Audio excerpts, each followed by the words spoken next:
Test, test, test, test. Check, check, check. Check 1, 2.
front of them.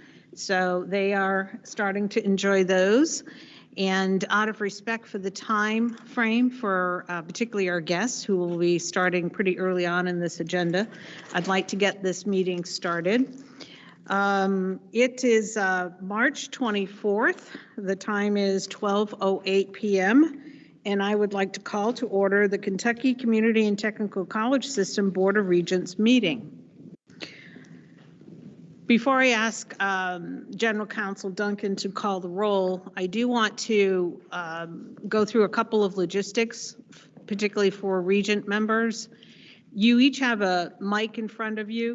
Some of you have a mic that you turn on with the push button in the front. Others have a mic that you turn on with the push button on the arm of the mic. Anyone speaking, whether it's a Regent or a staff member, please be sure to turn your mic on. The room is rather large, ceilings are very tall, and for the benefit of everyone in the room as well as those in our audience and folks we have joining us online, we'd like to make sure that you can be heard. So that's the first item of logistics. I think everyone else was told where the restrooms are and things like that, so probably be okay with that. And as we have done our other meetings, we have a fully packed agenda. We go until we hit a natural breaking point. We take breaks when we need to, and we break for lunch when we need to. Now, we're having lunch today, so tomorrow we'll break for lunch when it's appropriate. So, General Counsel Duncan, can you please call the roll? Yes. Chair Damaris. Here. Vice Chair James Lee Stevens. Here. Secretary Dr. Wendy Fletcher. Present. Regent Cox. Not present. Regent Finan, I believe, is Here. on Teams. Yes, I am here. Thank you. Regent Gallagher. Here. Regent Girdler. Here. Regent Green. Here. Regent Herding. Here. Regent Jackson. Here. Regent Martin. Here. Regent Schaus. Regent Witten. Present. Chair Damaris, we have a quorum. Excellent. Thank you. Our agenda today starts with a couple of presentations, and we have some guests who are joining us via video for those presentations. The presentations were requested by this Board of Regents to learn a little bit more about other experiences that other college systems have had with relationship to items such as single accreditation and consolidation. We are so pleased to have two different groups represented here today. One being from Ivy Tech, we have Dr. Sue Ellspermann, who is the president of Ivy Tech, who will be speaking with us first. And then also we have Dr. Sally Johnstone from NCHEMS, which I'm not going to guess what that means. Sally can tell us what that big long acronym means, but I understand it's a group that is a consultancy that works a lot with post-secondary educational institutions and has done a multitude of strategic planning and other initiatives for groups like ours, groups like KCTCS. So we're excited to have Sally join us as well. During the presentations, I'm sure there will be questions. And so, of course, we would like Regents to ask any questions that they might have as each of the speakers present their materials. I also have behind me, yep, they're mostly there, representatives of each of our colleges. We have 16 different colleges in the system. And Dr. Zarapata, am I correct in saying we have a representative from every college? All except Jefferson. All except Jefferson. So 15 of the 16 colleges have sent their president or other representative. And I had agreed with Dr. Zarapata that if there were questions from that group, that they are fully welcome to raise their hand. And as chair, I will recognize them from the floor. And we do have a wireless mic, so I'm going to let Keith decide the process. But he'll probably bring the mic over to you and you can ask your question from where you're sitting, or if it works better for you to come up to the the podium, we can do it that way as well. So just wanted to go over some of those logistics to let everybody know who's presenting, what they're presenting on, and how we're going to work through some of the questions that may come either from Regents or from our presidents or representatives from the different campuses. Are there any questions from the Regents before I turn this over to Dr. Sue Ellspermann? All right, hearing none. Dr. Ellspermann, you're on.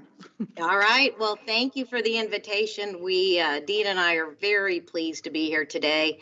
I'll just mention to you, as I've shared with Lisa, though I grew up in Southern Indiana, I have my doctorate from the University of Louisville, and I have 3 beautiful grandchildren who live in Bullitt County. So what happens in Kentucky is important to me for all kinds of reasons. So I'm the president of Ivy Tech Community College, have been for 6 years. Prior to that, Lieutenant Governor of Indiana, state representative, 6 years at the University of Southern Indiana. 20 years owning my own business, and I'm an industrial engineer by degree. So some of these things may look like they are kind of metrics driven. Well, that's the way I think, and process oriented. So that's the way we flow here. With me is our interim provost, Dr. Dean McCurdy. Dean, if you'll just kind of quickly recap how your connection to the college and. Sure. Thank you, Sue. So welcome, everybody. Dean McCurdy. I'm going to serve as our interim provost and senior VP for academic affairs for our system. I've been with Ivy Tech for about 4.5 years, up until a couple of months ago as a chancellor for one of our 19 service areas, our 19 campuses in the state. So that would be equivalent to your college president role in your system. And prior to that, spent several years at a community college in Michigan, which of course is a totally different model still. So happy to be here and to help support and answer any questions. Well, and we're thrilled to do this. Now, I am going to share, if I can find if I have the sharing capabilities here. If I can. Upper right, I think. At least it is on my screen. I've got it there, but I'm looking for my presentation now to pull that up. Are you seeing it yet? Not yet. All right, I may have to phone a friend, Dean. I may have to ask if you're, I usually don't share, we don't use Teams a lot. So Dean, if you don't mind, do you mind pulling it up? I'm going to see if I can here. Let's see. Okay. And in the meantime, let me just walk through the beginnings of this presentation. So just to describe Ivy Tech. So we've been around since 1963, also a young system as you would think about it, but we didn't become a community college until 2005. We went through single accreditation back in 1991, but really still young in the community college space. And I came to the college in 2016, so I'm going on 6 years with the college. And Dean, if you're able to bring it up. Still working on it. Okay. Well, there we go. No, I think you've got it actually. Actually, we do. Okay, perfect. So if you can just go to the second slide. And that's kind of our history. Just go to the third slide now. Let's continue to the next. So kind of to speak to as I've come in, and that's the person joining us now is our Vice President of Public Affairs and Government Relations, so she can answer some questions as well. So Ivy Tech, when I came in 2016, what I would say is that we were in a place of where the state was not as happy with us as they should be. They didn't feel like we were workforce aligned enough. And in fact, you know that when a bill is written with your name in it, it's usually not a good thing from the state house. Having been the president of the Senate, I know that, having been on that side of the house, but it required us to become more workforce aligned. In fact, requiring a chief workforce officer, which I put in place, and that role has worked out extremely well. We were also mega regions. In a time of trying to become more efficient, we had set up a number of 6 or 8 mega regions across the state. But chancellors we call them chancellors, our campus leads or chancellors, they had several campuses they were overseeing as well as sites. So we were very strained in our connections to the communities. And then, like many community colleges, during strong economic times, we were seeing shrinking campus enrollments compared to the really strong enrollments we had seen during the Great Recession and had been experienced across the nation. And then as a result of all those things, low morale. So next slide, please. We did, as I got here in 2017, we did a new Ivy Tech structure, which is now very community driven, but the structure was built by the current, that current group of regional chancellors and campus leadership. More than 20 people from the college really developed our new structure. And it was built with this notion of large, medium, and small campuses, that we would, a campus we knew to be successful needed to have a certain critical mass, but we also knew we had large campuses like Indianapolis, over 20,000 students, down to smaller campuses like a Marion, Indiana, or Madison, which are our C3s. So they were very deliberately sized into campuses. 18 initially, we just rolled out a 19th this past year. But then we also said these smaller sites would be connected to those campuses. So now we have a very well-defined service area, if you will, for every campus, including the ability to, when a site gets to a size that it does have the capacity to spin out, it's able to do that. And we did that with Hamilton County this year as it spun out of the Indianapolis service area, which was truly just too large. But Hamilton County is our fastest growing and fourth largest county in the state. And to that point had just a site. It's home to Carmel and Fishers, as many of you would have heard of those communities. By spinning it out, we saw 40% growth on that campus alone this year. We also have had the result happen with this new campus structure that we put in place. When a campus continues to shrink and can no longer operate effectively or have the funds to be able to stand on its own, we downsize it to a site, and now we did that with Michigan City. In both of these cases, it's a 2-year process to either spin up or spin down a level, but that has worked very effectively so that that community is still getting the services, but it's supported by a campus. In this case with Michigan City, our Valparaiso campus is overseeing it.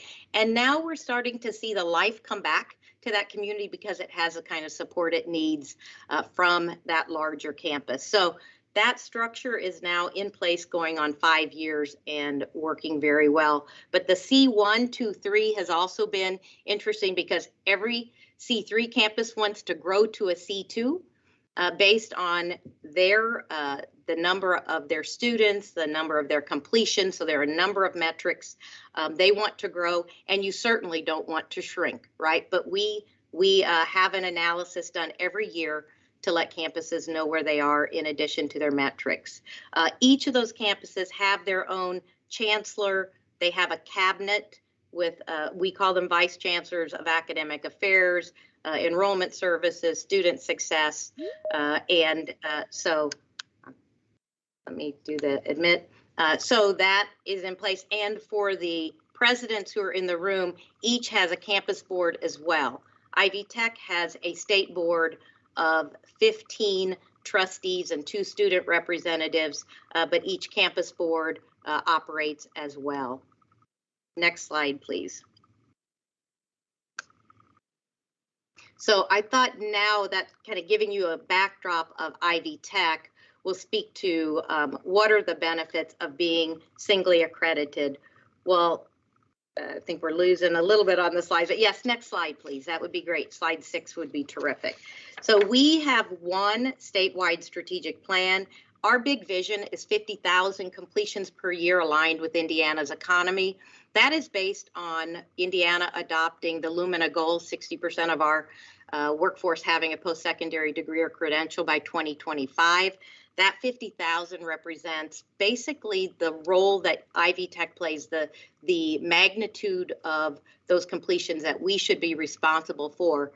Since we came to this work 4 or 5 years ago, we have increased those completions by 80%. We were at about 21,000 when I arrived at the college, and we're now at over 38,000 completions per year. We have 8 goals in our strategic plan. You'll see those in a moment. And then even how we incent the chancellors. The chancellors have a set of metrics you'll see here in a moment. 50% of their incentive bonus is based on meeting their own campus metrics. 50% are on the college metrics. It's important to me and for Indiana, for our system, that we work together, that it's not a competition among campuses, but we need all campuses to succeed. And I'll share just a recent example. We had the Sellersburg campus share their Vice Chancellor of Enrollment Services, who's just amazing, with our Indianapolis campus, who's struggled. Indianapolis is our largest campus by far, and they begged to have a special 1 year with that Vice Chancellor joining them to help improve their operations. But we as a college benefit when we're all strong. And then finally, we have taken upon during the last 3 years a $285 million college-wide capital campaign, which we will likely finish a year early. We're at more than 85% of that goal right now. It has gone extremely well. We had never done a statewide capital campaign before, but aligned to that strategic plan. So those are the initiatives that we're fundraising for, and it's been extremely successful. So we also have the largest community college foundation in the country. So next slide, please. So these are our metrics, and what you'll know is I hate anything that is red, but we do have one red dot on there, which is fall to fall and fall to spring retention. We're not quite, we have 7 of our 19 campuses have met their retention goals, but we're not over half, so I'm not even putting that yellow yet. We have enrollment goals for each campus based on their recruitable population in their area, and it really is based on where they are and where they've been with some growth goals. We have 10 of the 19 campuses that are now up in enrollment for this year and have met their goals. Our annual credentials, I shared with you the 50,000 credentials. We're well in the green on that. We also, for Goal 4, we measure median wages in the state. Again, being a statewide system, our Department of Revenue does calculate 1 year after our students graduate what their earnings are. Our goal is 80% of them will be making above median wage.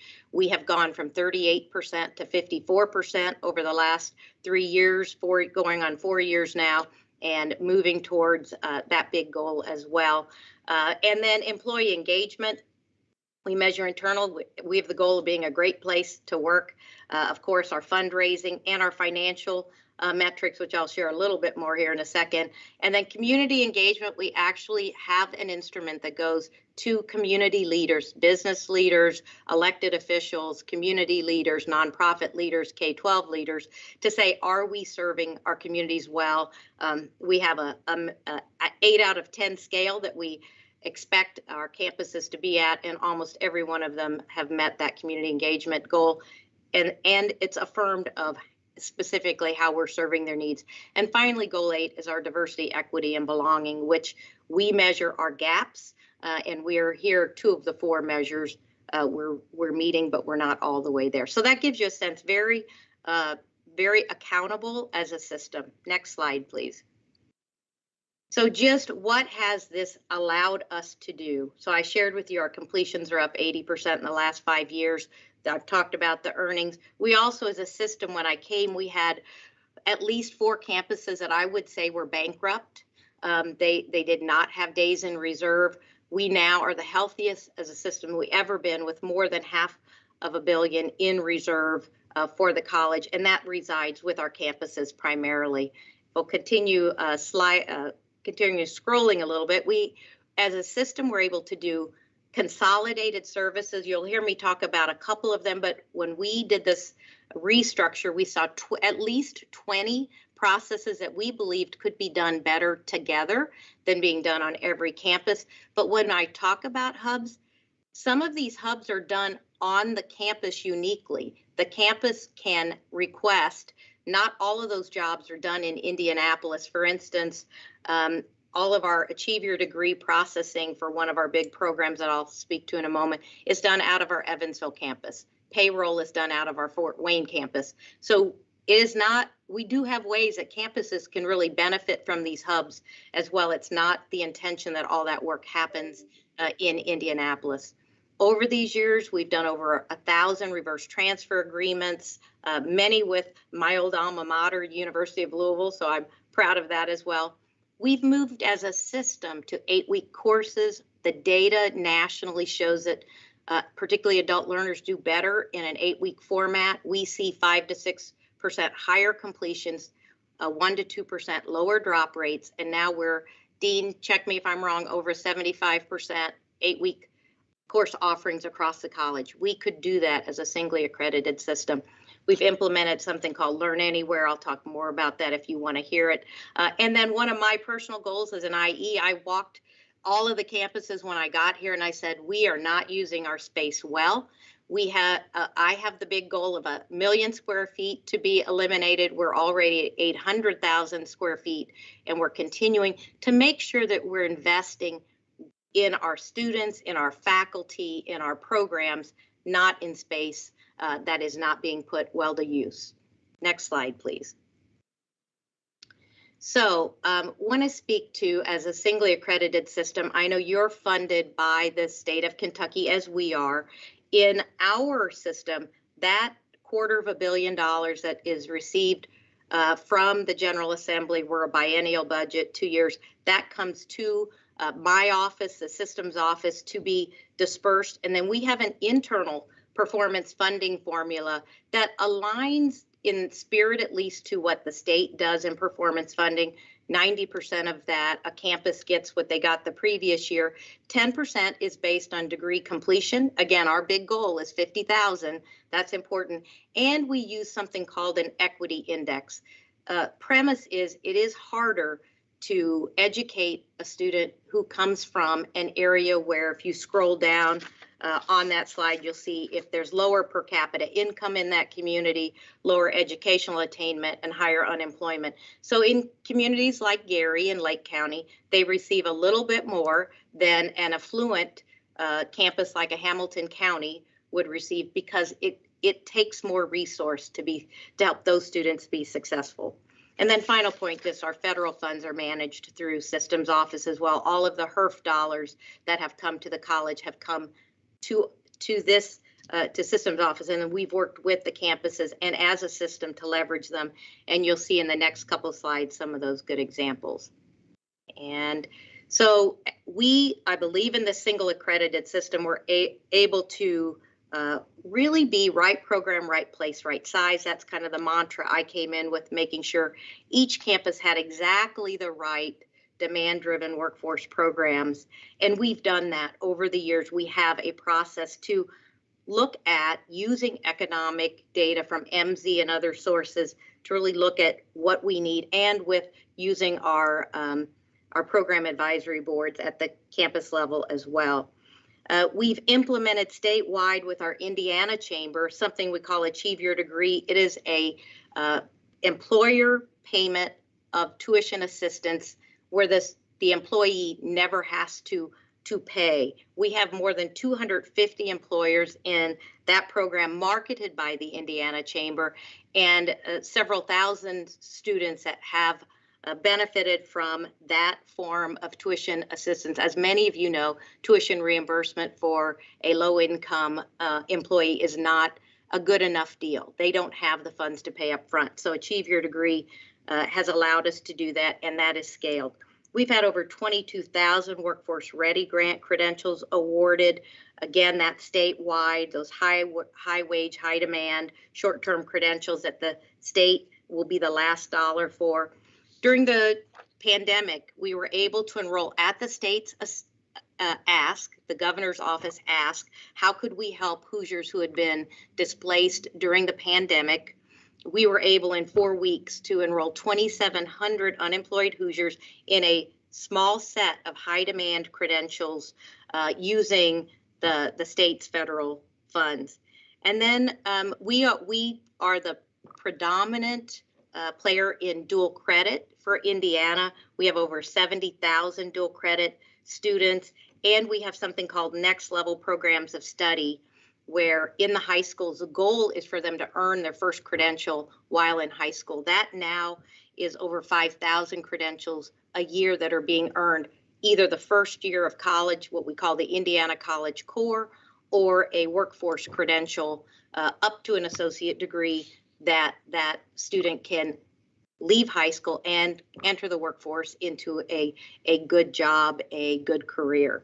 And then finally, just a mention, and I think we're only scratching the surface here, is the way Ivy Tech can play with our Indiana Economic Development Corporation as a statewide system.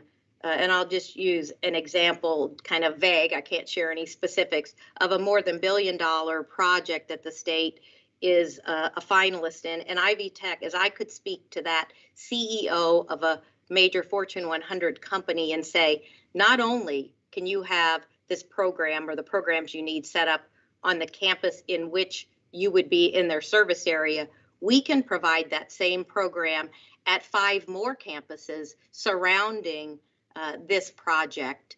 And that resounded with that CEO was, wow. And so Indiana, I think those are things that provide the kind of workforce scalability that many would find difficult in a traditional community college system. And I'm going to finish with 3 really concrete examples of where I think being singly accredited has just in the last year or 2 made a big difference. The first is in our nursing expansion. My state board of trustees, much like your board of regents, told me we needed to expand our nursing. Didn't matter that we're already the largest in the country with, at that time, 18 campuses that had nursing. They understood, and we understood the shortage, the tremendous shortage in nursing across the state and nation. So we committed to increase our nursing by 600 ASNs a year. And in order to do that, we worked with the statewide hospital association and developed legislation that provides us the flexibility. But furthermore, we knew that in order to make this expansion happen, it was going to cost us $21 million, both in recurring and one-time costs. Our Indiana Hospital Association has already stepped forward with hospital systems across the state, committing more than half of that 21 million funds, and we expect to fully fund that, and with their help, go to the General Assembly next year, our budget year, and ask for a line item on those recurring costs for faculty that we will need to be able to expand. But this program, Mary Jane Michaelak, our Government Relations VP and Public Affairs, is on, but she knows what it took to get this legislation through. But having the support of all the campuses and the scale that we would be bringing in serving this really important problem for the state, we were able to, that bill passed with only 2 no votes out of 150. So very impressive how that was done, and it becomes a model for how we deal with some of the workforce shortage, talent development shortages in the state of Indiana. The next example is what I would say relates to college affordability at scale. We introduced this year something called Ivy Plus. For 4 years, we've been on a journey to try to get to an inclusive tuition model. Many of you know that we think conservatively 25% of our community college students don't purchase their books. They try not to. They wait till week 2 or 3 to see if they need them. We wanted to get to inclusive. We knew we had scale that we could negotiate with our publishers, and we've leveraged that heavily. And then we've been able to use HERF as well. So our Ivy Plus is we froze tuition a year ago. We're going to keep that frozen for 2 years and who knows for the next 2 weeks. Well, I'm not trying to be a Mitch Daniels at more than 10 years, but we're trying to keep it affordable. We included the free textbooks, and we were able to use our HERF funds, got approval because we are a digital first approach on that. So it's completely free to our students for this year and next year. And we implemented banded tuition. So anything 12 credit hours or more is same for our students. We this year saved, just in the fall alone, $14 million in real costs for our students. And of course, every student has their course materials day one. And we negotiated with our publishers. This has been, that has been an ongoing, yes, we use OER where we can, but we are not going to give up quality with Ivy Plus. We still let our faculty get to pick the five course materials, different ones that they'd like to use. We're working with them to try to get, our goal is to get it below $19 per credit hour, because 2 years from now, we won't have the HERF dollars. We hope to find a way to continue to make them free, but we've got to get that price lower. But again, being of scale, no publisher wants to walk away from Ivy Tech, who is more than 150,000 students that they could have access to. So it's been a very, very well received and working extremely well for us, and most importantly, our students. And then the final example that I wanted to share is around efficiencies, and this is on our Ivy Online. In 2018, we had up through 2018, our campuses were doing their own Ivy on their own online courses, I should say. And like most, we saw about a 10% pass rate gap on the courses from our in-person. We saw low enrollments on each of the campuses as they all tried to do their own plate of courses. And then further, they would try to lure students from the other 17 campuses at the time. So not a good model, and wasn't one that we were happy enough. And we were doing a lot of online. And for me as a president, we can't be doing something that we're not really doing exceptionally well for our students. So in 2019, we developed Ivy Online. It was one of the hub projects, an outgrowth of those hubs. We have now scaled it. Of course, the pandemic helped us to scale it, unfortunately, faster than we would have even liked to. But it's consolidating all courses under one. Our full-time faculty on the campuses can be loaded up to 50% of their courses on Ivy Online. Therefore, we didn't take faculty away from the campuses. They still reside on the campuses. And in fact, Dean can share that in some cases, our campuses have been able to keep and grow full-time faculty because of Ivy Online. We use many fewer adjunct faculty as a result of it. We fill those courses. Now think about English Comp, for instance. We may have 1,000 students who sign up for English Comp. We load those at 25 per section because that's writing intensive.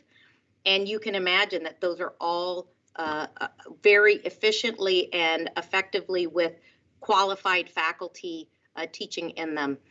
Pass rate gaps, while not zero yet, they are drastically reduced comparing course to course, but getting there just as we had hoped. And the efficiency is that we're delivering that Ivy Online between $65 and $70 per credit hour, with the remainder of that amount going to the campus, who still owns the student, still owns the student experience, but the delivery is being done in that consolidated manner. So that was a lot of talking, and I hope that now that will give you an opening for the questions you might have of Dean and I, and if you have a legislative question, Mary Jane Michalak can answer as well. Whew, I'll take a breath. Thank you, Sue. First, I'll ask the Regents to ask any questions that they have right now. I have so many. Oh, I see Brianna. Let her go first. Okay. Regent Whitten. Dr. Ellspermann, you mentioned that you found out that you were actually scaling up full-time faculty. Can you talk more about that? I know that it's a big concern with single accreditation. Dean, you may want to answer that. We've got to echo. Sure. So if you're talking about Ivy Online, do have a big echo.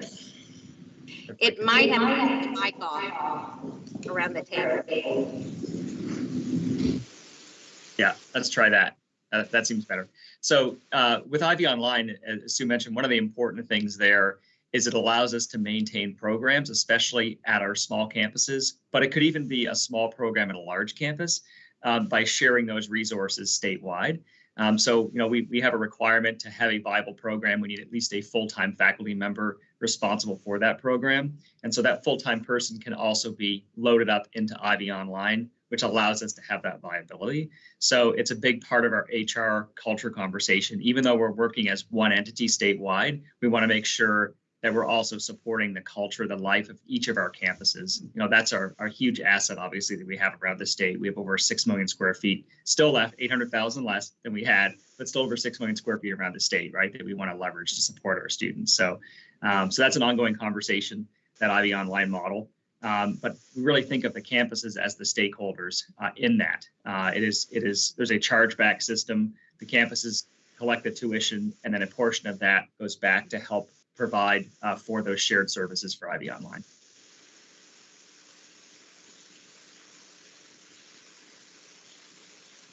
I have so many questions, and I apologize ahead of time, but I'm going to address these as you went through the slide deck. And the first one is for Dean, and actually from your introduction, you mentioned that you've been in multiple systems and you've seen multiple ways of doing things. Which of the systems that you have experience with did you find were the most effective or efficient when it came to student learning and success? And how do you see Ivy Tech in that lineup? So I think, there's obviously always trade-offs with different types of models. I guess I could say I've spent a lot of my career at four-year institutions, but at two different community colleges, right? So you've got Michigan, 28 independent community colleges, locally run, largely funded through property tax revenue. And then you have Ivy Tech, which you've heard about now. And I would say and I'm not just saying this because I'm at Ivy Tech, it's a big reason that I came to Ivy Tech is that, rather than having, when you're looking at student learning and starting with those outcomes, for example, in Michigan, you have well over 2,500 bilateral transfer agreements between community colleges and four-year institutions, between community colleges and other community colleges. So as your students move from one locale to another within the state, they are often starting all over again, right? So that's a huge challenge. At Ivy Tech, like you, we have a common curriculum, but really we also have the ability to operate at the right scale. So for example, with our strategic plan, each of those strategic plan teams is comprised of faculty and staff from across our system. So we can tap into subject matter expertise with as much fidelity as we need by working as one system. And we can do that really quickly, right? So to increase our nursing, output it'll be within under 2 years from when we even had that concept, when we're actually enrolling those students. That would be something, if we were just a consolidated type of system, it would have been much, much harder for us to do, right? We were able to get together very quickly, agree on what the priorities were, knowing we have a common curriculum, a common funding model, knowing each other and having the relationships that come from being within that system, develop a cohesive plan, take legislative action as needed there. And really get that done, right? So I could not have seen that happening, for example, in a Michigan-like model, right? Or even in a model that was a little bit less unified because of the way our funding works, because of the way we work together with that.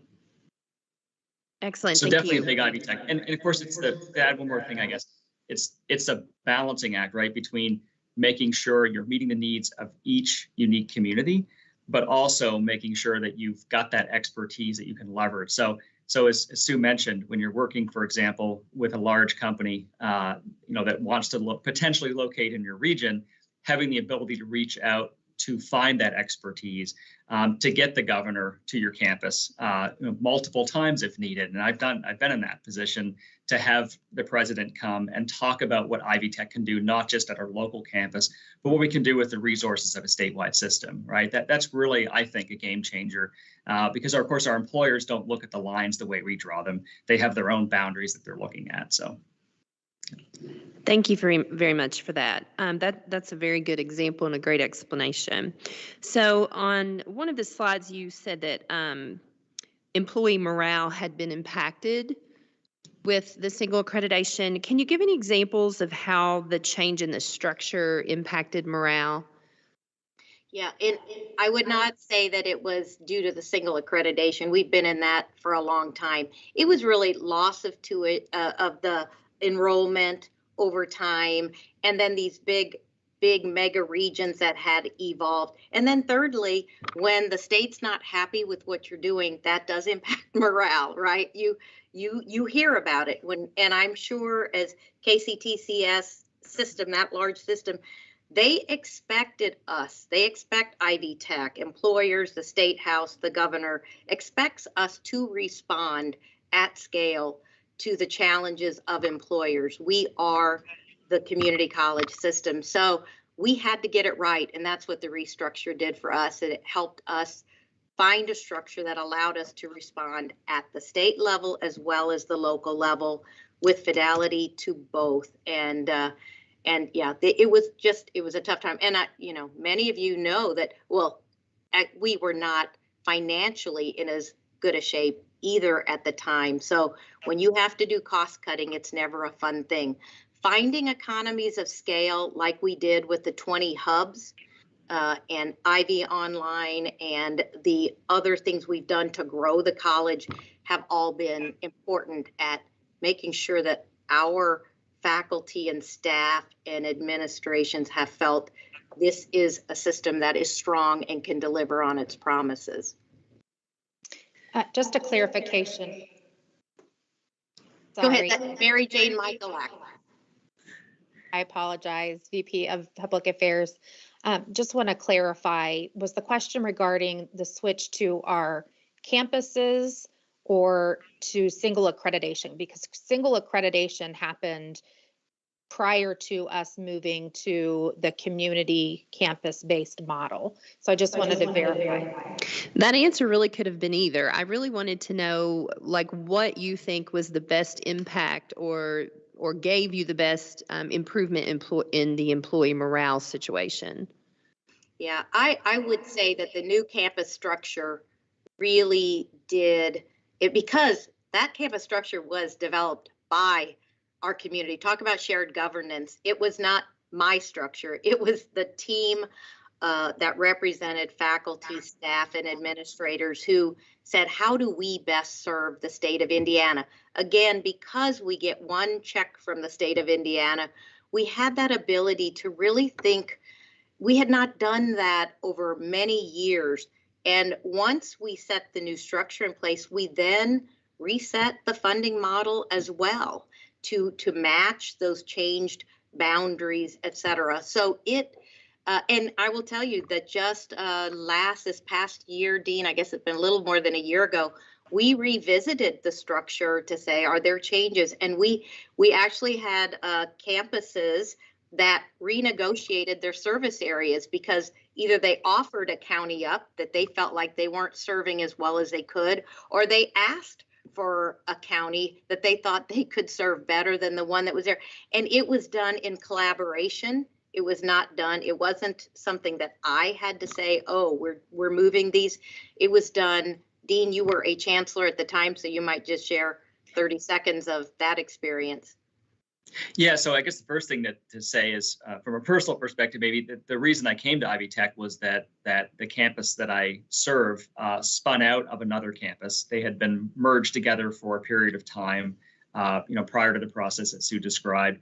So in 2017, that split happened, and I came to the college. And really, it was because we were in the region I serve, which is Kokomo. We were serving a large, set of counties. At the time, it was 5. It's now 6.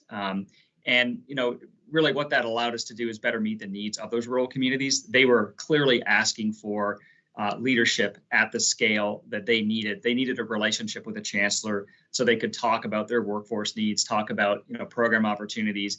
They wanted someone engaged in the community. And we were merged with a much larger area, and it was just too many counties, too much space to cover, too many relationships. And so getting that balance right. But to pick up on what Sue just said as well, we were one of the campuses last July or a year ago that picked up an additional county, and it's a very rural county in northern Indiana. And that was initiated by another campus that actually came to us and said, you used to serve this county about 20 years ago. we think actually based on the relationships that you might want to take a look at that. So then we pulled the data to look at commuter patterns. And what we discovered, for example, is a lot of the students from that county were already coming to campuses in our service area for Kokomo. So it made a lot of sense. We looked at economic development models. We looked at the school systems and how they were aligned and those relationships. And, that was just a fantastic, handoff, right? So it's not just about looking for more territory from others. It's about really aligning, the interests of those communities to the best Ivy Tech that can serve them. And there are still some programs that we work with the other campuses on to make, if there's a relationship that's already been built up, if it's going well, we find a way to make sure that can continue, right? So it really is that balancing act and getting that scale right. The next question I have is very similar to the one that Regent Witten asked, and her focus was more, I think, on faculty, and mine is probably more on just FTEs in general. When you spin up or you spin down, what happens to those FTEs in either direction? Are you just shifting people from one campus to another?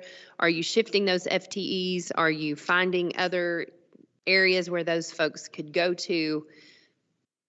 How does that work with the spin up or spin down? So let me talk about both of those situations.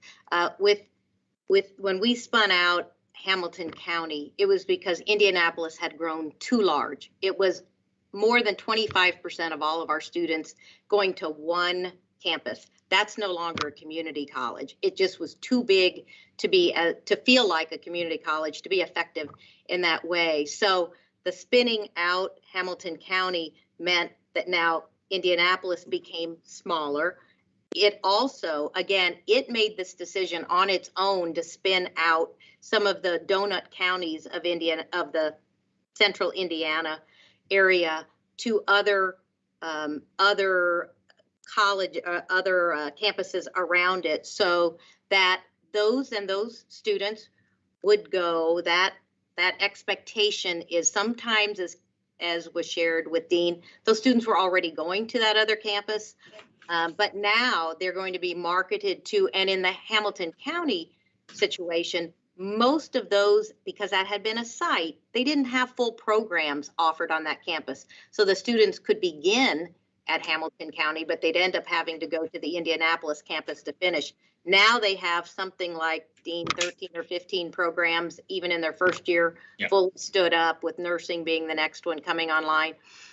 So now those students just naturally will stay with the Hamilton County campus. However, students always have a choice to go to any one of our campuses if the program they want is not offered at that campus. While we will market, that campus will market to them, they always have the choice of all 19 of our campuses across the system. And I think the chancellors have a good sense of that and understand that in some cases a rural student might want to move to Indianapolis for a while and live there while they go to school, or a student in a urban area may want to go to a smaller campus because they'll do better at a smaller campus. So we have a lot of autonomy for the student there, but in terms of the expectations, those will shift with so when Michigan City became a site, their students became connected to the Valparaiso campus. That's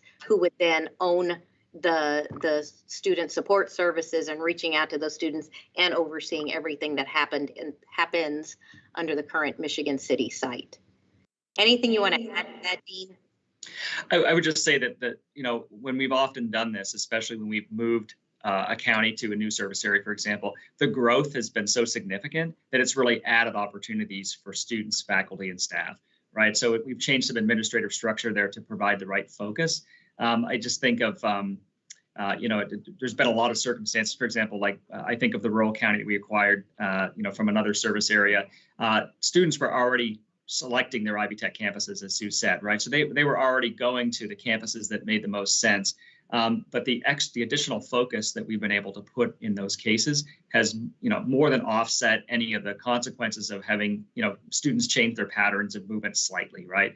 And that also is on the workforce side as well, right? We've seen explosive growth in customized workforce training in some of these cases as well, when we've had an intentional focus. And that's another whole initiative we could have talked about today as well, is career coaching and employer connections that we've launched statewide. Career coaching for students, talent connection managers for our employers, and then dedicated workforce consultants delivering on that. So, if we can connect the campuses that are aligned, for example, with the types of program, I didn't mention this, but the type of program mix that serves a particular county best, you can also, really realize some rapid growth there. So it hasn't been, even Hamilton County, right? There's just so much opportunity for growth there, over 40% this year already, that it's more than offset any of the negative consequences that would have come from that.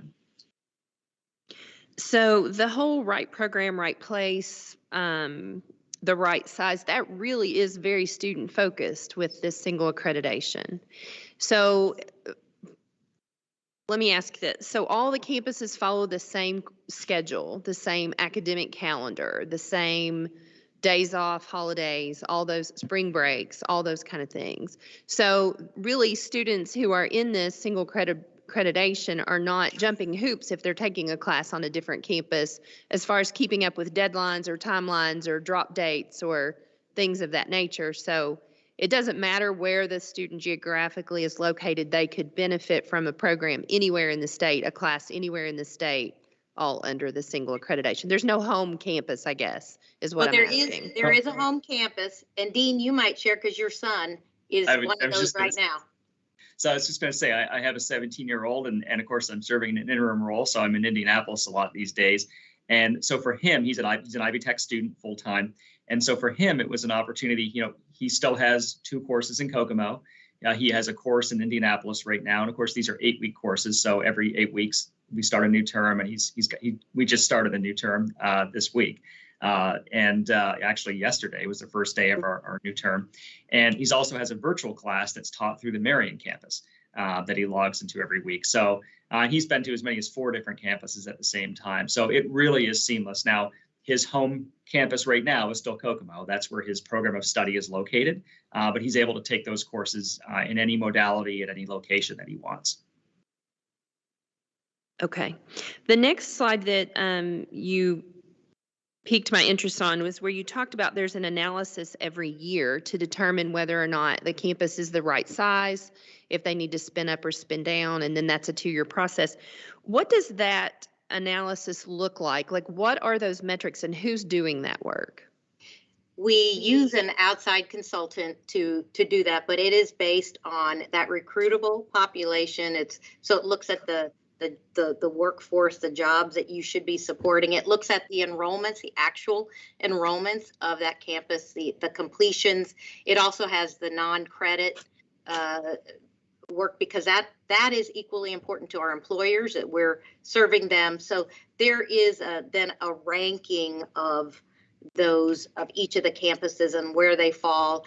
And we'll be happy to share the spreadsheet. It's fairly complicated to describe, but it is incredibly helpful in helping us. Every year the cut scores between 1, 2, and 3 change a little bit, but amazingly over these years we've had 1, and we're having a second rising campus right now. I'm thinking 2, and we had 1 that, and then a new spin out, so that would be 3, and then 1 that became a site. So over that many years, and it's a 2-year process. So if in 1 year, let's say you're a C2 and you had a great year in enrollment and you just made it into the C1 level, we're not going to promote you yet. You have to deliver that 2 years in a row. Plus, we don't want them going back and forth. In some cases, the campus structure looks just a little bit, as you get bigger, you need an extra position on cabinet. So we take a 2-year rising, 2 years falling.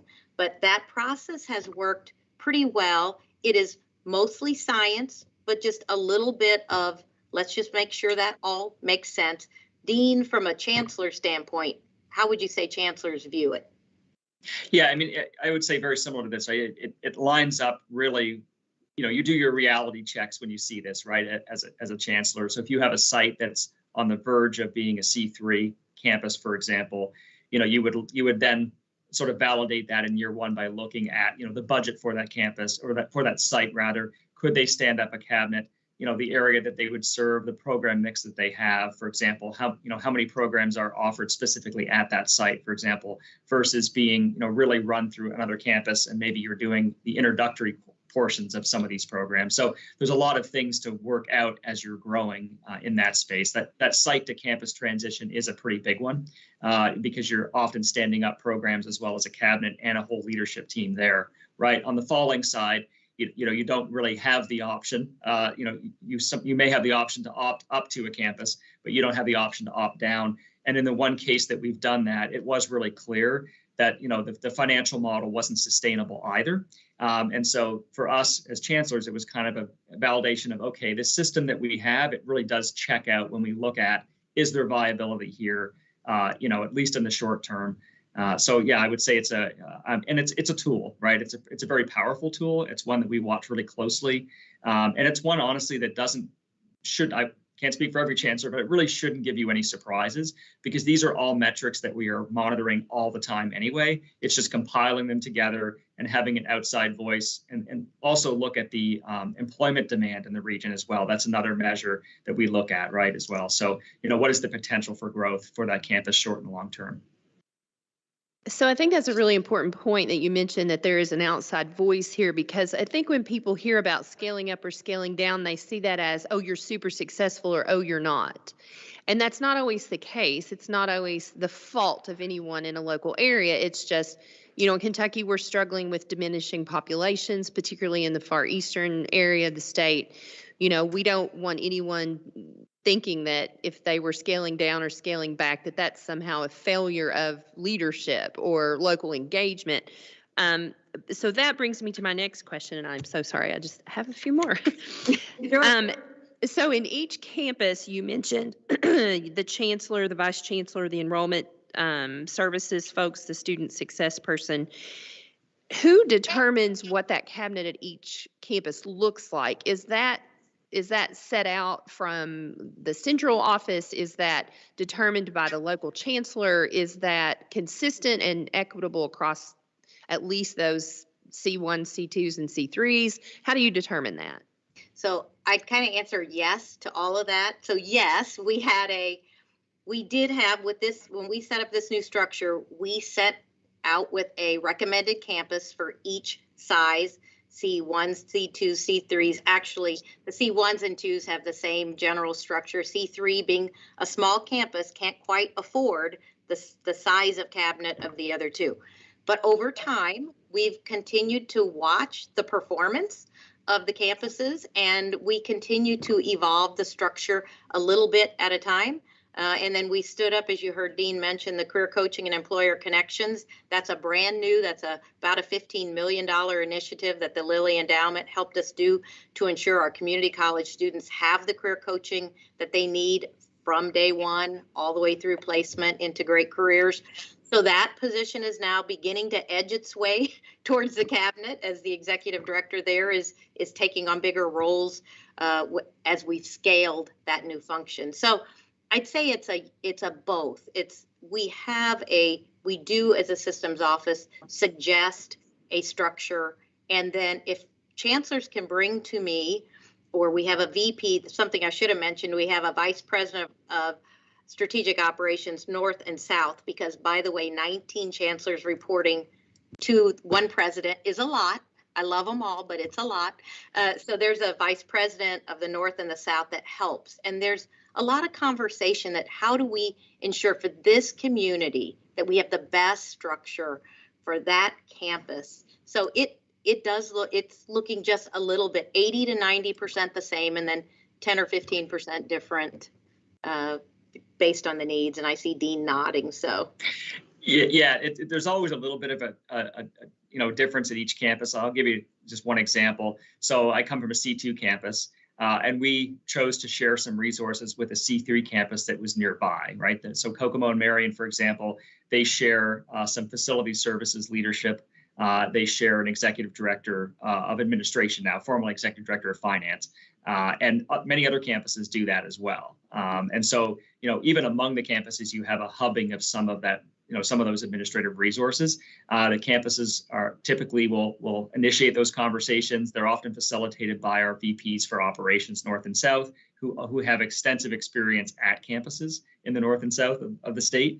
And as that model gets built out, there are small changes here and there, right? So there are some campuses that have stood up an additional vice chancellor position because they've decided, the focus that they need, the leadership model that they have or historically have had necessitates that. So you still have with a campus structure, you're still managing your budget, expected to manage your budget at the campus level, and including, making sure that you're balancing, right? So I'll say as a chancellor that came from one of the campuses that was in some pretty significant financial challenges about 5, 6 years ago now, finding those efficiencies, making those trade-offs, the hubbing process that we did statewide, right, saved us a lot of money, allowed us to put our resources into teaching and learning at the campus level, into retention, into enrollment growth. And then as we saw those returns, right, it's a positive feedback loop. We had very few days on hand. I think it was 24 or something like that in 2017. And it's, well over 180 now, which is our minimum expectation, as each campus has over 180 days on hand. So again, that's really only possible because of collaboration among campuses, but also because of the efficiencies that we have as a statewide system. Do you feel like that single accreditation in any way diminished the community engagement at the local level? Well, that is really why we needed to look at a new structure, because the community engagement happens in the community, not while there are statewide responsibilities that I may have in us responding to the General Assembly or the governor. Our work happens in every community. It's with every employer, with every school corporation, it's with every nonprofit, it's with those students and families in the community. And our new structure has really empowered that. And we measure it. You saw that community score. We measure that in the communities to make sure that we're having that impact and that we are connected. And I would say the other, by the way, having been lieutenant governor, traveling all 92 counties and knowing a lot, almost every mayor by name, et cetera, I would know it. I honestly would know it if our chancellors and our campuses weren't serving those communities well. I hear about it. So I know they're doing a great job, and what we've tried to do is empower them to do that, leveraging our scale, right? Leveraging the efficiencies, leveraging the bigger voice, leveraging being at the table as our Vice President of Public Affairs and Government Relations. We carry enough weight at the State House because of our scale and our reach across the state that we don't get pushed around by the other four-year institutions. And that's in most community colleges, you just can't say that. But it is a way, it's a both and that I think we are strong at the community level. There's still, I can name 5 or 6 campuses that could be stronger, but it's strong and getting stronger at every level. And we have a strong brand across the state as well. If I could just add, briefly to that too, from a nuts and bolts perspective of HLC accreditation, I've written self-studies at 2 other institutions, been involved in tenure visits many times before coming to Ivy Tech. I will say, having done one of those here, it was wonderful to be part of a singly accredited system with that. Now, HLC's, I think each time they visited, they've done it a little bit differently. Last time they visited half of our campuses and spent much of their time at systems office, and we came to them. But it was probably the least stressful and most productive accreditation visit with HLC. And again, lots of different visits, new campus locations, all of that. It was by far the most effective, I thought, because again, we had the ability to bring that expertise together. And they also didn't visit. I was one of the half of the campuses they didn't visit, so we didn't have that component to do either. We still prepared. We all prepared as if they were coming to every location so we could support each other. But just the nuts and bolts of management of accreditation, it's much more efficient, effective, I find, than having to manage it, location by location. And then Workforce Ready grant. You mentioned that you get a Workforce Ready grant from this state? Is it like Kentucky where, like, I think ours, are there 5 areas that workforce development grant is coming into: advanced manufacturing, healthcare, that sort of thing? Is it very similar in Indiana? It is. It is the high wage, high demand jobs up through a technical certificate, which is a 1 year of the 2 year, but very aligned to workforce needs across all those industry sectors. So yes, and it's a last dollar scholarship. So those students would apply. We will have them apply for financial aid. If they haven't, many will qualify. If they don't, the state will pay for it. But it's been going on we're into four full years, Mary Jane, I think. It was like my first session here. So I'd say 4 going on 5 years. Yeah, 2017 was when it passed in legislation. The credential completion numbers are absolutely phenomenal. How did that happen so quickly?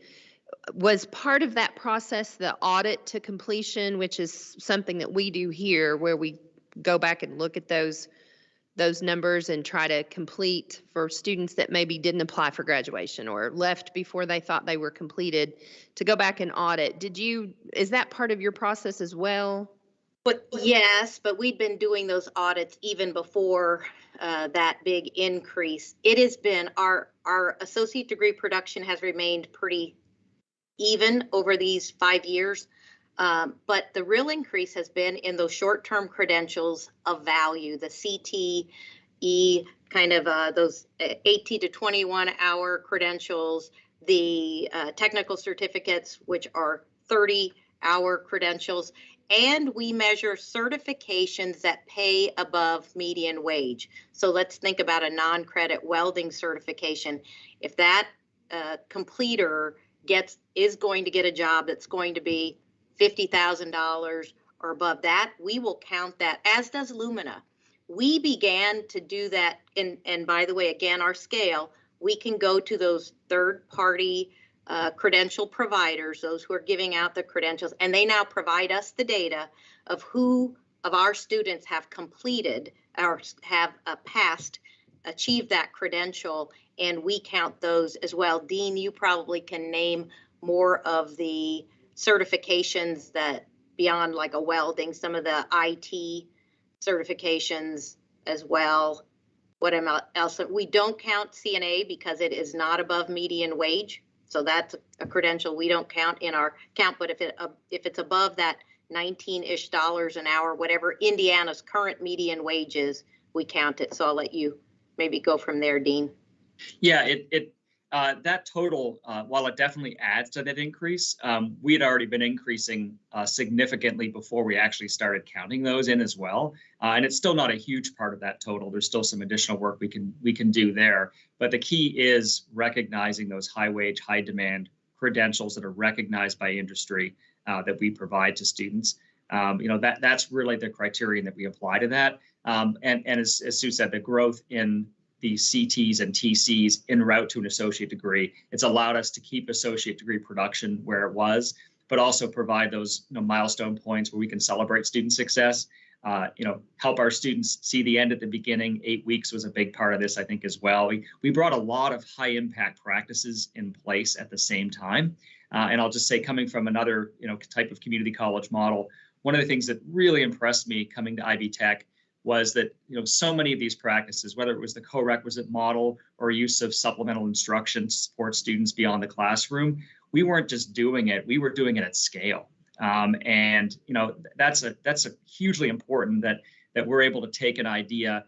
And if we pilot something, I wouldn't even call it piloting. We're often piloting it at scale, let's say 4 or 5 campuses, and then a year later, we've applied it across the entire system. So the rate of change, and of course, community colleges are pretty nimble in the higher education world. For those outside of higher ed, you probably don't necessarily think that, but having come from 4-year institutions, I think we do move much quicker. But I would say Ivy Tech moves at a pace that's that much quicker than I think where most community colleges move. And again, I'm not familiar with your system as much as other states, but I would certainly say that, the ability to get that to scale very quickly and really focus in, measure how we're doing, right? So we, perform to how we're measured. We were able to focus on those metrics and really make progress quickly. The last piece I'd say is we've done stackable credentials. So it's that we stack those short-term credentials and high-value certifications within those degrees, because that's what the students need. Our students won't all finish an associate degree. They may want to, but life may get in the way, and we want to ensure that they have a credential that will get them a better job and then allow them to come back stacked towards the associate and then a bachelor's. Wow. So can I let them off the hot seat and ask a couple of our folks questions that stemmed from their presentation? I just have two quick ones. Wendell, one of the metrics that she mentioned as an important metric for them was the number of days of cash on hand. Can you speak to our college reserve right now and what our number of days of cash on hand is? I can calculate it for you, but it would be just offhand about 6 months. Can you hear me? I don't think your mic is on. Green light's on. Can you hear me? Yes. Offhand, I'd have to calculate it, but about 6 months. System-wide. And and when I say that's unrestricted cash, because restricted cash, such as the HERF dollars, is not, while we may have drawn down, it's got a claim against it. So our reserve would be 6 months right now? No, cash. Cash and reserves, two separate things. Okay, what's reserve right now? Reserve that we have in the budget's about $13 million that the board has asked us that's in the financials. Is that for the system or? That's the required reserve that the board has asked us to maintain at about 3%. Now, colleges do have dollars beyond that. Okay, so tomorrow, can you give us that number for the system, just for the whole, each college and then the system? I kind of like to know what that total reserve is. And then my next question, my last questions, and then I'll hush. I know y'all are tired of hearing me ask questions. For Dr. Williams, are we digital first on textbooks? And do we do the all course materials day one for our courses? That's actually a partnership with Barnes & Noble, and many of our courses do have the digital materials inside them. We recently did a partnership with Barnes & Noble to look at having a day one text for all our colleges, which would have been about $22 per student based on our number of students. You know, Ivy Tech is serving a state that's about 1.5 million more people than us, so we do need a percentage think that. But essentially, when we did the individual studies on the costs for those books across each student, a lot of our students would have been paying more. Even though it was a flat fee, they would have been paying more than they would have paid purchasing individually. So we continue to work with Barnes & Noble on some kind of measure that would move us in that direction. And on the pass rate gap assessment that they mentioned, are we doing that in our system, like across, to see what the pass rate gap for between online and in-person classes? I think that was the pass rate gap that they spoke to. And we do that at each college. Each college maintains those measurements and then works to increase them. So I couldn't tell you what our overall gap was, but Alicia, we can probably have that number tomorrow for you. And maybe she can speak to it now. College to college across the system, I guess is what I'm asking. And then as she's coming up, the last question, and then I'm done. So quality performance assessments for the online courses. So if someone's teaching an English 101 at Bluegrass, do we have a way to compare that to like an English 101 at Maysville or at Jefferson, for example? Like, is there a performance or a quality measurement within the system that would say this course is very similar to this course across the colleges? Yeah. Yeah. So the pass rate is about 8 to 9% online versus in person for general education courses. So if you're looking at some other types of courses, particularly for those developmental courses, then you see a bigger gap there with the online versus the in person. And across the colleges or within the colleges? So this is across the colleges at the system level. So we can drill down and look at it by college, but I don't have that to hand. That's okay. Thank you very much. And I'll say that we have been challenged to look at our online classes, English teacher at Maysville to English teacher at Gateway, for example. Again, because we're individually accredited, a lot of that is done internally. We can provide the data if the colleges want it, but we don't mandate the data. It's certainly something we can look at here were we to decide to do that, but we have left it at the college level. So they usually do across their English faculty and then may choose to look across other colleges. And the presidents may want to speak to their individual college ways later. I do have to ask, we have Dr. Sally Johnstone also waiting, and if perhaps we could hear her presentation, so we're moving her part along and then continue to the discussion. All of these folks have generously given their time today. Thank you. We do have another presenter who is scheduled. Before we move on to that, I am going to ask if any of the other regents have any questions. Regent Fletcher covered a lot of ground, so if you had the question, you might have already had it answered. Are there any other questions from regents? Chair Damaris, I have just a couple questions really quickly, and this is sort of down in the weeds, but I think it's important for the operations of the institution. And that would be what your current graduation rate is, and has that increased, decreased, or leveled out? I've kind of read about you nationally, so I'd like you to speak to that very quickly. And then about the structures of the college as far as the employee impact. And for example, we know faculty drive curriculum in SACS COC. We know that accreditation is very important for the receipt of federal funds, whether that be from grants, loans, et cetera. So the accreditation is really, really important for us as far as individual colleges. So I would just like to hear your conversation with that very quickly, because obviously as one system, if there were weak links and the whole system could not be accredited, then everybody would be impacted by that. And then also, just very quickly, you've talked quite a bit about the pros, and I really appreciate the presentation. I would like to hear just very quickly about the cons of this single accreditation, because I know there has to be some impact, some challenge, some risk, perhaps reduction in force, perhaps merging of programs, elimination of programs that would impact our ability to serve our individual communities. So I would like to hear more about just that realistic presentation in each community. Yeah, so very good. And I'll try to do our completions are on-time completions, 100%, 150, 300% completions, which are all part of our metrics, and goal 3 on completions have all increased. So, and we have met our increased goals every year on those. So that's the positive thing there. In terms of adjustments in workforce, we certainly did. In my early time here, we had some adjustments. It was because we were losing enrollment. So as you lose enrollment, you have to right size. That's just the name of the game. You have to do that. It has not been, it has been a very, on a couple of campuses, we'll have some adjustments, again, based on their enrollments and their program enrollments. We have not closed a large number of programs. We have better targeted how many of them we might have on a lower enrollment program.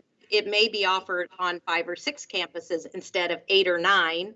I think about biotechnology was one that we stood up for quite a number of campuses because our life sciences industry said they needed it. And well, it turns out they didn't need as many people, many of our graduates as we had stood ourselves up for. So now there are 3 or so campuses that have strong biotechnology programs. We've also continued to adjust from AAS to TC to CT, depending on, and that would be the technical certificate or certificate. Sometimes it's just simply the credential we were offering no longer is what the employer needed. So we've done a fair amount of adjustments on that side as well. Dean, do you want to add anything? Yeah, sure. Getting quite an echo there. But, so one of the challenges is with the pace of change and how many new ideas are coming system-wide, as well as bubbling up from campuses. We've had to take a deep dive into our process for prioritizing things at the statewide level. So we have something we call the impact process that we've developed over the past year to help make sure that we have a way of balancing ideas that are emerging from campuses that would be of interest to more than one campus, along with ideas that might come from our systems office to be implemented statewide. We and this is, MJ is going to cringe when I say this. We kind of look at it as like a House-Senate model, where we have, the House might be the chancellor group, and the campuses and the Senate would be our leadership from the vice presidents at our statewide, at our cabinet at the statewide level. And of course, we're working really collaboratively and interchangeably in lots of different ways. But that is one example of something we noticed, that especially during COVID, when we were implementing so many things at the same time out of necessity, but still wanting to make sure we were meeting those needs of individuals. That's always going to be, I see it as a creative tension, right? Where we have to make sure there's no one size fits all model. We've got to make sure we find that balance to meet those needs of the community, but still do the big things that we can only do really at all, or certainly do better as a singly accredited system. So real quickly, one other thing is we haven't talked much about our quadrants today. This was a really, to me, amazing concept that was developed at Ivy Tech, and where we look at our programs at every campus and every region we serve, and we put them into 4 quadrants. It's either we're not meeting demand, we're not producing enough graduates in those typically high wage and high demand fields. Sometimes it's just high demand that are in the community. So that tells us we've got to find a way to grow. Quadrant 2 is we need to grow, but there's often a hard cap that prevents us from reaching the growth rate we'd like. Nursing used to be quadrant 2, but then we challenged ourselves on that. Could we really not find more clinical spaces, for example, to meet the need? And we did. But some of those programs are quadrant 2. There's some externalities that really determine growth. Quadrant 3 is we're producing more graduates than our community needs in terms of the employment demand. That doesn't mean those programs necessarily go away, but we're not, going to invest more space, perhaps, or equipment or resources into those, right? They need to be right-sized, perhaps, in some way. And then quadrant 4 is that equilibrium that we want to get our programs into, where we're producing the graduates that are sustainable within our communities. So we take that strategic approach, and sometimes it does mean, that we will trade off where we're going to invest our resources. But we really take our cues from our external audiences that we serve, right? So we have sector VPs who are dedicated. These are statewide positions. They are dedicated to those sectors, to going out and making sure that we're meeting the needs of those large employment sectors that often cross our campuses. Chancellors and others are also bringing that information to the conversation. So while our faculty are certainly playing the key role in developing the curriculum, the demand, we're looking very much outwardly to what those outcomes need to look like. I think the other question asked are there, what would be the challenges of being singly accredited? Since I've not lived in a different system, I kind of like it the way it is mostly. But it is, I think that the process that Dean mentioned, the impact process, my chancellors would say, Sue, you're bringing us too much change. There was a lot. We've had a lot of change, and we do a lot of change. The impact process has been the solution to helping us find the right equilibrium where enough innovation is driven at the campus level and then scaled across 19. And there will always be some innovation that comes from the systems office. And then finally, the last piece is, as the president, I do have executive order privilege. So if the governor says you need to stand up some programs in 4 weeks for Hoosiers, we will do it. And that's understood. It happens rarely, but that's the other piece. So I think getting this system at its ideal level of innovation, because that is a core competency, the muscle that I hope to build even bigger at Ivy Tech is innovation, because community colleges we are the workforce engine of America. We must be agile. We must deliver to our communities, to our employers. We must deliver for our citizens, for our friends and neighbors and families. So it's really important that we get it right. I know we can learn from KCTCS as well, and we're just trying to get as good as we can under the scenario that we are. But I don't think there's anyone in our state who would say we'd like to break it apart. We really are getting very good outcomes and efficiency, and the outcomes have to get better. They have to get better, but we're moving in a good direction. Thank you very much, Sue, for answering that question. I'm guessing, although I haven't seen her presentation yet, but I'm guessing that Dr. Johnston's going to cover part of that question pretty well in her analysis of what are the pluses and minuses of single accreditation. Am I correct in that, Dr. Johnston? Yeah, she's nodding yes. Yes, yes. Yeah, so you're going to cover, because you've seen, you know, a lot of experiences across the board, multiple different institutions, and I think that will really help us to hear some of her feedback. I think I had two more questions, Regent Heerdink and Regent Stevens. I'd like to ask those folks, whichever one wants to start. I'll just hold my question until after the proposal. So I have a question that Wendy brought up for Dr. Williams and the college presidents, but I'll hold that till after the second presentation, Madam Chairman. Thank you, Regent Stevens. Regent Heerdink? Yeah, mine should be real quick, hopefully. In your goal number 1, student success, with the red dot, is that just retention or are there other metrics in that red dot? At this point, it is the 2 fall to fall and fall to spring retention.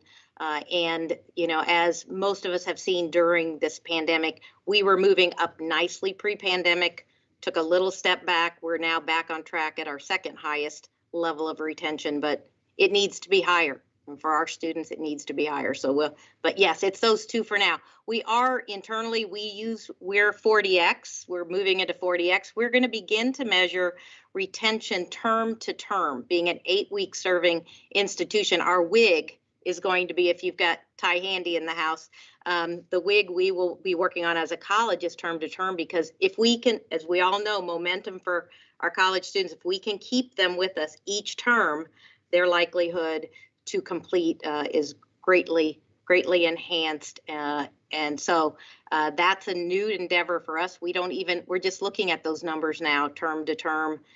We know that from the data, if we keep them here 8 weeks to 8 weeks, 80% who come 8 weeks to 8 weeks are retained long-term and complete versus others at about 50%. So the 2 we have today are fall to fall and fall to spring. Thank you.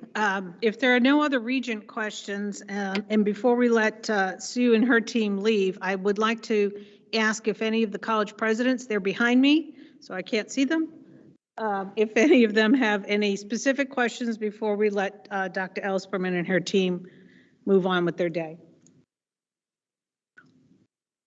No, great. Dr.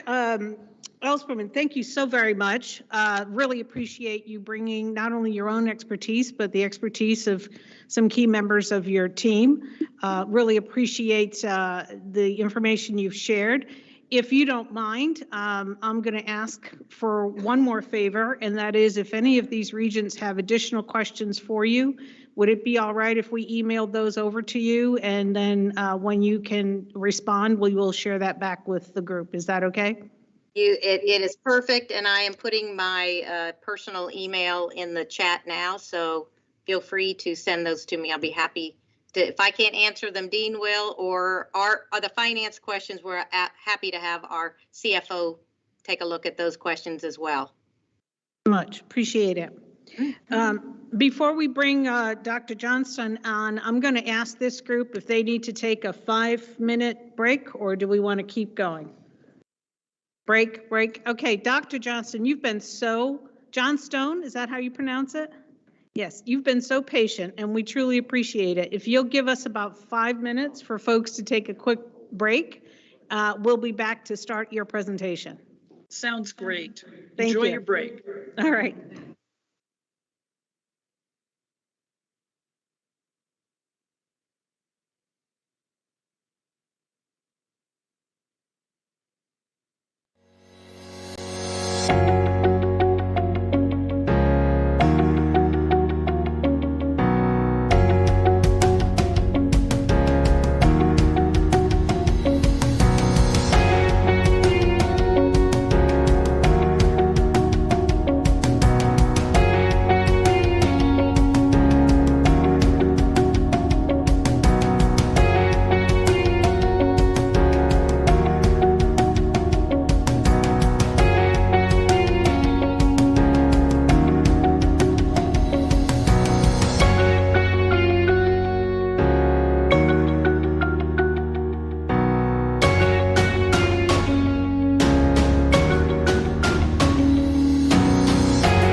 Dr. Johnston, we've got two more folks that I'm going to give another 30 seconds to come back, and then we will get started. And again, thank you so very much for your patience as you waited through the first half of our presentations. Appreciate it. So just give it about 30 seconds.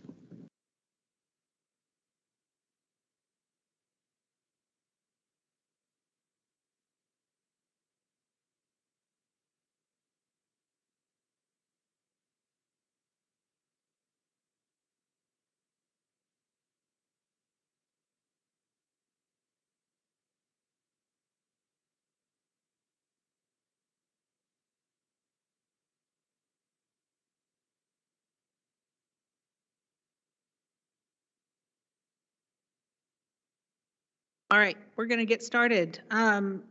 Dr. Johnston, could you please lead us through your discussion? I don't believe we received a prepared presentation ahead of time. Is that correct? We did not. That is correct. Okay. All right, whenever you're ready. All right. Well, I'll clarify a couple of things. One, the organization of which I'm the president is called NCHEMS, which stands for the National Center for Higher Education Management Systems. And we've been around for well over 50 years. And during the last several decades, my colleagues and I have worked with KCTCS on a number of different kinds of activities within the state.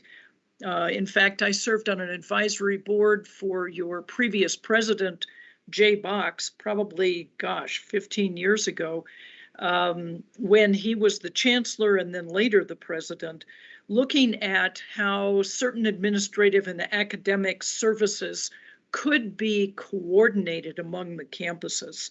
And it's my sense you've gone a long way with that.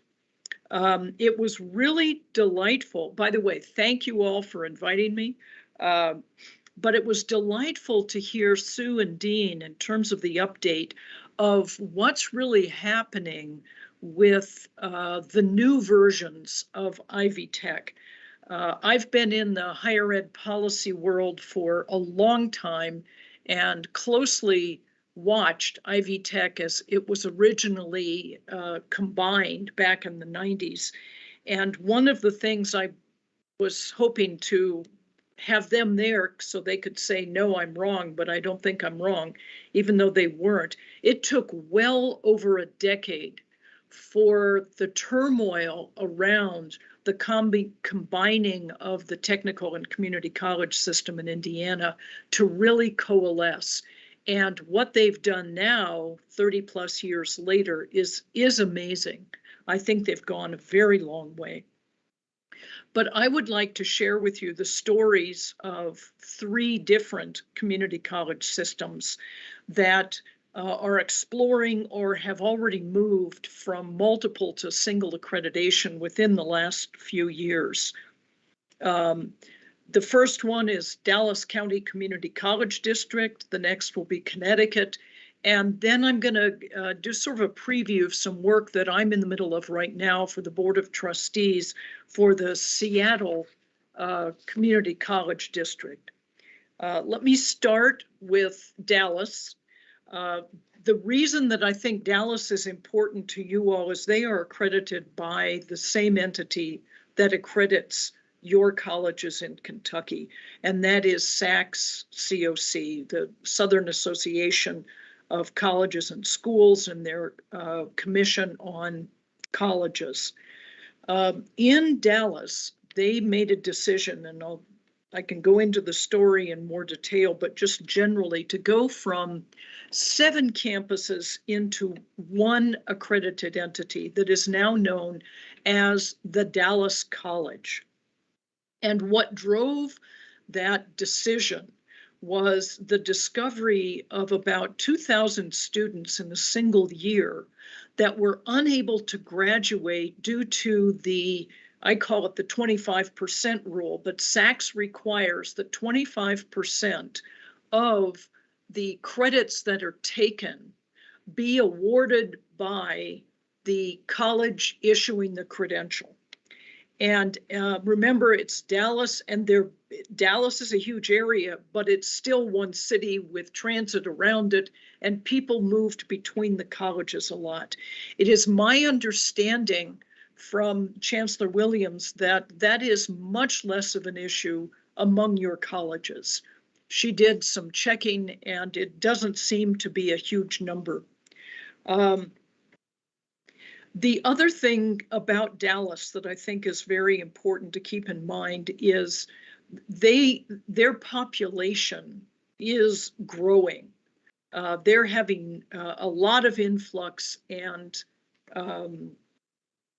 just a lot of growth, particularly in areas where there are high demand jobs. When I looked at the numbers for KCTCS, and I just used your website, there seemed to be a fairly consistent level of enrollment, but a drop off in 2021, which is probably COVID related. And I know that all of you are working on that. In terms of future trends, as I heard someone mention, when you look at this is as of 2020, the WICHES, the Western State Commission for Higher Education, is knocking at the college door, where they look at birth rates and populations and growth and various other things. They saw a 9% decline in the state of Kentucky of kids enrolling in first grade in 2017 to 2019. And those kids are now in fifth grade. And we don't know what the COVID effect is. Nobody does. But it's likely that you're going to be seeing a decline in enrollments, at least for students that are coming right out of high school. And as I read your data, that is the population that did not decline for you in 2021. And someone on staff there could correct me if I'm misreading that, but Dallas, again, took the step because they thought it would be of greater service to students. And there's a whole bunch of other pieces to that. But what they did find was that they did save money. They actually saved about where did I write that down? $26 million in the first 2 years. They began the process in 2019, and by 2021, SACS had approved their substantive change plan. All of the savings that they had, they put into student success activities. So they hired I think over 100 positions in faculty development. But in addition to that, they hired 150 academic success coaches. And that was just last year. This coming year, that is 2022, they're planning to hire 150 more.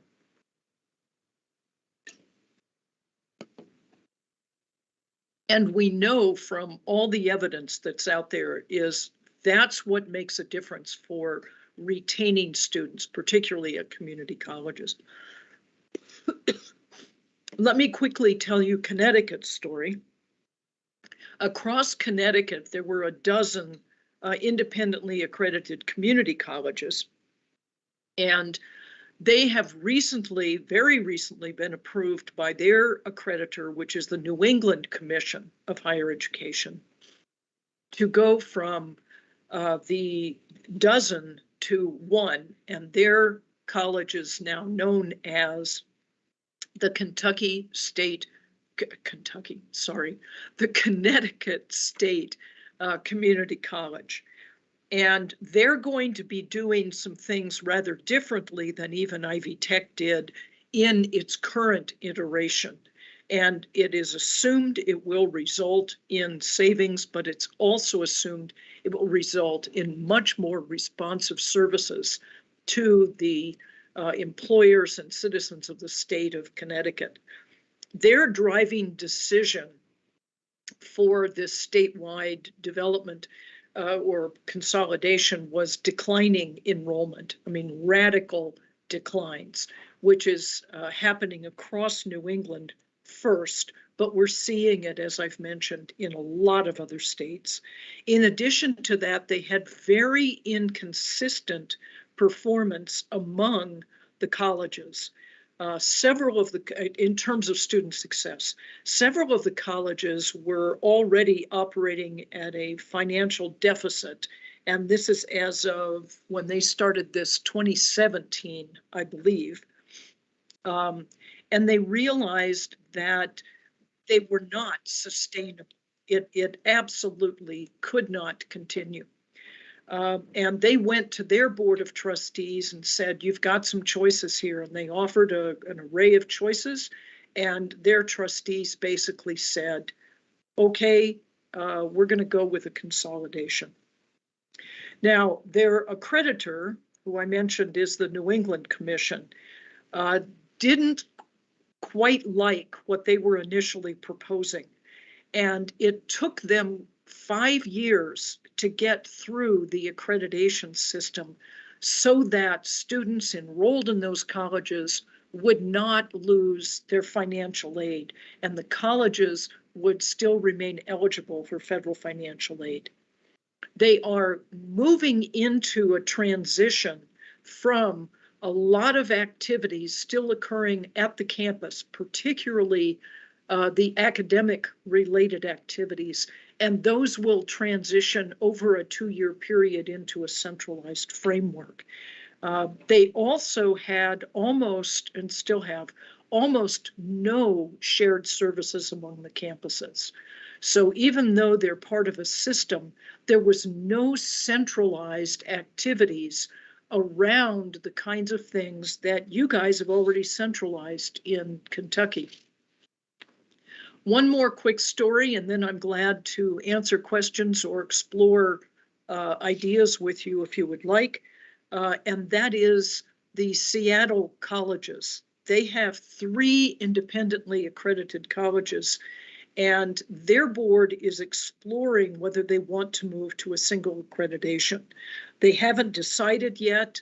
That board meeting to decide that will be in May, and I'll be presenting to them a full report on the pros and cons and what works and what doesn't, not only in terms of internally to Seattle, but also how other colleges in the Northwest area have managed multiple versus single accreditation and coordination with colleges within their districts. In Seattle, each of the colleges has a separate admission standard and process and fees.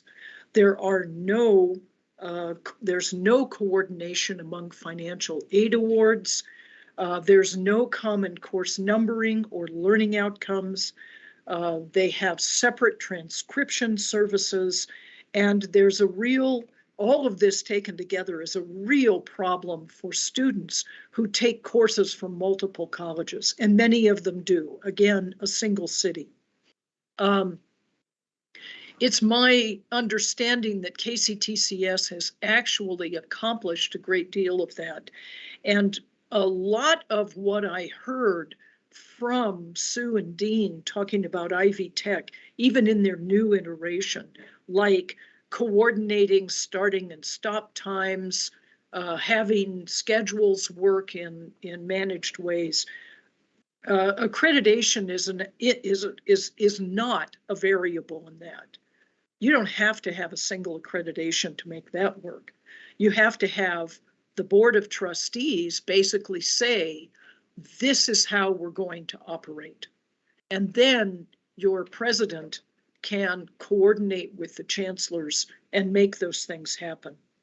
One of the biggest issues that I think you want to think about is something that came up in one of your questions, and that was the idea of individual campuses losing their identities.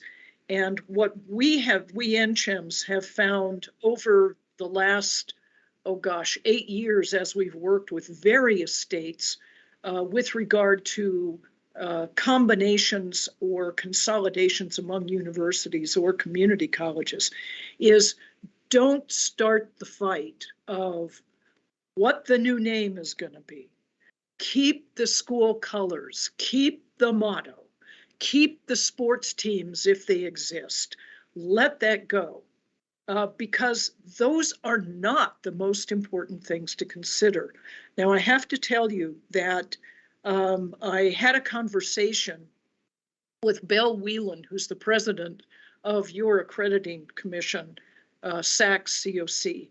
And Bill basically said at SACS, they do not allow campuses to keep their original names. I've had similar conversations with the presidents of the Northwest Commission, because that's where Seattle is, as well as Middle States, because of work we've been doing in Pennsylvania, as well as the New England Commission. They don't care. You know, for their purposes, they think the campuses should drive that kind of planning and deal with, you know, the identity issues in the way that they need to. SACS is a little more constrained around that, and they would expect any consolidated set of campuses to become whatever you guys chose to name it, but the Kentucky State College at wherever. So I'm going to stop there, and I am glad to respond to any comments. I know a whole lot more about both Dallas and Connecticut than anybody ever should, and Seattle, in terms of what's working, what isn't, and why. But if you do have questions or ideas you want to exchange, I am glad to participate. I'm going to start with a question that I have. Is there a difference between single accreditation and consolidation? Is there a dependency relationship on them? Does one come before the other, or are they completely separate and distinct from one another? They're nested. They're nested together. So if, and I'm going to use Pennsylvania right now as an example. We did the work there a number of years ago, about 5 years ago, and our recommendation was the consolidation of several of their state universities under their PASHE system, and PASHE is the Pennsylvania State System for Higher Education. So it's not Penn State or the privates, but it's the regional universities throughout Pennsylvania. And our recommendation, primarily for purposes of sheer numbers of people in the regions of the state that needed those services, is that they look at some consolidations. And in one case, it was 3 campuses, in another case, it was 2.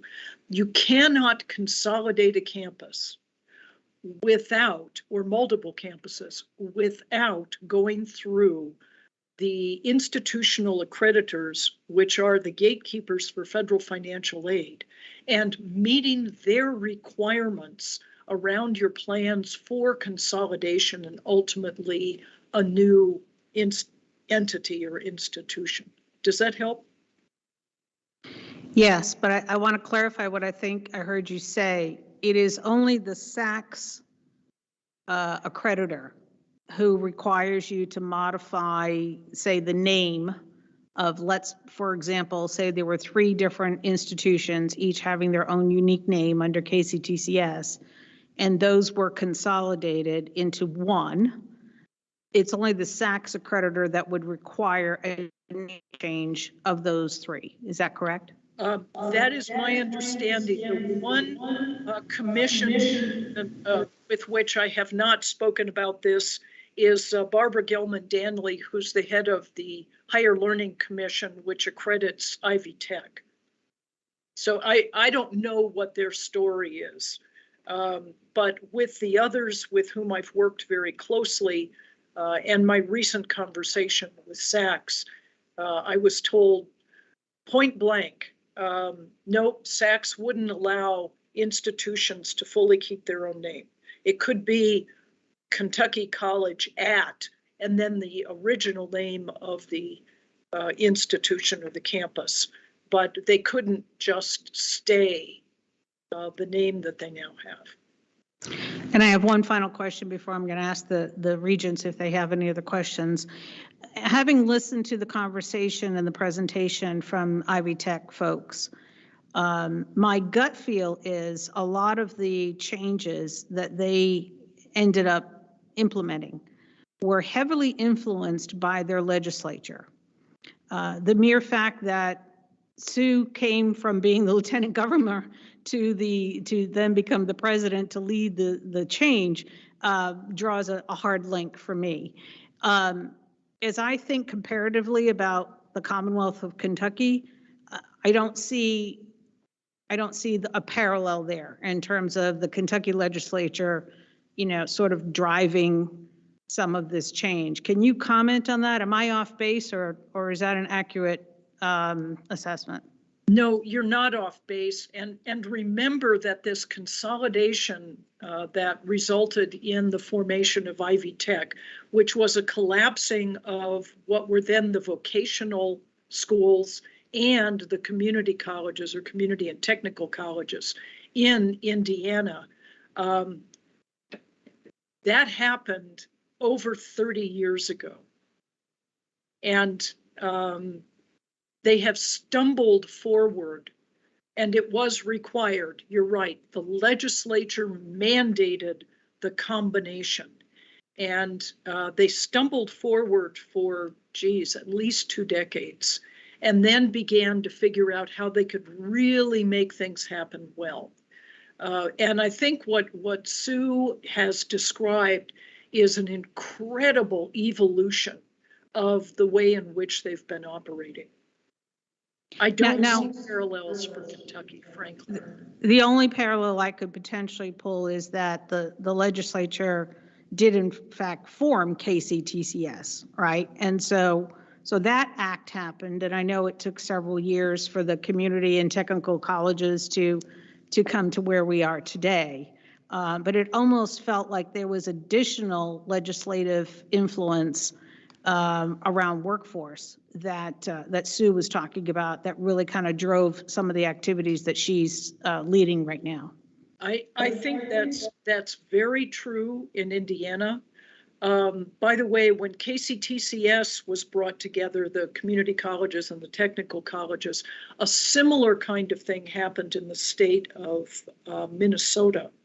And in Minnesota, what they're finding right now, again, it brought together not only the state technical and community colleges, but also the regional state universities, which is like the structure in Connecticut. Yes, Connecticut. Sorry, I start with the C and it's going to go Kentucky or Connecticut. With what's happening right now in Minnesota as they're evaluating their enrollment drops and population declines, they're looking at some of the less populated areas of the state. For them, it's around what they call the Iron Range, the northern part of Minnesota. And they've just announced they are consolidating 4 of their colleges there. Thank you. I would like to ask the regents if there are any questions at this time. Yes, Regent Hurdy. In many of your examples, you start with a problem, like institution having a problem or multiple problems that they are looking to fix.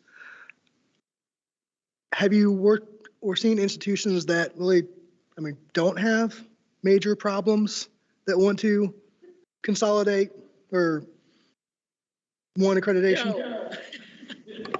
The answer is no. And part of the reason for that is any kind of consolidation, whether it's real fully coming together as a state, like it's happening in Connecticut, and the way in which they are totally revamping how each of those campuses will operate is a very heavy lift. it takes tremendous energy. In Dallas, the chancellor there, a guy by the name of Joe May, that has connections throughout the South as well, he said that he had to form a leadership team that met daily to work through all the issues that were emerging as they consolidated those 7 campuses. So this isn't something that folks do for fun. Thank you, Regent Herding. Are there any other questions? I just have one. And I would like to know, what was the evaluative criteria that was utilized to find this as a strategy? Because obviously, I've not heard anyone yet say we are actually interviewing students. We are going out to community groups to find out what you want. Why are we not trying to find out in these areas why there is an enrollment drop? You know, we can look at the data that shows out migration, et cetera, but are we really talking to those that we serve to ask them, why are you not coming to our college? Is it our offerings? Is it the way we deliver them? Is it the wraparound service? Is it the support, the reputation, our outcomes? What is it that's driving you somewhere else? I haven't heard anyone mention that. I think that's a terrific observation. And in the case of Dallas, they went to the students within the city and did what Joe called cafes with groups of students to try and assess what's working and what isn't. But again, their problem wasn't not enough students. Their problem was growth in student engagement, not engagement, but enrollment. Connecticut, they didn't do that. I would argue they should have, but we didn't get called in to help them until after things had been decided and were beginning to explode. In Seattle, we are doing that. We've been holding focus groups with various combinations of students to find out what's working and what isn't, and what could be changed. Thank you. Are there any other questions? Regent Fletcher? Did any of the 3 examples that you gave us, Dallas, Connecticut, and Seattle, did any of them consider or actually change who their accreditor was during their process? The answer to that is no. And this is number one. It would not have been super feasible to do that until maybe 2 years ago, when the federal government basically said the regional accrediting commissions are no longer regional, they're just accrediting commissions. And that began to enable people to shop for accreditors. I don't know if you've been following the news, but there's been a move in Florida to require higher education institutions to change their accreditor in every cycle. And I give that as an example because it's where most of the debate and the information has been coming out. The cost to change an accreditor is not small. And when you've got multiple institutions on multiple schedules of accreditation with a single accreditor, it's one thing. When you then are trying to move to a new accreditor and you've got multiple institutions on different cycles with an old accreditor, nobody has yet figured out how to do a crosswalk. This is all so new that nobody's tried it. I don't know if that's useful. Okay. I'm going to ask if there are any questions from the college presidents who are sitting behind me. They are such a quiet group. Come sit over here. You'll start asking questions. You can speak. Yeah, you don't have to have a question. a comment from one of the college presidents. Got a race. Now they're jumping up. This is awesome. All right, let's have Dr. Let's see, Ferguson, and then Dr. Castle after him. Thank you.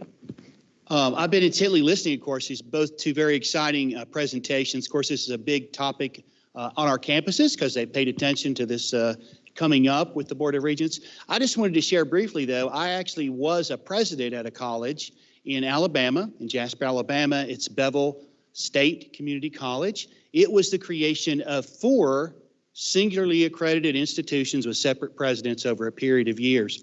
By the time I got there, this had long happened. It had happened in the late 90s. But when I got there, one thing that both of the presenters talked about were the community concerns. Here we were decades out, and still there were multiple problems. For example, at one of my campuses, which was the Hamilton campus, people would routinely say, "You're not my president. The state got rid of my president."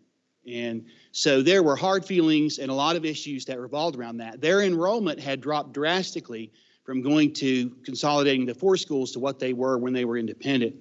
The other thing I would say is, which was the regional approach that if you study Ivy Tech they took, which now in 2017 they've changed to some degree because of this, I believe, is I had 4,600 square miles that I covered for my college. So I had the state of Rhode Island was my service area. I spent the majority of my time as a president in the car. Now, the folks who were there, and the previous president, the person who followed me, would tell you the same thing. She had been there for over 20 years. They saw no savings other than the fact that there was now 1 president instead of 4. That was it. Because every college still had to have, which is the same is true in the Ivy Tech model, every college still has a dean of services, an academic. I mean, regardless of your accreditor, you're going to have those things. I also have some experience with North Central in the time I was in West Virginia. I know Dr. Kelly also worked in West Virginia. They are similar, but they're quite different. I think it would be interesting, I think, if we would move forward in considering this to determine what the expense would be, and to the last presenter's comments, what the expense would be to change accreditors. They're similar in focus, but not exactly. And having gone through an affirmation at a North Central college, it's just different. It is just different. So we would lack that expertise and knowledge to do it. Not that we shouldn't, but I don't think we have that expertise. Dr. Carey? Thank you, Dr. Ferguson. Dr. Castle? I hate following Larry, but I would just like to make a couple observations if I can. I have also worked in other systems, the South Carolina system for one, and as Dr. Johnstone mentioned, I was in Minnesota before I arrived here at Kentucky. There are a lot of differences that occur state to state, even when we're talking about systems that are kind of similar but not kind of similar. And so there are a lot of different values that people place in this. And one of the things I have noticed here, as I did in Minnesota, was there's a very, very big attachment to your area. And just as Dr. Ferguson mentioned a while back, being around one area and having people respect and respond to that is really, really important. For us, for instance, in Somerset, we are still, it isn't a big thing anymore, but we are still talking about the consolidation of 2 campuses there. And all I have to do is take a look at the sign in London where it says London or Laurel campus, Somerset Community College. On our campus, it says Somerset Community College on the top, and it's all because it is important to the people that are there. And the kinds of things that we're talking about today are going to drive a lot of those things, those things to happen again. But more importantly, it's my opinion that I think a lot of these things that I saw Ivy Tech present are really good. I think there are things that we could all learn from them, but I believe we could do those where we are at now and in the direction we're headed. So that was it. Thank you, Dr. Castle. Do we have any other comments? Dr. Young? Good afternoon to each of you. I just also would like to add that we're talking about regional accreditation, which is no longer regional accreditation, but there are also programmatic accreditations. There are also other items that need to be considered in terms of our foundations. What do we do with those dollars that our communities raised for their community college? And it may sound small, but it is a really big deal. Hopkinsville Community College, or Hopkinsville, loves Hopkinsville Community College. And while they can respect Jefferson and Somerset and others, they're not particularly interested in helping students from those particular areas. They want to ensure that students from their area, that their needs are met. So I just think that there are so many other variables that will really need to be considered if this is seriously being considered. And I think I have two more who want to make comment. Well, thanks for allowing us to share some thoughts here. I too have worked in another state in a completely different setup where colleges were absolutely independent from one another, no state system. I came to Kentucky because I like the benefits that we have in the structure that we have here, and I truly believe it is the best model out there. It's not a completely centralized like an Ivy Tech, but it's not a completely standalone like the colleges that I came out of. It really pulls the benefits of both. And one of the things I do appreciate about having Sue come and speak to us about Ivy Tech is I learned some things. I truly love learning from our colleagues within KCTCS as well as outside KCTCS. And we have really come a long ways, as Dr. Johnstone said, since 1997 when we were brought together for the community and technical colleges to the point where we're leading the nation. We're #1 in the nation in credentials conferred per capita. To me, that's not a broken system. I think what we can do is we can take the best of what we are, learn from others who might be doing some process things better or some structural things better, and learn from that and strengthen a great model that we have in Kentucky right here and really take things into a beautiful new future for Kentucky without overhauling the entire system. So I'd encourage us to think about fine-tuning versus major overhaul. Anton Reese, West Kentucky Community Technical College. I want to piggyback on what my colleague, Dr. Young, mentioned about the importance in terms of the local identity.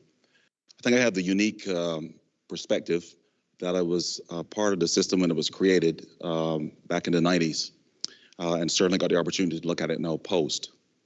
One of the things, particularly in the Paducah area, the consolidation between the then Paducah Community College and West Kentucky Community College, in many ways, could be considered like a historically Black entity. So that name identity was very, very, very critical. The consolidation became incredibly ugly. I'm sure it was all across the state, but the significance of the name resulted in that West Kentucky, if you will, led, because the original proposal was Paducah Community Technical College, and it became West Kentucky Community Technical College. I use that as a premise because having been through this before, this would create a local Civil War 2.0. I think that it will be an incredible distraction just with a name change within itself. I think also with regards to advancement and donor support, I think that brings yet another element. And I just think when we really assess where we are, as Phil mentioned, I think that we build on, look at some best practices, certainly capture those. But I'm also reminded that we are, if not #1 or #2 in the nation, when all is said and done, if you're talking about efficiency in terms of students getting credentials. That does what we do. So I would really, ask the board to really weigh very, very, very significantly, which I know that you will, that identity is important. We're in the middle of March Madness. We root for the Wildcats. You try to change the Wildcats' name, you will have a civil war across the Commonwealth. I would argue that's the same thing for our local communities. And last and certainly not least, because I think this links with single accreditation and quite frankly, the questions around the building locations. What makes us unique is that access portion of our mission as well too. It really matters where we are strategically located. I can speak certainly in the Deep West.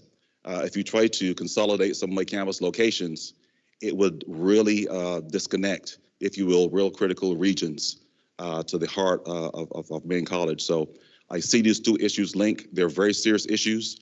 Certainly, I think that we're all open to streamlining and maximizing but I think it would be a significant mistake, particularly at a time where we are challenged locally, as we are continuously trying to navigate through all things COVID, keeping our students focused and to be successful, hoping we can emerge now back to whatever the new normal is, to do what we do best and ultimately have more students come to us, through us, getting credentials, and with a heavy emphasis on equity would be my comments. Thank you. And let me just take a couple seconds. I am from Madisonville, Kentucky. My name is Cindy Kelly, and I'm the president there. I came to Kentucky because of the system. I have worked in other systems. I have also been a part of a merger of colleges. And that was only 2 colleges that the legislature asked us to merge in another state. And just the accreditation significance of the changes took years for 2 colleges. And I look at where we are right now, hopefully coming out of a pandemic. Coming out of a pandemic, some of us are coming out of devastating storms, trying to help people rebuild their lives. And that disruption, and I have no problem with disruptions, good things can come out of disruption, but for right now, I'm not sure this is a disruption we need. And what I have found since being in Kentucky is our strength is our 16 colleges, because we can serve our individual areas, but with our system, we come together as one voice. And we're one voice in the legislature, and we're one voice to help one another. Right after I got here, one of the things that happened was that there was a need at Ashland Community and Technical College for an AIT program. My college was the only one at that time that had it. How far apart are we? A long way across Kentucky. But our folks came together, and we were able to bring that program up in Ashland for their needs very quickly. So while we're all working and making our relationships and building our programs for our regions, we help one another and we learn from one another. And what might work in Louisville might not work totally in my area, but I can take that and see how we tweak it. And I think that that's a big strength. And I think that we are coming out of a very difficult time in our state and in our nation, and we're bringing ourselves together to move ourselves forward and try to rebuild the workforce in the Commonwealth. So just some things to consider. That's scary that I had, oh no, good, I don't have the last word. Okay. Now, Sally, Fernando Figueroa, I'm at Gateway Northern Kentucky, that thing up there. And Sally and I met when I was at Dallas. And I was at Dallas right before the thing that became Dallas College. And when I first got there, faculty, staff, everybody was asking me, because I was the Vice Chancellor of Educational Policy there, was, are we going for single accreditation? A lot of people for it, a lot of people against it. Joe May, I don't know if you remember this, Sally, he was like, we're not going to look at that. We're not going to touch it because A, it's a distraction. B, it's not needed to accomplish what it is that we need to be able to do. And he wanted to focus on, becoming student-centric, and there was a wonderful graphic he used to have of this flower thing that showed all the different services that could be put together. When he saw, and this was the thing, is like when you have a problem that cannot be solved any other way, is when he finally said, okay, we're not graduating enough students because of this rigmarole thing through accreditation, so we will fix that. It was the only thing that could have gotten him to look at that and put in the resources and the time, because then it wasn't a distraction. It wasn't a move away from what he was trying to accomplish. It was a move towards student completion and success.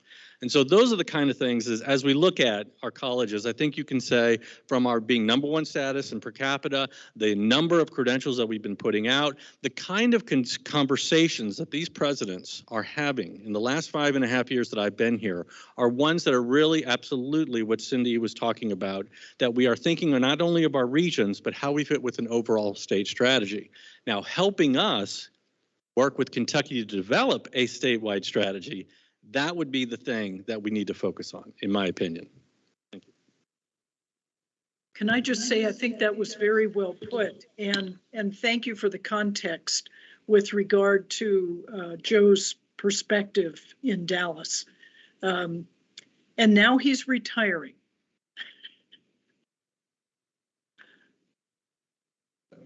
Thank you very much. I appreciate each of the college presidents who got up and spoke their comments, because it's very important that we hear directly from what I call the boots on the ground. These are the people who are managing the colleges on a daily basis, working with their local legislators, local mayors, local employers, and community leaders. And I had asked President Zarapata if he would be okay with inviting all of the presidents, not only to this board meeting, but even future board meetings. An enthusiastic yes was what I got back from Dr. Zarapata. And I think what's important is opening up the conversation, right? We do operate in a hierarchy. We are the Board of Regents. We manage Paul. He's our employee. He manages them, all those folks behind me. They are his employees, but it is important to have, particularly these kinds of very important strategic discussions, in a more open and honest and collaborative nature. And I agree also with Regent Fletcher and with other regents who've said to me, it doesn't have to necessarily have a label on it. It doesn't have to be labeled single accreditation. It doesn't have to be labeled consolidation. A lot of what I've heard from the president of Ivy Tech, some of these things we're already doing them. We're moving toward 8-week courses in several of our campuses. We're moving toward consistency in policy. In fact, the rest of this afternoon, there'll be a lot of discussion about consistency, and tomorrow there'll be a lot of voting about policy. We're moving in that direction, and that takes leadership from this Board of Regents, but also the participation, obviously, of the college presidents. So I really want to thank you. Some of you traveled far and wide to be here in Hazard, so I appreciate it. But I want to thank you for not only attending, but for expressing some of your comments. The input is incredibly valuable to us as we move forward in the discussion. Madam Chairman, I'd just like to say that, I did talk to Dr. Williams and to the college presidents. And I asked the question, I knew what the answer was, but I asked it anyway, is we do have a syllabus for all these courses or a course of study. Everybody is supposed to be teaching basic things throughout.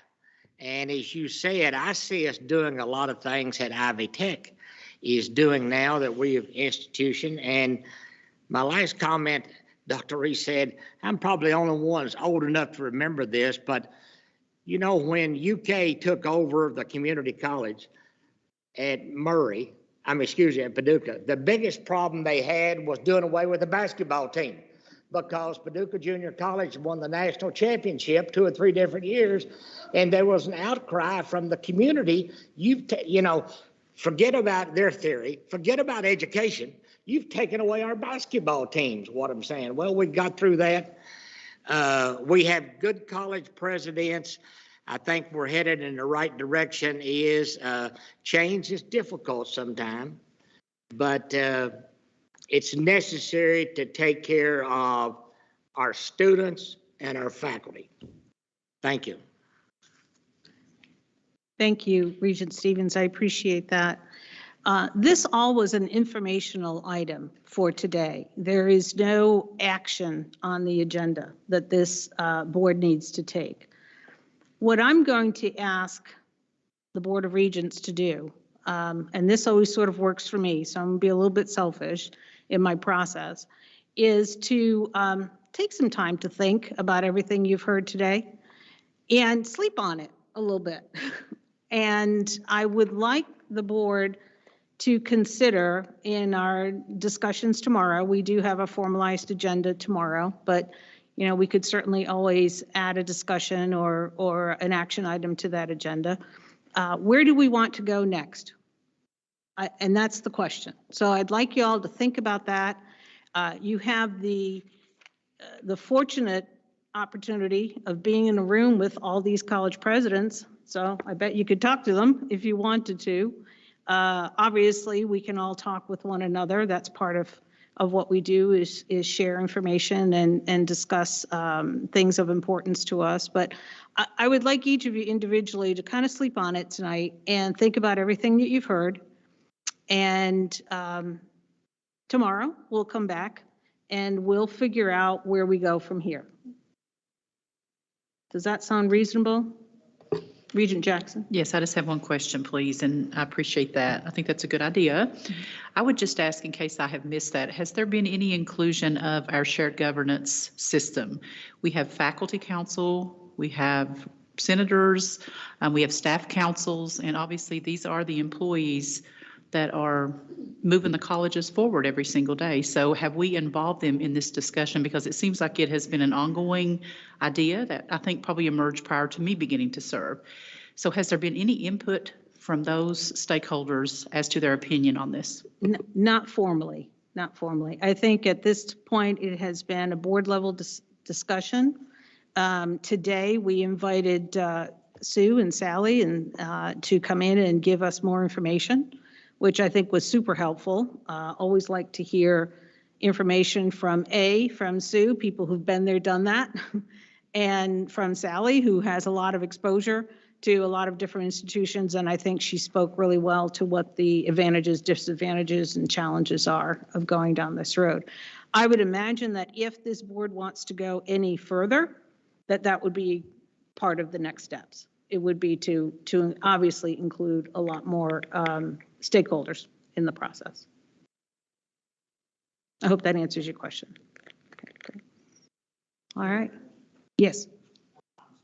Could I just say thank you all, and I'll sign on.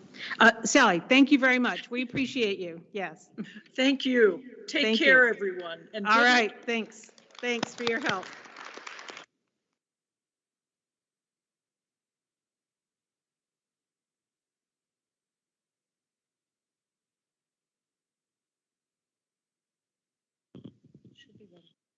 Hello. Okay. If you don't mind, I'm going to remain sitting. But I want to tell a story. And most of the presidents and there's employees at the system office will understand that I'm a storyteller, and to get my point across, I have to tell a story. So if you go back to 1960, in the little town of Cumberland, Kentucky, a group of local citizens got together and they formed a convoy and headed to Frankfurt and met with the governor, and they had the president of the University of Kentucky in tow, and they said, we want a community college for our people. And our people deserve to be educated as much as any other citizen in the state of Kentucky. So the governor took it under consideration, took it under advisement. The president of the University of Kentucky did the same thing. A few short months later, the governor, with a shovel in hand, was in Cumberland, Kentucky, breaking ground for the campus. And that governor was A.B. Happy Chandler, by the way. A little bit later, when that became, came to fruition and a campus was born in Cumberland, the city of Whitesburg all joined forces, got together, they raised money, they bought a building, and they gave it to the college, which then became the Whitesburg campus of Southeast Community College. If you move to Pineville, the nursing building in Pineville was donated to the college and to form the Pineville School of Nursing, which is now our Pineville campus. And then if you look at Middlesboro, the city of Middlesboro, city council, the mayor, the airport board, which is made up of a board of directors, gave 25 acres of property to the college to build the Middlesboro campus. And if you look further, I don't know if any of you are aware, but the Knox County campus of Southeast should be finished. I was there yesterday in a progress meeting. We should be done within a month or so. The college will have a fully functioning campus there that basically is about 12 to 13 million roughly, and there's not a single dollar of college money in that campus. And we've got money to operate that campus for 2 years, free of charge, no rent, no anything. That's how important community colleges in the locations they're in are to the communities in which they serve. It's not a net zero gain. You consolidate down, you shut a campus, you do this, you do that. You instead of end up gaining students, you end up losing several hundred, because I came here from Southeast and drove to Hazard. It took me almost 2.5 hours to get here, 2 hours and 15 minutes or so to get here. That's the closest college to Hazard. That's our closest college, is Hazard, okay, to us. So having said that, our students deserve an education just as much as any other do. So if we start looking at consolidation and changing and closing and doing things such as that, those students and our residents in those communities will suffer. So that's all. Thank you. Thank you. Okay, I think at this time I'm going to close down this topic. In your board materials, there were a couple of suggested next steps. As I've asked the regents to do, take a look at that. Think about your own next steps, and I do want to bring this back for discussion during our meeting tomorrow so that this board can come to an agreement as to what we think the appropriate next steps are. So we're going to keep on moving. So I'm going to point to my vice chair, Mr. James Lee Stevens, and he is going to introduce the next item of discussion. Wendell, you're up. Talking about money. Before Wendell starts, I just want to. Sorry.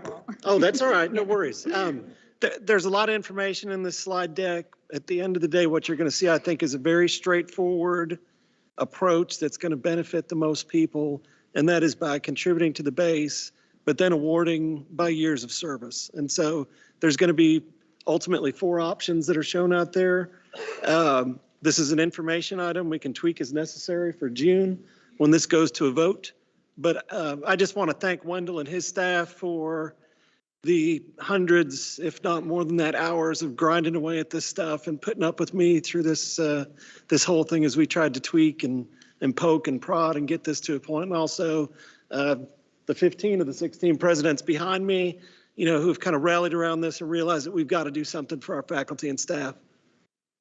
Wendell, take it away, my friend. Right, well, and wait, I want to thank Wendell and Paul because I was kind of hard on both of them in our conversations is in the outline. So, yeah, I was. So that we'll go from there. Thank you all. Thank you, both of you. Thank you. A large amount of gratitude to staff that have worked on this. Jackie, Heather, Buddy, Brendan, Stuart, Weatherford, with regard to our scenarios and a number of things. So stop and ask questions. What I've got in here is to talk about compensation classification. I've got 3 scenarios. I understand Regent Stevens wants a 4th one. I can talk to you about that. We've also had Lewis Pruitt, who's with us today as well, to give us advice and some things, to do a lot of research for us at times with regard to benefits, compensation in the private sector. He has a consulting business. He works for us on a part-time as-needed basis. So he's been able to help us do some things as well. I also have some benefits information in here that you should also have in onboard that lists, I think, some of the things that had been asked for, or the HR directors had been surveyed. And I think Regent Damaris had asked for that. And we also give you some other alternatives in there. We had to take some liberty with regard to assumptions on that and to calculate what the cost would be. I'm not suggesting we do these things today. I'm suggesting that, much like Regent Damaris has spoken about, digest those, let that be for the new vice president when he or she is hired, and go from there. But we also listed, I think, Regent Fletcher, you asked for comparison to the other public universities. That's also in here. I think we're very comparable with regard to that. There's an overview of KCTCS benefits in there that lists each of the benefits and roughly how much those cost or how much is expended per employee, as well as the overall cost that we spend. Because in benefits in general, we spend about $80 million a year on additional associated benefits. We charge at 43.5% for that. That is reflective of all the different personnel systems that we have, because we have the KCTCS system, we have the UK We have 18A, 151B. We have personnel in KTRS, KERS. All of those varied. Many of those are by statute. So the actual benefits will change with regard to what the cost and what we have to provide, such as, with KERS, we still pay better part of $800,000 per month. We have 443 or so employees in there, but over $10 million plus a year for that particular retirement system that we pay within the Kentucky Public Pensions Association, our authority rather. So that kind of sets some background. Do ask questions as we go through. Scroll forward for me if you would. All right. Our goals, what this board has challenged me to do over the last 9 months since we talked last June about it, was one, provide a salary increase, and if at all possible, that needs to be a recurring salary increase to the base. So unlike what we've done this year so far with regard to adding non-recurring amounts, that didn't get taxed to the base to become a compounder going forward. So that's number one, to try to provide that. Address compression. I know that when President Zarapata and Chair Damaris were out on the road, they also heard about that as well. Regent Stevens, you've talked about it several times too, helping those employees with longevity, seniority, if you will, that have been here, that have withered the years when we didn't give salary increases, when we didn't do things that we probably should have. And then also to try to have a market schedule, have something that reflects private sector as well as the market that we compete in the public sector of higher education. And also to look at stemming the practice of hiring at the minimum. We've done that far too long, regardless of an individual's qualifications. He or she would be hired at the minimum. That's all we would offer. We need to get away from that and some things along that line. So after deploying salary compression solutions and address benefits, those things are what we're trying to do. That's been the focus for this. We've also looked at during the year, and there's, I think, within the packet may be kind of where we were before, looking at the number and types of positions and what our turnover was. I'll touch base on that in somewhere as well, because we have had a lot of turnover, some of it related to COVID, some of it related largely to compensation, people leaving for that, others with regard to retirement. Chair Damaris, you asked a couple weeks ago when we met, I think it was last week, about succession planning and things of that nature and how many people we have that are eligible to retire. We did a little quick analysis on that. Almost 24% of employees that we have, faculty and staff combined, in the next 2 years, either this year, 22, or 23, 23.8%, almost 24% of those employees will be eligible to retire. Either are today or will be eligible within the next year to 18 months. All right, I think the question was asked about total compensation. Total compensation includes that base recurring salary amount, any non-recurring salary awards, overtime for non-exempt employees, and any additional supplemental pay. That also includes benefits, health insurance, retirement, paid time off, which is often referred to in the private sector with vacation, sick leave. You know, we get 8.5 days of institutional or holiday leave in addition to the institutional time that's given around the holidays of Christmas and New Year's. That's roughly about 10 days. Now, I know a lot of employers give some time off at that, but they don't give 10 days. And that's when we get to how we peg some things and research where we think our salaries could be compared to the private sector, given our benefits. I'll talk more about that. But for example, employees, scroll up just a little bit, making, say, an average of 48,606 and receiving benefits at the 43.5%. That base for their benefits would be 21,144. So their total compensation package would be almost 70,000 at 160, or not one, but 69,750. To give you an example. Scroll forward if you would, and please stop and ask questions if you do. Good. So I noticed on the page 4 that it was based on the 1,950 hours paid. So that would be 37.5-hour work weeks. Mm-hmm. Is that the same for salaried and hourly employees? Salaried are exempt, and for example, myself, I work until the jobs get done. But as far as the work hours, it is a 1,950-hour schedule, 37.5 hours a week. 8 to 4:30 or whatever it happens to be, 8:30 to 5, those types of things. And it has historically been that way. When the community colleges came from UK, it was a 40-hour work week. still exempt for those that are on exempt schedule. But with state government coming in, the technical college, it was 37 and a half hour week, the same as state government is today. So do we pay people based on a time card for what actual hours they work, or are we basing all of this salary information on the assumption that every employee that's hourly is working only 37 and a half hours? Based on the 37 and a half hours, people get, for those that are non-exempt, they are paid on an hourly basis. So they do report time. And do they get paid time and a half or overtime? Yes, they get up to 40 hours is straight time. But at 40 hours, if they work 40 hours plus that week, then they get time and a half. Okay, thank you. Other questions? Scroll forward if you would, please. In recognition of the benefits and talking about with regard to KCTCS, we do pay a 10% match, 5% contributing. That is provided under a 403B plan. One of the things we did as part of our research on coming to our 85% that you'll see a little bit later with regard to salary to compare to a private sector salary is KCTCS benefits, public sector benefits tend to be higher and more generous than a private sector. Back to your point on 37 and a half hours or those types of things. We have 8.5 paid holidays. We have 10 additional days roughly at Christmas and New Year's because of institutional close. Often you do get time off in, if you will, in private sector, but you don't get 10 days. You may get Christmas Eve, you may get Christmas, you may get New Year's Eve, you may get New Year's, but there's roughly 6 more days along that same line. By the same token, by the 403 10% match.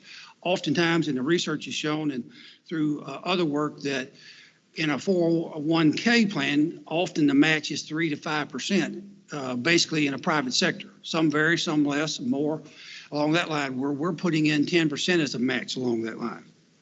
In addition to that, during every U.S. presidential election year, we're giving that day off, and that's federal law on that line, so we're off with that.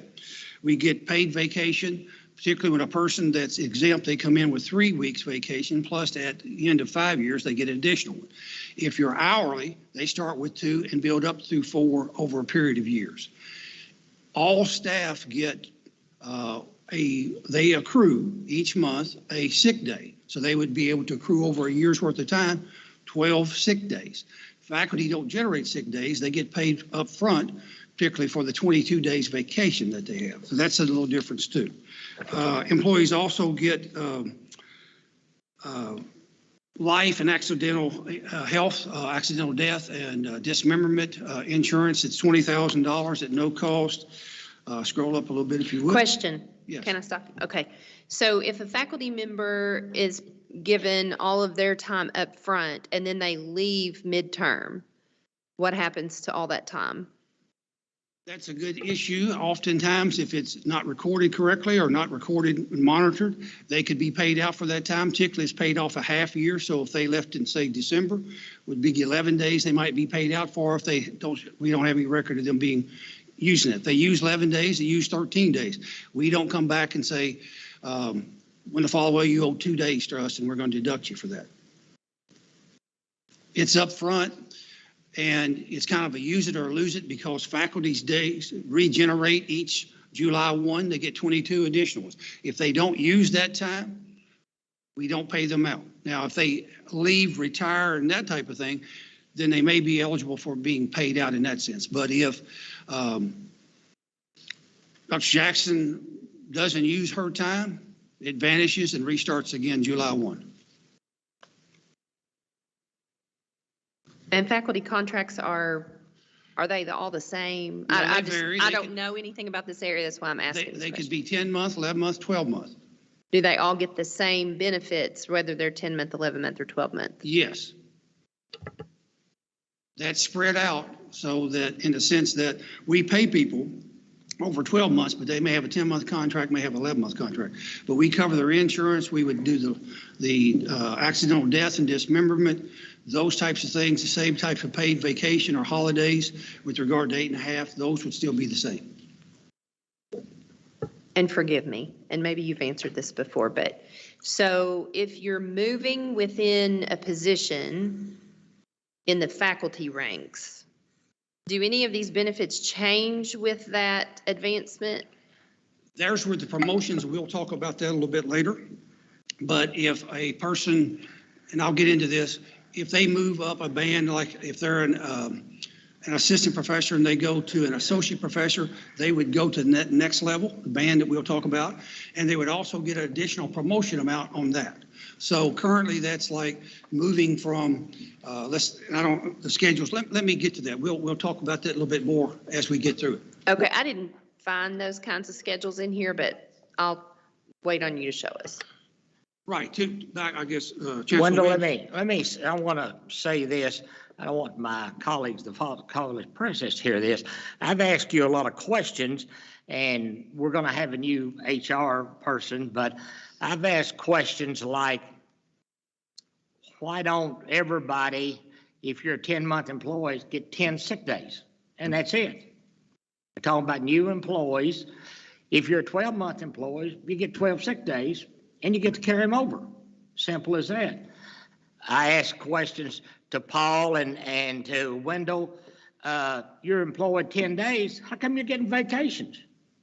I mean, it's questions like that is because, and I have deferred, I guess, to Paul's suggestion we're to get a new HR director and we look at some of those things down the road. But I wanted the college president to say that if you hear some of these questions, they're not all coming from Wendell, they're coming from people like me who just ask the questions, and you ought to be able to carry over your sick days and accumulate those, and you trade them for service, how you want to do it's what I'm saying is, but they can accumulate. So, but I just wanted to hear from the college president. If you hear comments of Paul and Wendell saying somebody wants to do so-and-so or a board of regents person asked that was me. So I'm the guilty party of that. Okay. Thank you. And I will just to add this, a lot of the, if not most of this has been carried over from the University of Kentucky. And as we've tried to go back and find the reasoning for it, for example, the front loaded 22 days, nobody knows. So nobody knows at UK. We don't know where it came from. There's a long laundry list that this next vice president's going to have. And I think I'll talk more about it tomorrow, but I think, we need to take a hard look at all the benefits we've got now, what we need to add to it, and probably look at some sort of cafeteria plan so that people can pick what's important to them. We kind of went through this in the hospital systems a few years ago, where at the executive or administrative level, folks had, like our bank was, you get 10 days a year, you get to use them whenever you want to, no questions asked. Then we kind of moved into this PTO kind of idea where you got time for hours worked or hours paid, depending on which class you were in or category of employment you were in. But what we ended up figuring out is that because of attrition, just natural attrition, people retiring, moving, whatever, leaving for whatever reason, that when you paid everything out front, everybody was always sure to wait until January 5th to actually give their notice because all their time was in their bank and that all got paid out. So what we ended up doing was kind of separating that out and saying, okay, we're going to pay out benefits 3 times a year or 4 times a year. So each quarter that bank, accumulated versus you have 22 days and, you left on March 1st. So you're taking that 22 days with you, or we're paying out for time, especially when it doesn't carry over, you're paying out for time not served, I guess, depending on how you look at that. Just a thought. But again, I know very little in this area, which is why I'm probably going to ask way too many questions. Feel free to, but back to your question, do we differentiate between benefits? The answer is no, we do not. That being said, scrolling forward. I'm going to interrupt you one more time, Wendell. I think President Zarapata said something really important. You're going over the current benefits. This is how they are today. We have some excellent materials in the onboard about the potential of tomorrow.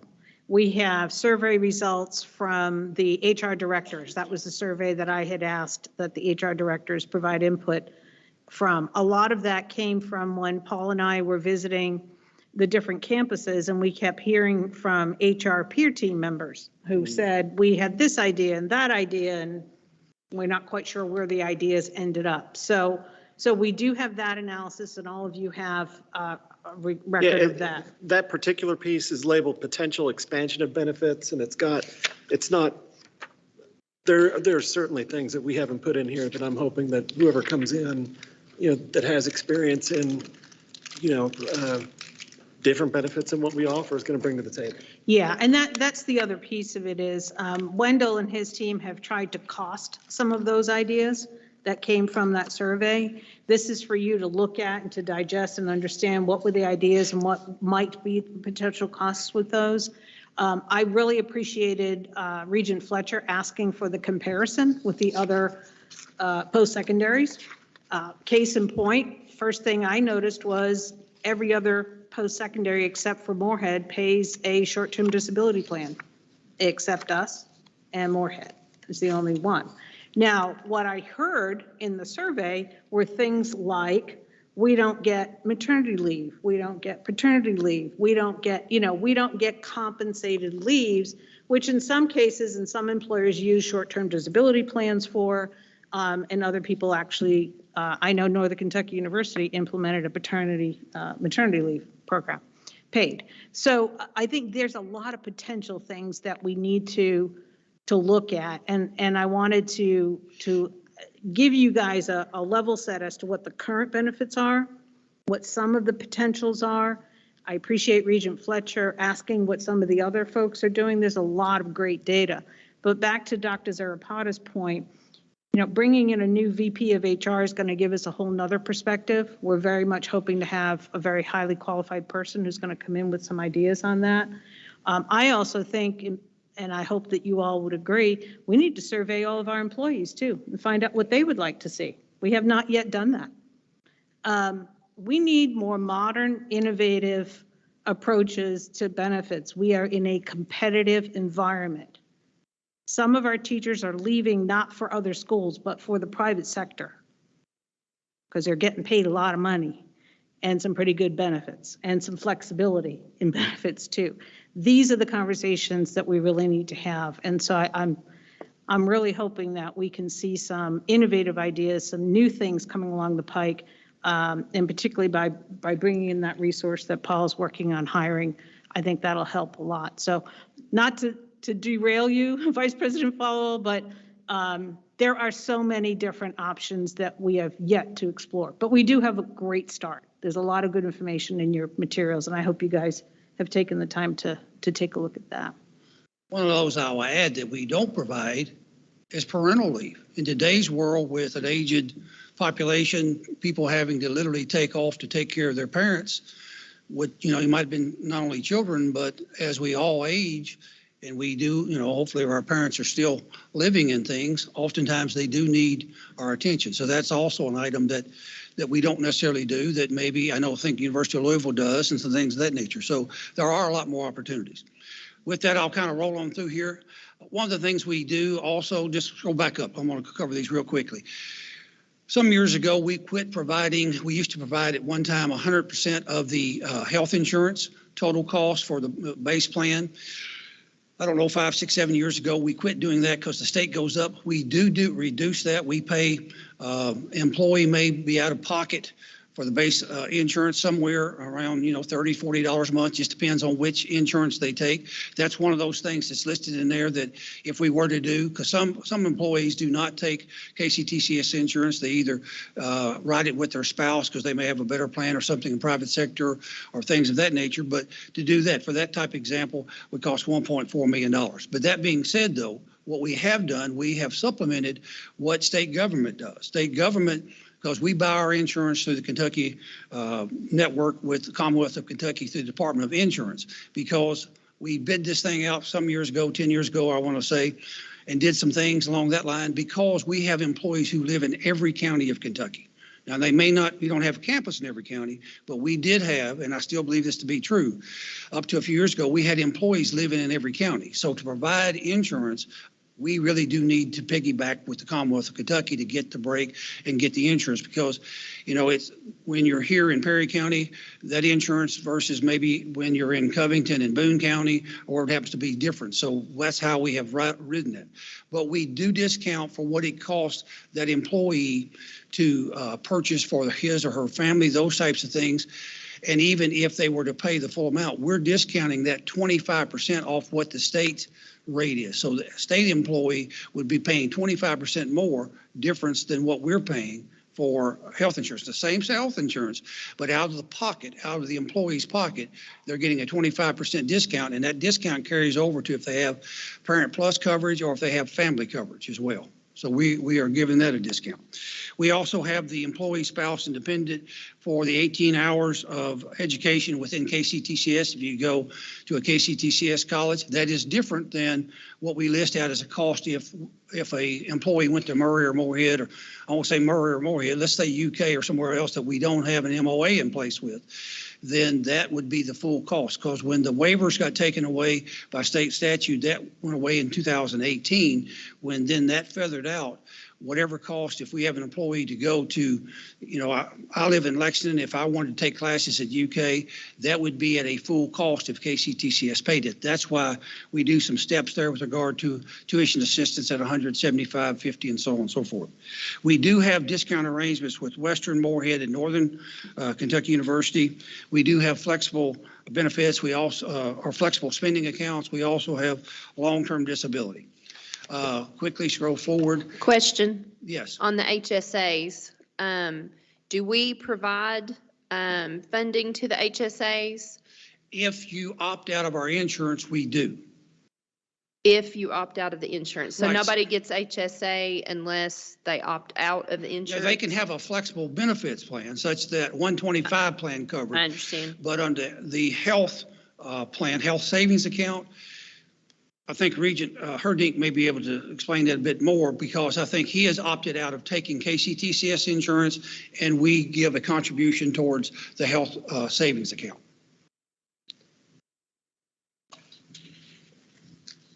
Oh, okay, so nobody gets, is that a credit based on just the opt-out? So it doesn't matter what level of employee you are, or whatever? Correct. You just get a flat rate every year to the HSA if you opt out? Yes. And how does it compare to the total cost of what the health plan would be? Is it equitable? No, it's not dollar for dollar. It's a fraction. And why is that? Money, and that's the way it's been since before I came into this position. I can tell you, it's been that way probably 20, 25 years, going back to what President Zarapata said. Many of these things were carried over either from state government or from University of Kentucky. That'd be something to look at. Okay, go ahead. Just a point, it's an HRA, not an HSA. Oh, So my it fault. does not stay with you if you leave the organization. Do we have an HSA? I'll have to, I don't know that I have to check. I know we have a flexible spending account, an FSA, but I'm not sure, to Regent Herdink's point, the HRA versus the HSA. I need to clarify that. And when you do, let me know who gets money in either. Regent here. Joe, how does it help you? Actually, it helps me a lot. So any co-pays or whatever, I just use that account. I use my wife's insurance through her organization, and I just use it for anything medical that comes up. So even dental, and it accumulates over time if you don't spend it, as long as you stay with. So if you accumulate $9,000 in your account, you can get some dental work done or something like that, and it covers all that. So it's a good benefit. And if I could say, we do not have an HSA. We have FSA and HRA. Okay. For instance, with my particular plan, I have an embedded HRA, and I can carry up to a certain amount. Regent Herdink's HRA would be different since he's opting. So there are also rules that apply based on the ACA and basically who can be a dependent on your HRA, on your FSA, et cetera. But we do not have an HSA. If you would scroll forward, you know.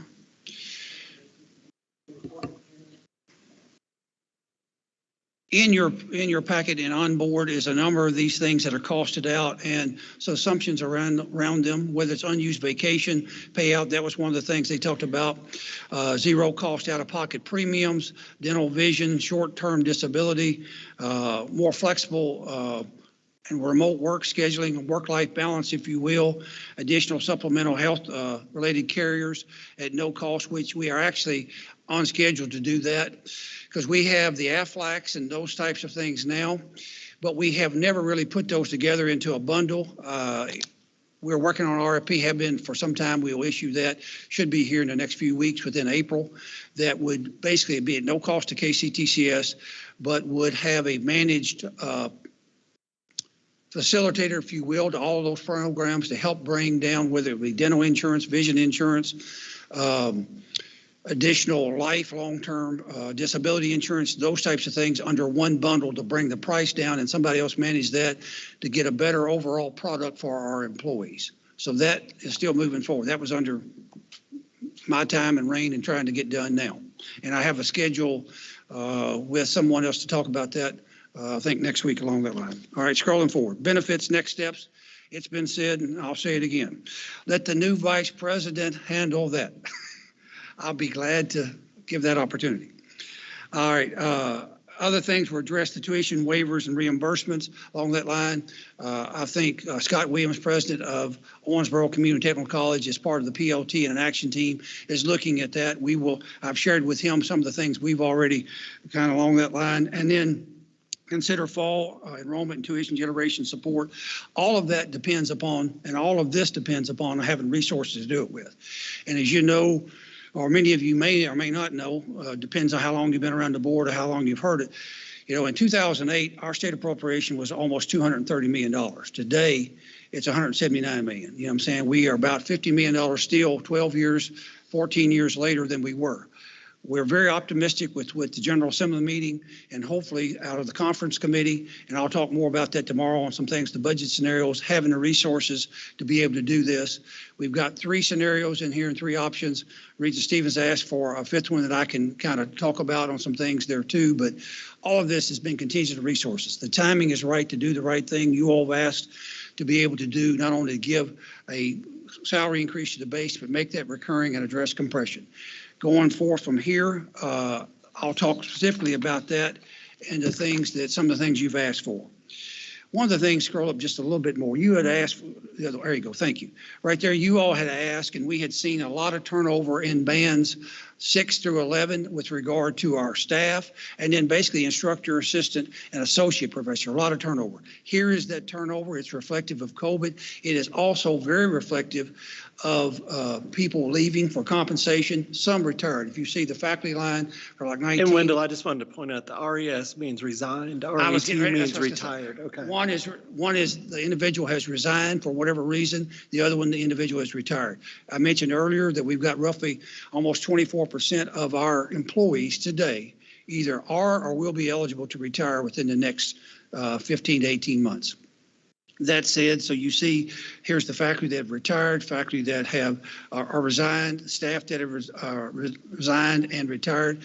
Those numbers on staff have really gone up, and significantly, not only because of COVID itself, but because people leaving and the dynamics of the job market and the pay, salaries, and scales today. It is not just in allied health, it's in every job of every sector. I mean, it is. We're all experiencing inflation, those types of things. It is a very competitive market out there.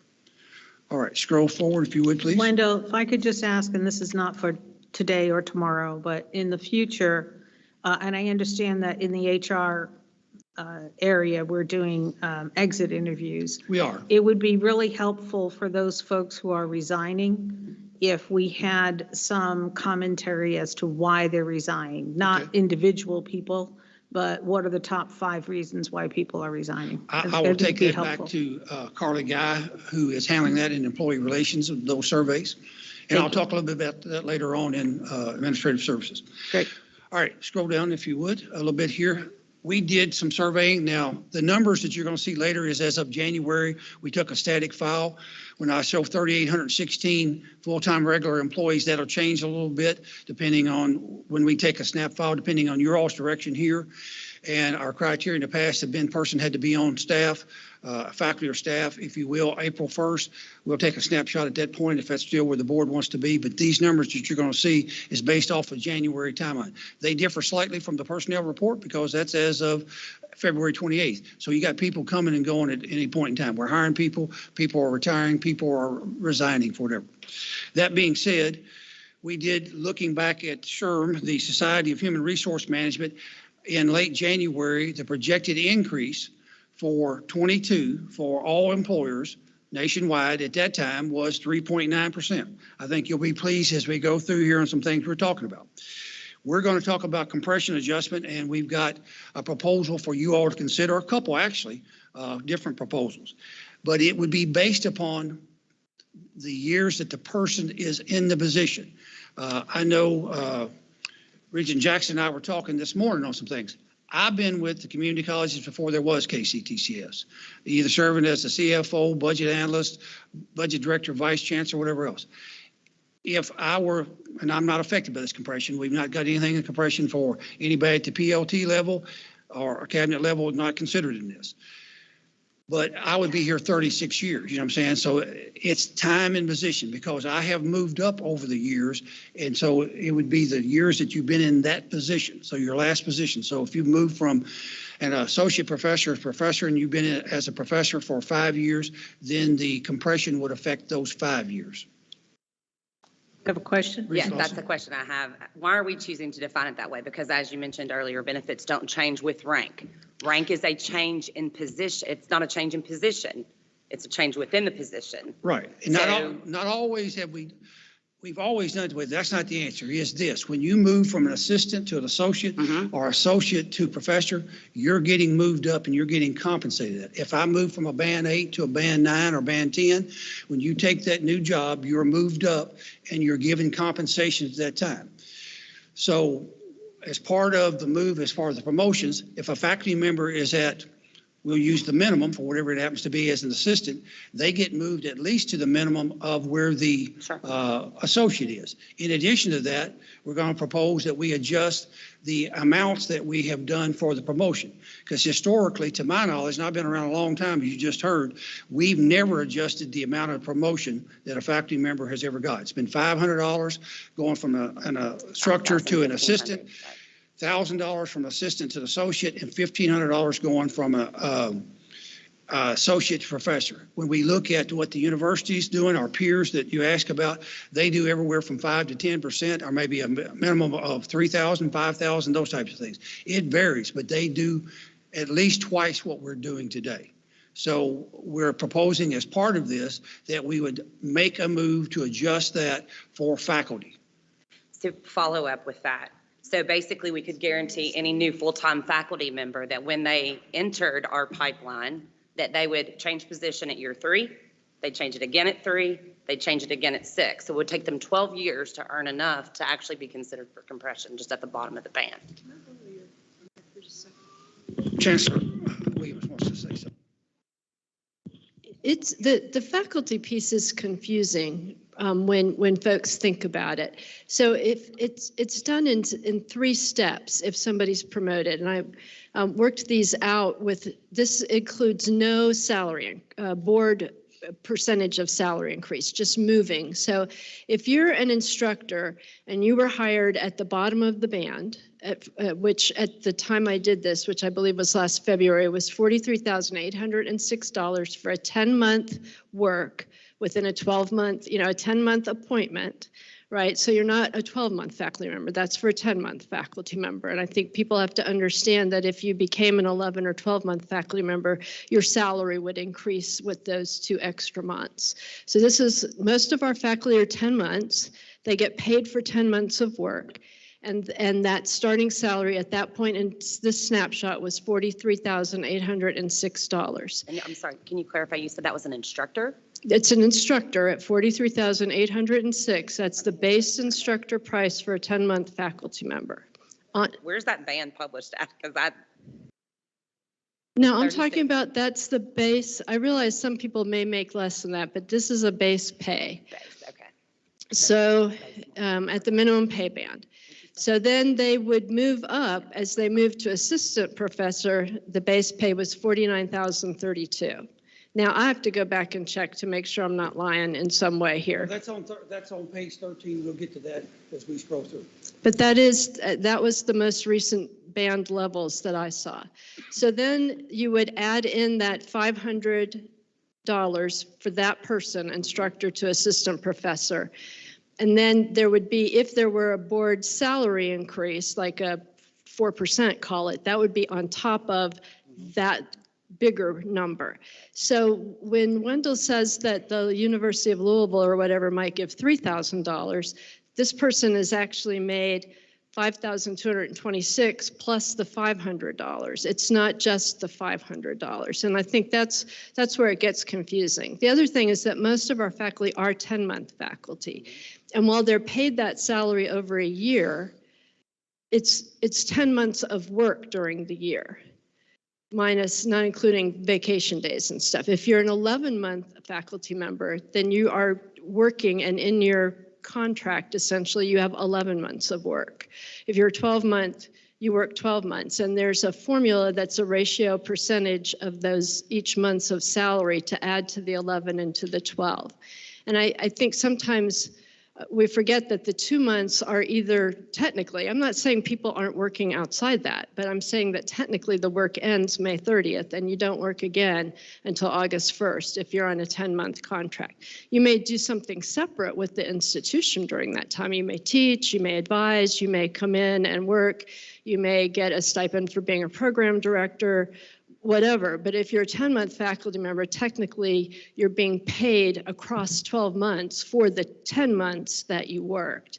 And I think sometimes we have to keep that in mind. An 11-month faculty member makes more than a 10-month faculty member. A 12-month faculty member makes more than a 10-month faculty member or 11-month faculty member. So it gets a little confusing in the process. And I think when you are promoted, it's not just the 500,000 or 1,500. It's the move between bands that's the bigger amount. And so that amount ranges instructor to assistant professor around $5,800, assistant professor to associate professor around $8,500, and associate professor to professor around $12,000. And I realize faculty don't agree with me, but when I take the bands and do the math, that's the way it works. So, I mean, we can have that discussion later, but please just remember 2 things are happening to faculty as they're promoted. Let me say, and I think Wendell will get in this, is that what I heard from our staff and faculty members, that they had been in positions, the same position for 4, 5, 6 years, and I'm just using an example, they were making $60,000.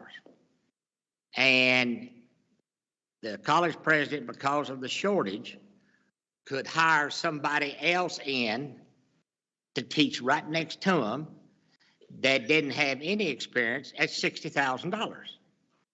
Well, when you get into these scenarios, hopefully you're going to see if you've been in that position for, let's say, 8 years or 10 years, your salary is going to be approximately $1,500 more. And that is, so there is in some of these options, Wendell get to, for longevity or seniority in there for those people that have been in positions, whether it be band, professor, assistant professors, in there is that you are going to make more than the person hired in next to you that had never taught in that position. What I'm saying is, so I think that's one of the options that hopefully I know Wendell will present, and that's one of the things that I'd ask for. We'll get to that in just a minute. Yeah. 43,000 is on a 12-month basis. So if a person, for a faculty member, is working 10 months, they would get, and that's 5, 6 of that, that type of thing. So that's the proportional amount. Question. And again, because I'm not a faculty person, I don't understand, but does that mean that somebody that is at okay, so you said it's the position, not the rank. So if they're here if we say we're going to do this on 5-year marks or whatever, so they're here for 3 years as an instructor and then they become associate. Starts over, clock starts over. Clock Oh. every time. 3, 3, 3, 6. But you're getting the increase, as Dr. Williams has spoken about, you're getting that movement from base. So it's not like you're not getting compensated for that. You are getting compensated for that. And it's the promotion amount is not the important piece. It's moving from ranges as assistant to associate to professor. But I guess that's what I want to just clarify, is that the position is not changing. So we might want to consider a rephrasing of that for the benefit of faculty, because they see that. I mean, just me You're not personally, changing band, you're not changing rank. but you're not changing position. I'm still doing the job that I was hired to do in 2008 when I was hired. But you have changed in rank, I hope, during that time from an instructor to an assistant to an associate. But I get to start professor. over. Instead of having 14 years, I now have 1, according to that. No, you were compensated somewhere along the line. Well, sure. But I was also hired in it low. I mean, so We'll talk compression about is that. the problem. We'll talk about that. Part of this, and one of the major things I want to point, compression increases. Hear what I'm going to say to you. Compression increases will not exceed the market, which is the midpoint. We'll talk about the various scales here in a minute. So whenever we attach the compression, we'll talk about the compression being put on first to give the person the largest increase that we can give them, and then apply whatever across the board that this board may decide to do. All right, scrolling forward here a little bit. All right. The promotion rates I mentioned haven't been adjusted to my knowledge ever. If you can scroll forward a little bit there. All right. So we're proposing that we would move those up $500 per level from an F1 instructor to an assistant. Right now they're $500. We would move those to $1,000. We'd move the assistant to an associate from $1,000 to $1,500, and the associate to professor from $1,500 to $2,000 as part of this compensation proposal. All right, scroll forward. All right, one of the things we've heard, making salaries more competitive. As I mentioned before, the instructor to the associate professor is where we're seeing a lot of turnover, we're seeing retirements, as well as bands 6 through 11. Some of those could be just, their positions, band 6s are so low, they're very competitive, things of that nature. Other times they're just not competitive because they can go, use Walmart, for example, wherever it is, they can go somewhere else and get the same salary. And when we talk about benefits and things, I know that's a very important issue. But people right now are worried about how much compensation dollars they can spend, not how many benefits they're getting. That being said, because of that, and we talked a little bit about the benefits, KCTCS salaries may be here and private sector may be here. But if you look at the benefits of the private sector versus KCTCS benefits, our benefits are far more competitive and more generous than the private sector. So we believe about 85% is the target for salary to salary, if you will. Providing those increases to base salary is what we heard was the single most important thing, and as well as this board, as well as talking with the HR directors, as well as talking with employees. The second most important thing was providing a pathway to make the salary increases, whatever you all do, that we bring forth in a budget in June, to be a recurring salary increase to that base, and find a way to fund it in 23, 24, 24, 25, and so on, therefore. Scroll forward if you would. All right. Raising the salary schedule, this is one of the things we've talked about too. We're not proposing that we raise the minimum, because you've heard from the presidents today. What goes at one college may not always be the same with regard to the market. In places, and Bluegrass can talk about it, I don't think Ty Handy's here, but Dr. Capo's here, and Dr. Adams from Southeast or others.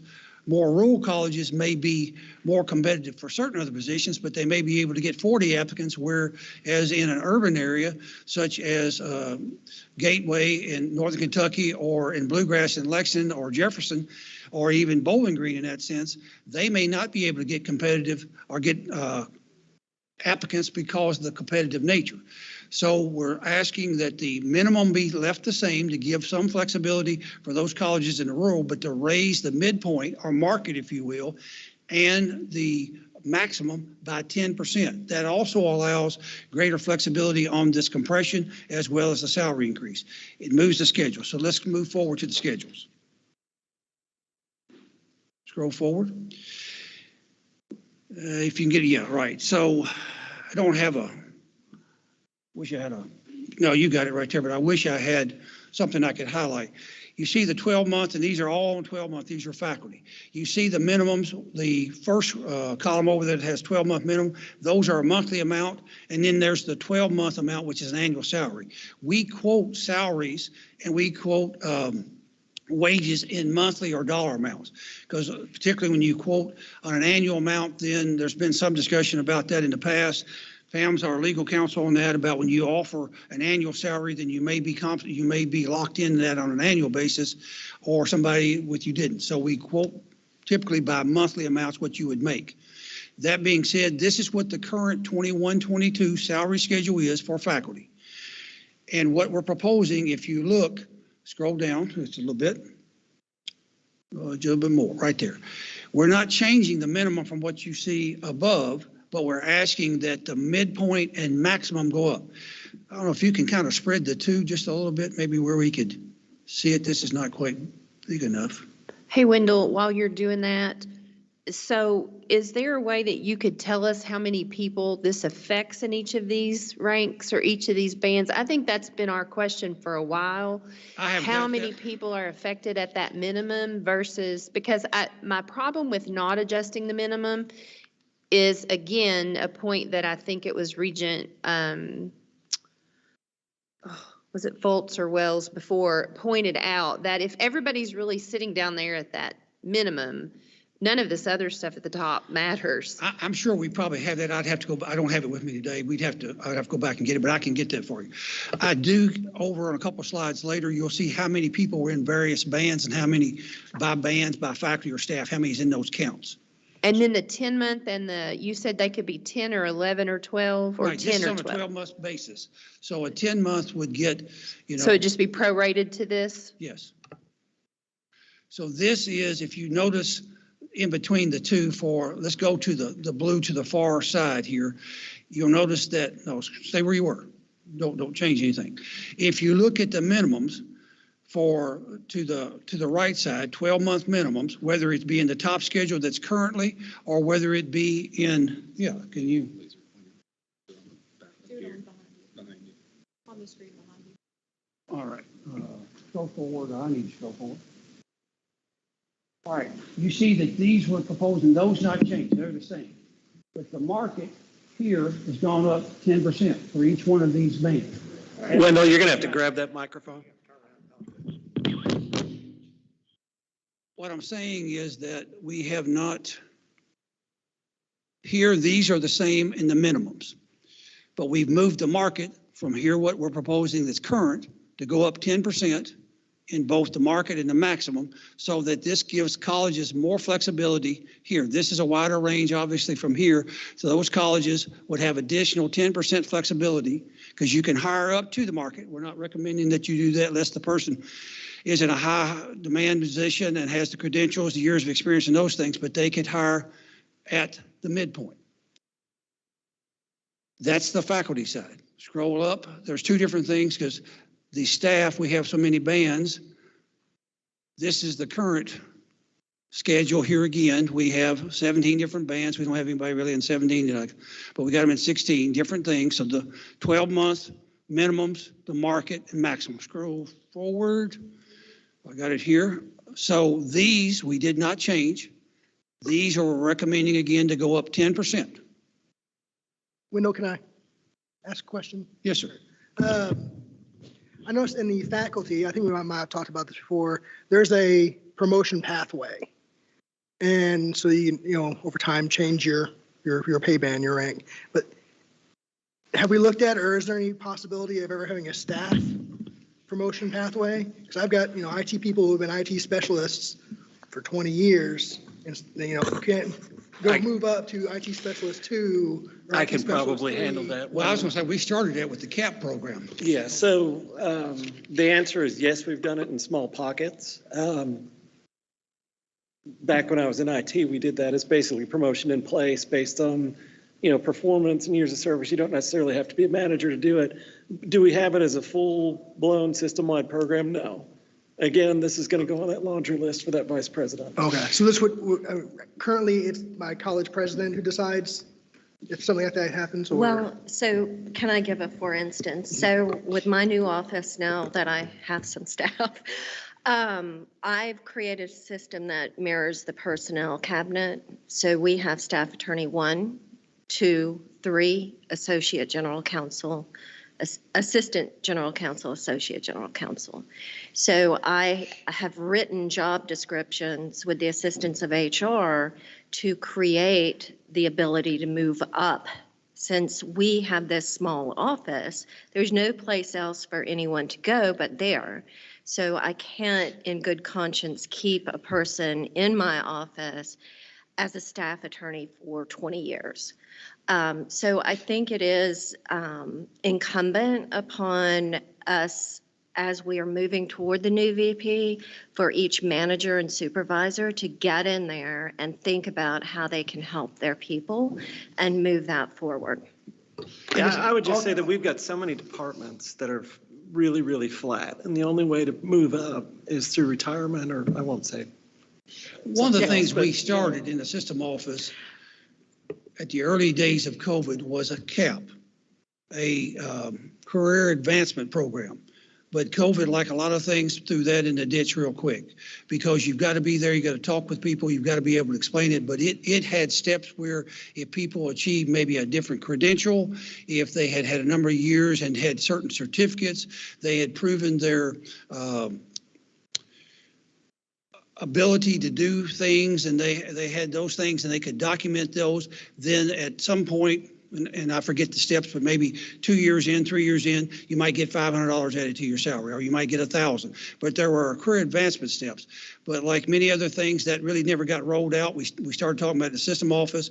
The college presidents were very interested in it, but with COVID and Teams and whatever, there's just no way to implement it. So that did not go forward. Wendell, may I ask one question, please? Yes. I'm sorry. That sounds very much like clinical ladders that we would be very familiar with in the healthcare industry. We've done that for a long time, so I'm glad to see that that's maybe under discussion. But I would ask the question, back on the other slide that you were talking about when you were comparing minimums and market and maximum, and you were talking about how that could vary depending upon the qualifications the person would bring, et cetera. So why would it matter in the beginning if we would hire someone in at a higher rate with a certain credential and never give credence to people that had worked for us for 30 years that earned that same credential and did not receive any pay increase? We should be doing equity analysis on each one of those, and that would be part of what we're also asking going forward, is that if I'm brought in, then you also look at those individuals you have in that same position, same level, those things, and they be also brought up to accordingly to address that. So you don't have people leapfrogging that are people that have been there for years on end. So equity analysis is something that we asked for the last time. Is that not part of any of this today? That was out of scope of this. Initially, what we talked about was to provide compensation on a recurring basis, salary improvements, and compression. That could be the next phase, and I would advocate it should be the next phase to do an equity analysis.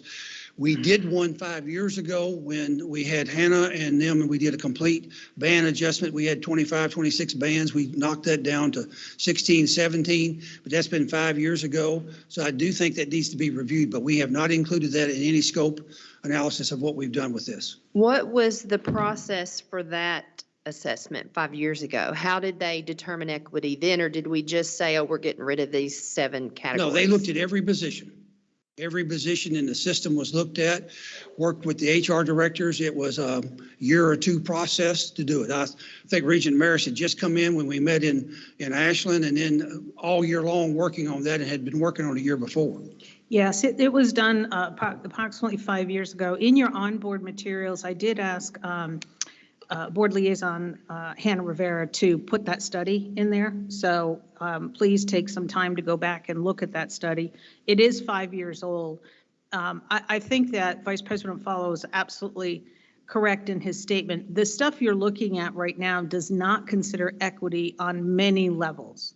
And so when we're talking about an equity analysis, and again, this VP of HR, boy, he or she's going to be busy.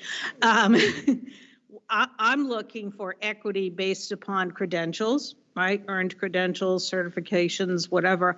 I'm also looking for equity based on DEI. I want to see, are we equitable not only based upon any credentials or experience that people have earned, but are we literally diving down and looking at the difference between gender equity and race and ethnicity equity and all of that? Because I'm not saying we have a problem, but if we're going to open up the equity analysis, we need to look at everything. Let's see, let me scroll forward. Vice President Fall, really quick, who would you see doing that equity analysis? Like what's going You'd to have to do an trigger RFP that? for that, in my opinion. I don't know, the new vice president can Like, decide just that. your opinion. Who would trigger that equity analysis if we were going to bring someone new in, kind of like what Mr. James Lee was over there saying, right? How would we, what's going to trigger that? Because right now, JAQs we know change, and they've changed over 50%. And local HR systems I think that's handle at the direction of the board and the new vice president. But to do what you're talking about, you're going to have outside personnel, because we got very limited. Here's what a lot, and I'm not trying to make excuses. The system office HR staff are about 20 people top to bottom, and that's people coming, going, whatever else. They also serve system office. They serve the colleges with many questions on a daily basis. They're trying to do these same things. In addition to that, they service the retirees. 20 people to do what we've talked about here and whatever else that may become after is, and keep the daily things going with the changes and jobs and all whatever else. That is really a very small number of people to try to handle those things. Because you've got 3,800 full-time staff. You've got almost that many again on part-time staff between faculty, adjuncts and part-time people and just temporaries. All of those, you've got roughly 7,000 plus employees that you're constantly asking questions about, answering and providing counsel to the HR directors at the colleges, as well as trying to answer things for me, answer things for you, the PLT, and just keep it going. I would just jump in there and say this has got to be an external group that does this review. And I don't think it's something that's going to take near as long as the last one, because we don't have to throw the baby out with the bathwater. We've got a study from 5 years ago. I think we can build on that and pretty quickly get some information back on that. It was asked before how many people we have by band. So here's where you see the various bands for staff, like band 1 through 16. These are how many people were in those. Faculty F1 is your instructor. F2 is an assistant, F3 is an associate, F4 is the professor. So that's how we get to the 3,816 that we took the snapshot with back in January. All right, here's one of the scenarios and options that we're asking you to consider. We've had input from you all, we've had input from the PLT, the cabinet, others from time to time, and trying to look at some things here. This goes back to Regent Stevens' question and looking at one of the ways to address compression. Scroll up just a hair for me. All right, not quite, just, that'll be good enough. To do compression, one of the methodologies or alternatives possibilities that you all should consider, or we're asking you to consider, is to look at compression for those people that have been here for, great, perfect, for to give anywhere in addition to whatever may be done as across the board, but they be given this first to recognize those people for their years of service with KCTCS in that particular position or job. That being said, you see that we're not recommending anything from 0 to 2 years, 1.99, because we believe that the across the board salary, whatever you all may decide to do, will help address that. That being said, a person up to 25 years plus could get a 6% additional increase that would be applied first. And by the same token, if a faculty member, he or she received promotion, they would go to that new minimum plus, let's say they move from an associate to a full professor, they would move up to the new minimum of the full professor plus get $2,000 plus whatever the across the board compensation that you all may decide. That being said, we looked at adding $2,000 regardless of the employee, regardless of what he or she may make. To do that for the one from the 0 to 6 cost about $3.2 million. Here. to do $2,000 across the board. There, and then to do the promotions is this. And the promotions here again are not the movement from 500 to 1,000, 1,000 to 1,500, 1,500 to 2,000. It's the big difference when you move between an F1 to an F2, F3, F4, and then get those smaller amounts tacked to it. To do this scenario costs $15.4 million. So that's the first one. All right, let me scroll forward. And I want to show you kind of how that works just a hair bit here.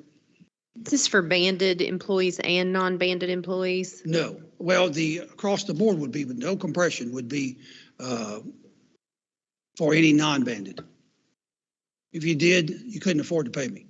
But 36 years in some form or fashion.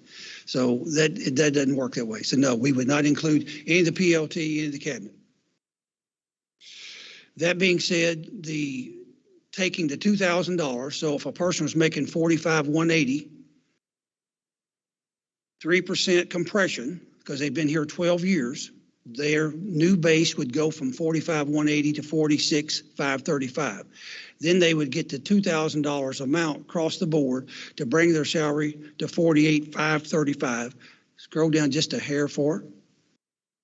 So this person receiving both and across the board, but compression plus across the board, would receive an approximate salary or increase of 7.42%. Questions about that one? I'll scroll forward again. In this 1 year, right? 1 year, yes, Right. ma'am. Because now you've created a new base, 48,535 in this scenario. So next year, if there were to be a recurring salary increase, and I'll just make a number up, 3%, that 3% would be calculated against the 48,535. Yes, ma'am. Okay, so make sure that was clear. All right, let's scroll forward. All right, another option using that same 0 to 6% and giving a 4% across the board. This number here changes versus the 2,000. This changes that. This does not change. We're still looking at 0.6. This is still the same for promotions. This number is roughly 14, say, just say 15 million. It's about $500,000 less than the other one. Still the same 0 to 6. Going forward, not quite that much. Go back down. That amount built upon those same bases. So a person with, if we did the 3% compression and also did a 4%, they would end up with a 7.11% or 48,396. So it's slightly different than the $2,000. Scrolling forward to the next scenario, just go up a little bit. This is what Regent Stevens, just come down so we can see it. Okay, Regent Stevens asked us to look at was to look at giving compensation as a flat dollar figure from $0 to $5,000. We initially looked at $3,500, but we went back and added the $5,000. So looking here, an individual that goes up to 25 years, if they've been here 25 years and they're in that position and haven't changed bands, if you will, they would get $5,000 added to his or her salary first, and then they would get whatever across the board. So this addresses, or is the first attempt to try to address what Regent Stevens asked to help those with seniority, longevity, and address the compression so that a person has been here 5 years or 10 years or 25 years, they have some differentiation in their salary versus somebody here who's been here a lesser period of time or just hired. Well, could I ask one question? When you're considering years of service in a particular position, are we looking at the quality performance of someone in those years of service? For example, if you hire someone in and they're moved around as a certain rank, the rank stays the same, but they're moved around to 10 different positions because they can't perform in one position, so you move them to another position. So they've been here, but adding value to the institution is a whole separate variable and metric. Are we calculating that in here, like disciplinary action, ratings, et cetera, into this the is formula? based upon that person receiving an M, which would merit an increase. If that person has got this kind of problem, he or she should not be getting meets, if you will, on their performance evaluation, and they would not get any of this.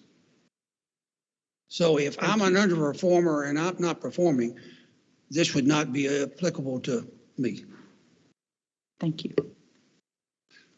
All right. Let's scroll down just a little bit more. There you go. Okay. So doing this, if we did the compression I'm using sorry, that. Regent Schaus, do you have a question? Kind of.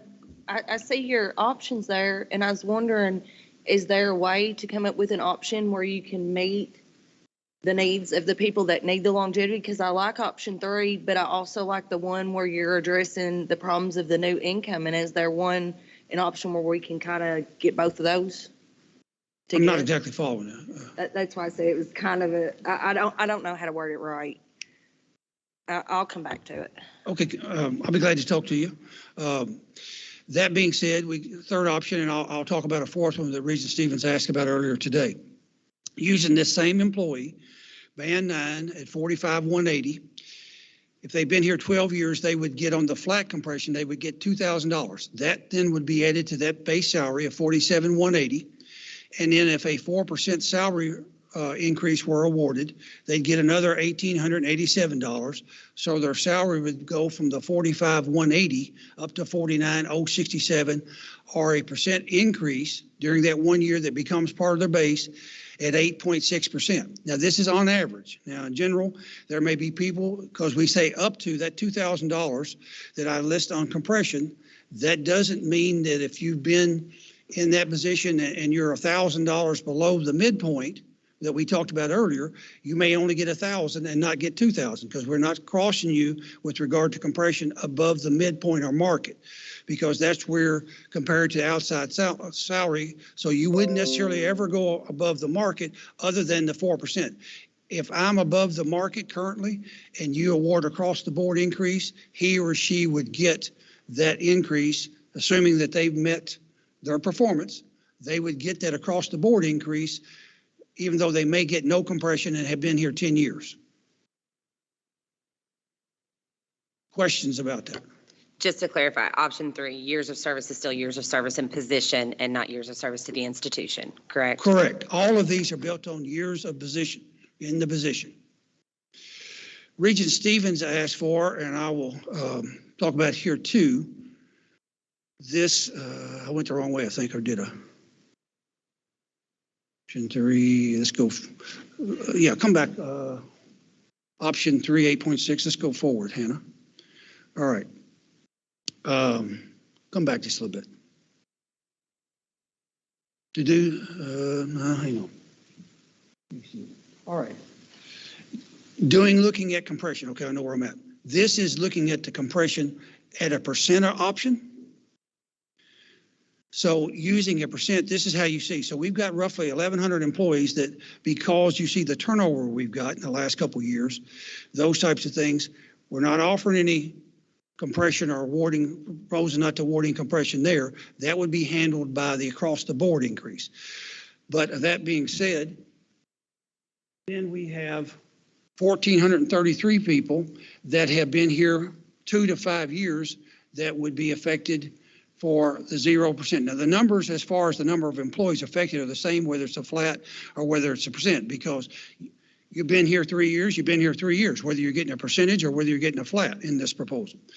That being said, this is how that breaks out so that you can see that we've got 1,100, if you will, that wouldn't get anything by compression, but you have 1,433 that would get up to 1% and then up to 2%, 3%, 4%, 5%. To Regent Stevens' point, for those who have been here greater than 25, I matched these out so that it would also be the same number of intervals as they are for the next one. That being said, and that was the 3.2. Hannah, if you can adjust slightly for me, please. Going from 0 to 5,000, here again, the same 1,138, based off that snapshot analysis in January, would not receive anything on compression, but you would see a difference, if you will. This scenario is much more costly. You go from the 3.2, if you will, up to 4.9, almost $1.7 million more. You also notice when I scroll forward here in just a minute that we're putting almost half as much into compression as we are proposing on a 4% salary increase if we did that. The compression amount that you see here for the 0 to 6% is an additional 1.07% total dollar figure. The amount here, this amount here is an additional 1.87 or almost 2% additional dollars beyond the 4%. So on average, if you did everything just on average, and I'm not saying that's the way you would do things because it's going to vary by person, but under this third scenario, it would be an employee average all the way around would get a 5.87% increase, depending on where they fell. That being said, one of the options, scroll up just a little bit, Regent Stevens asked me to look at, and we talked about, what if we did 5% versus 4%? This number here would go up another $2,628,000. That's what it costs currently to give a 1% salary increase with benefits. So the 5% number that you see, this number here for the 10.5 million would jump to 13,140,000. So 13,140. Then if you added the compression to it here, 4.9, and you also added this number jumps from 16.7 million to 19.4 million. So all total, 3 options, 1 plus 1. The total impact to the budget on option 1, 15.4, option 2, 14.9, option 3, 16.7, option 4, which would be a base 5% increase. Base 5%. Would be 19.4. 19,362,700. Okay. And Madam Chairman, the reason I asked for that, and Wendell and I discussed it, and I talked to Paul, and I know that we're looking at a 2-year budget. And, you know, we would like to be, I'll address the college presidents, we'd like to be able to give a large about next year. But I'm speaking only for myself. Our employees need it now. If we can afford to give the 5%, and next year's raise may not be as much, is what I'm saying, that we anticipated to, that I think they deserve that and want that. And as far as, I know that our employees have been grateful for the one-time amounts we've given them, but from a personal perspective, we need to get away from that. We need to have a percentage in there, whether it's 0.5%, 1%, 2%, 3% for our employees across the board. Let me talk a little bit about thank you, that. Madam Chairman. One of the things, obviously, you have to have revenue to do any of these. The House budget proposed $14.9 million we would get in performance funding. Of that 14.9, 3.8 we already have in our base. They're adding about $11 million to that number. The Senate proposal was $21.5 million, of which we also have another 3.8. So just say 17 million. Let's be optimistic and hope that we get the Senate's portion. That would be about $17 million in new money, potentially, with being optimistic. We know that our tuition increase, if the board were to approve that at $3, will generate somewhere around $3.2 million. We also know that the legislation passes to move us from 40% to 50% for dual credit is another $3.5 million or so. So let's take the 17 and say 3.2, if you will. Now we're up to $20 million. And if you add the other, we're up to about 23, almost 24 million. And that's on a flat enrollment. Now, if our enrollment increases, that's another thing. But one of the things that I had spoken to the PLT as well as Chair Damaris and President Zarapato, we want to make this sustainable and recurring so that in 23-24, not just in 22-23, we are able to give another increase. So let's say we do, just for example purposes, we do this one, the higher one. It's 16.7 million. Basically, we would have used up all of the Senate's proportional amount, but we would still have somewhere around $6 to $7 million, all things considered, in the tank. That non-recurring amount could also be used for, because in the Senate's budget, they're doing bonds on capital. We have to match 25% of whatever is proposed there. Plus, you all have seen, we've got projects in capital out the wazoo, so to speak. That money could be used on a non-recurring basis to address those. But in 23, 24, when you're ready to consider a year from now what we should do, we would have that dollar on a recurring basis to be able to apply towards a recurring salary increase in 23, 24, as well as whatever might be considered should there be another tuition increase of $1, $2, $3. And let's say it was $3 again, and at another 3.2. Now we've got that's $6 to $7 million plus 3.2. Now we're up to $9 to $10 million. You know what it costs currently. Now this obviously will change the 2.6 million because that base will get bigger. But let's say the base goes to 2.7 or something along that line. Now you're able to give by 3%, maybe 4%, depends on what you want to do in 23, 24, and then the General Assembly will be back in 24, 25, 25, 26, tuition, new dollars again, and hopefully you can sustain this inevitably. 2 questions. So if I'm somebody sitting, because it looks to me like we kind of limit at the market level on all of these Well, we are compression raising the adjustments. band, we are raising the market by 10%. Remember, the scales are going up. Okay, so when you did these calculations, does this consider each individual person and where they are on the band, or just the number of people? No, every and individual, using that as a is flat calculated. fee above? So let me just make sure I'm clarifying, because I sometimes struggle with asking you the right question. You've told me that 1,000 times. So I want to make sure I'm asking the right question. So if I have been here 6 years and I am $100 from market, am I going up $1,000 or am I only going up $100? We're going to move that market 10%. So whatever that band is, that band's going up 10%. Let me scroll back.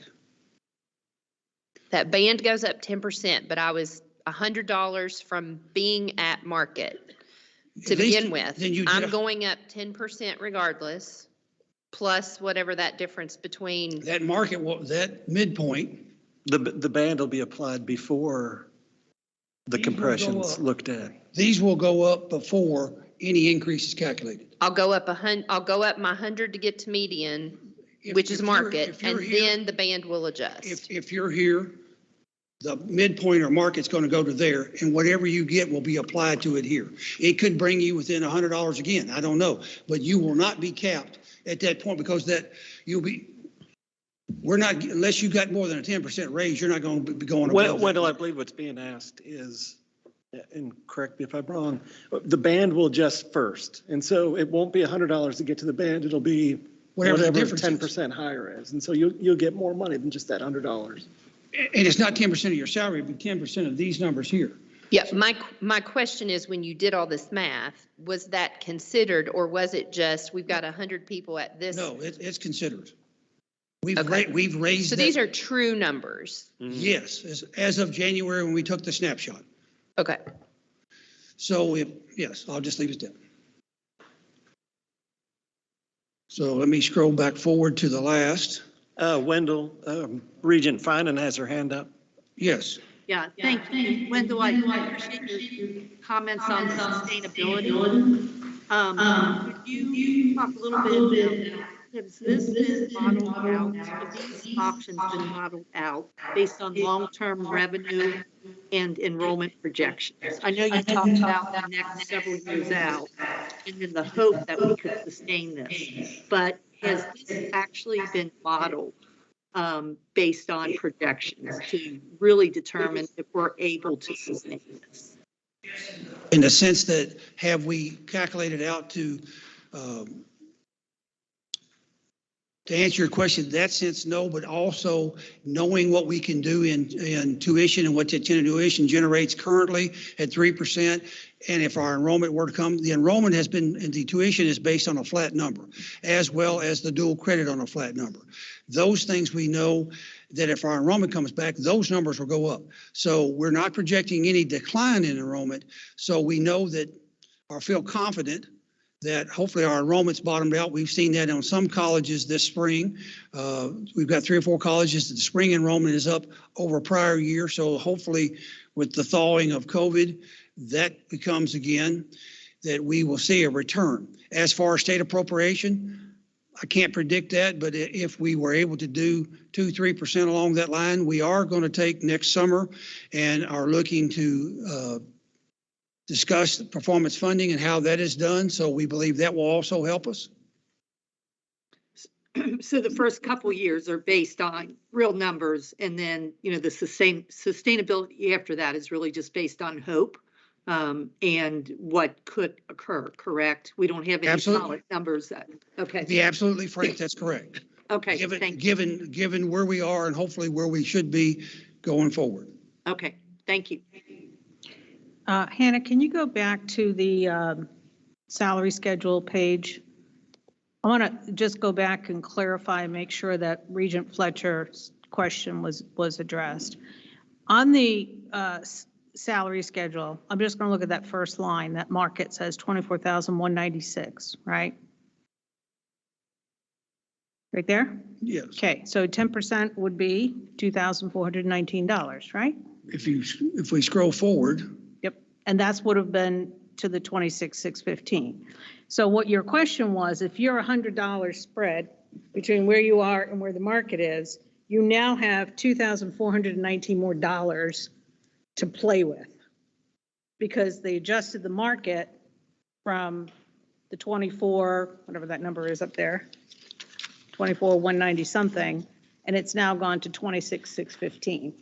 So what they'll do is they'll do the calculation and say, okay, this person, based upon years of service in a particular position and based upon the compression increase and all of that, you have 2419 plus your 100 because you were kind of right there. That's what you got to work with.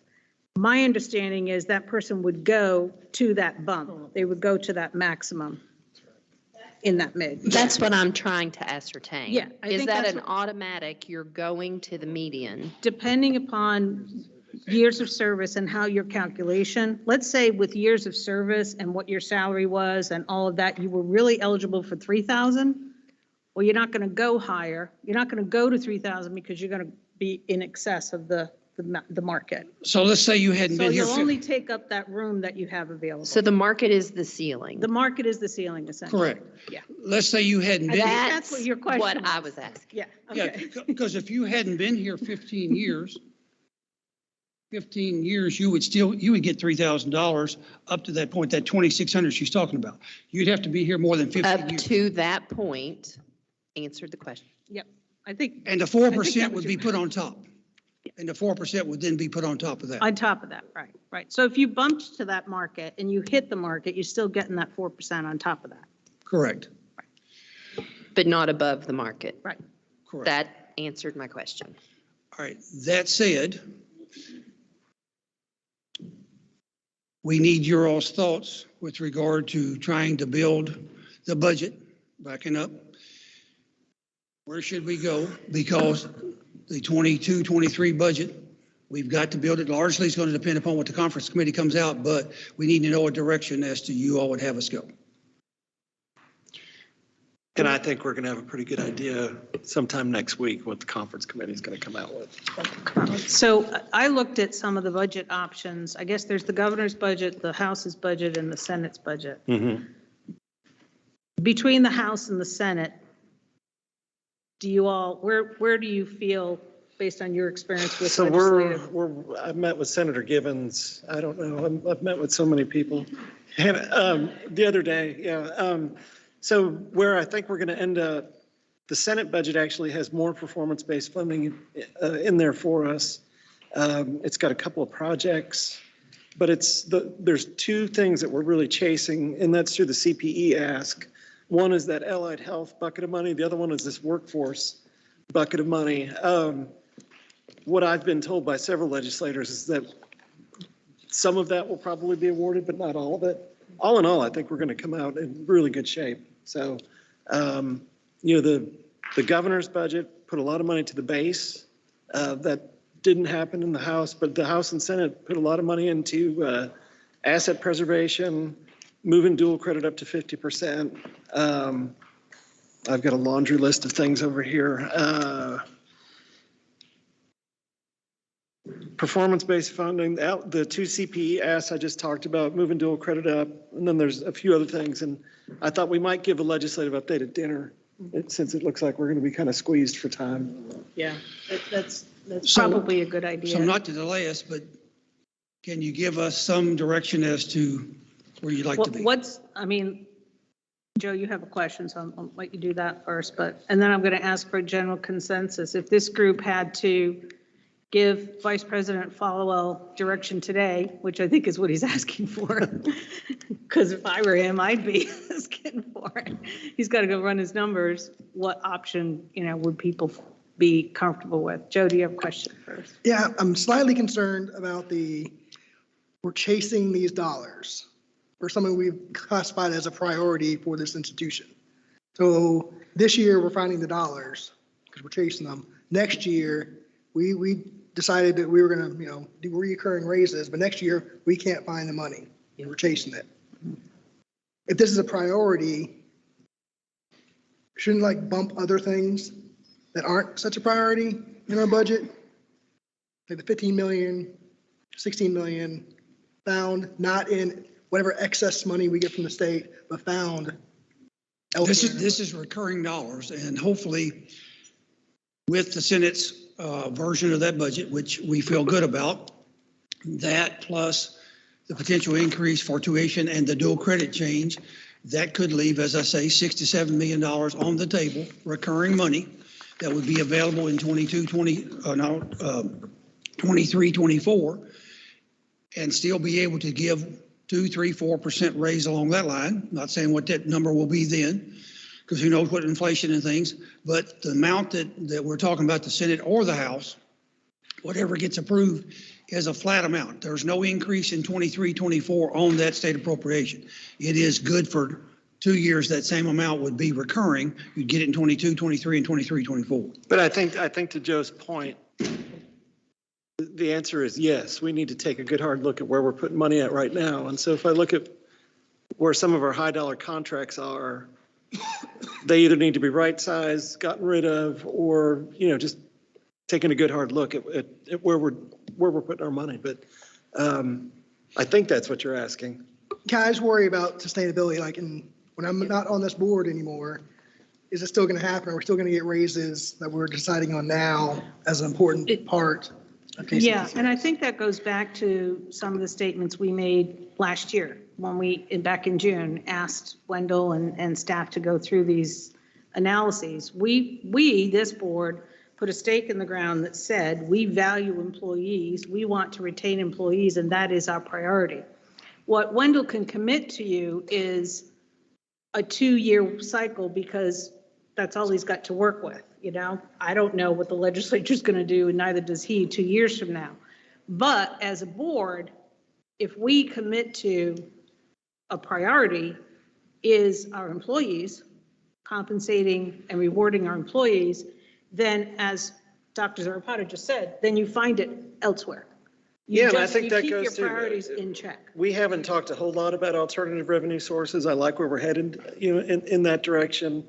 We've got to grow enrollment. There's a lot of things that we can do, and it's a team game. It's a team effort. Everyone's involved, faculty, staff, leadership. And I really appreciate Regent Finance question, because that is a little terrifying that the waters are that cloudy, when you get 3 to 4, 5, 6 years out. But I know, Paul, we cannot commit for more than 2 years down the road. But we have not on this board for 7 years, in my opinion, we haven't taken a hard look, as Lisa says, of helping our employees. So basically, we want to produce a good product, but our employees are tremendously important. And there may be years that we cannot give as much raise, but I think this sets the tone. As Wendell says, we don't know what's coming down the road, but I think this sends a statement to our employees that they're a major concern of ours, and as long as we can, we're going to take care of our employees. Thank you, Madam Chairman. Thank you. I think we have a question from the The president's group. And then I have one. Oh, hey. Actually, it's more of a comment, Chair DeMaris, if that's okay. It kind of relates to Regent here. He needs a mic. Or go to whatever you want to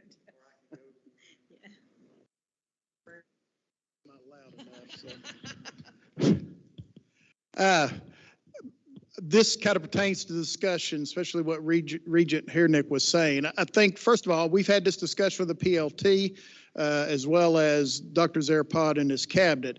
You're exactly right. And I think that while we can't predict what's going to be 2 years down the road, I think as institutional presidents that we have to commit to the fact that any new dollars, the first thing that comes out of those new dollars is some form of a raise, even if it's something that's just a minimal cost of living. So to not repeat this pattern we've been in where we just have a couple raises over an 8 or 10 year period. So that has been discussed. I think there's a commitment from my colleagues, Dr. Zarapata, Wendell, and everybody, that we will make that first adjustment because there generally is new dollars, in a 2 year cycle. So, we make that the first priority.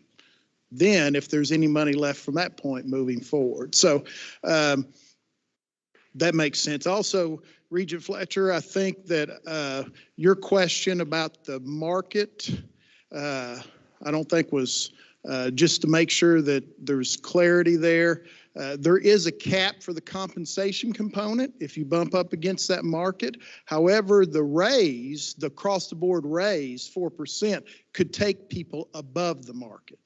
I think that was not the cap was what I was trying to get to. But the cap, you are correct. So anyway, with that being said, I want to thank Wendell, Dr. Zarapata, and the Board of Regents for really taking a look at this. Because if you look at our contiguous states, we're ranging 10 to 15,000 below across all ranks of employees. So this is significant. And while we need a very comprehensive and we need a long-term plan, which y'all are sitting here putting together, which I applaud you for, and we do need to look at benefits, but at the end of the day, right now, employees need something in their pocketbook on a raise basis and compensation basis. So I don't know if any of my other colleagues had anything they want to mention, but.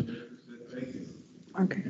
Well, thank you. Thank you for the comments. And I just want to add one wrinkle to what you were saying. It's not only about new dollars. It's a change in budgetary philosophy. And I think I've said this before. You cannot plan for all the stuff, all the expenses that are going to cost you extra money, run out of money, and consider your employees last. No, we know we're going to have additional costs. Wendell's going to cover a lot of this stuff in the budgetary discussion tomorrow. We're going to have utilities that are going to go up. We're going to have other things that we're going to have to manage. But I've seen too many, particularly governmental organizations, allocate for all of those costs, and then there's nothing left for the employees and say, oh, well, sorry, guys, just keep working. We're switching that philosophy, I believe, as a board, and we're prioritizing our most important asset, which is our employees. So whether it's a new dollar source or, as Paul said, it's savings from doing things differently, that's where the money needs to come from. I'm going to bring this to a close. I'm hearing the board say they want to give the most that they can to the employee.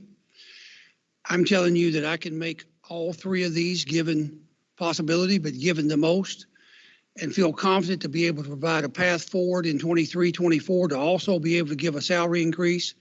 I'm going to have my staff work on option 3, unless I hear different now.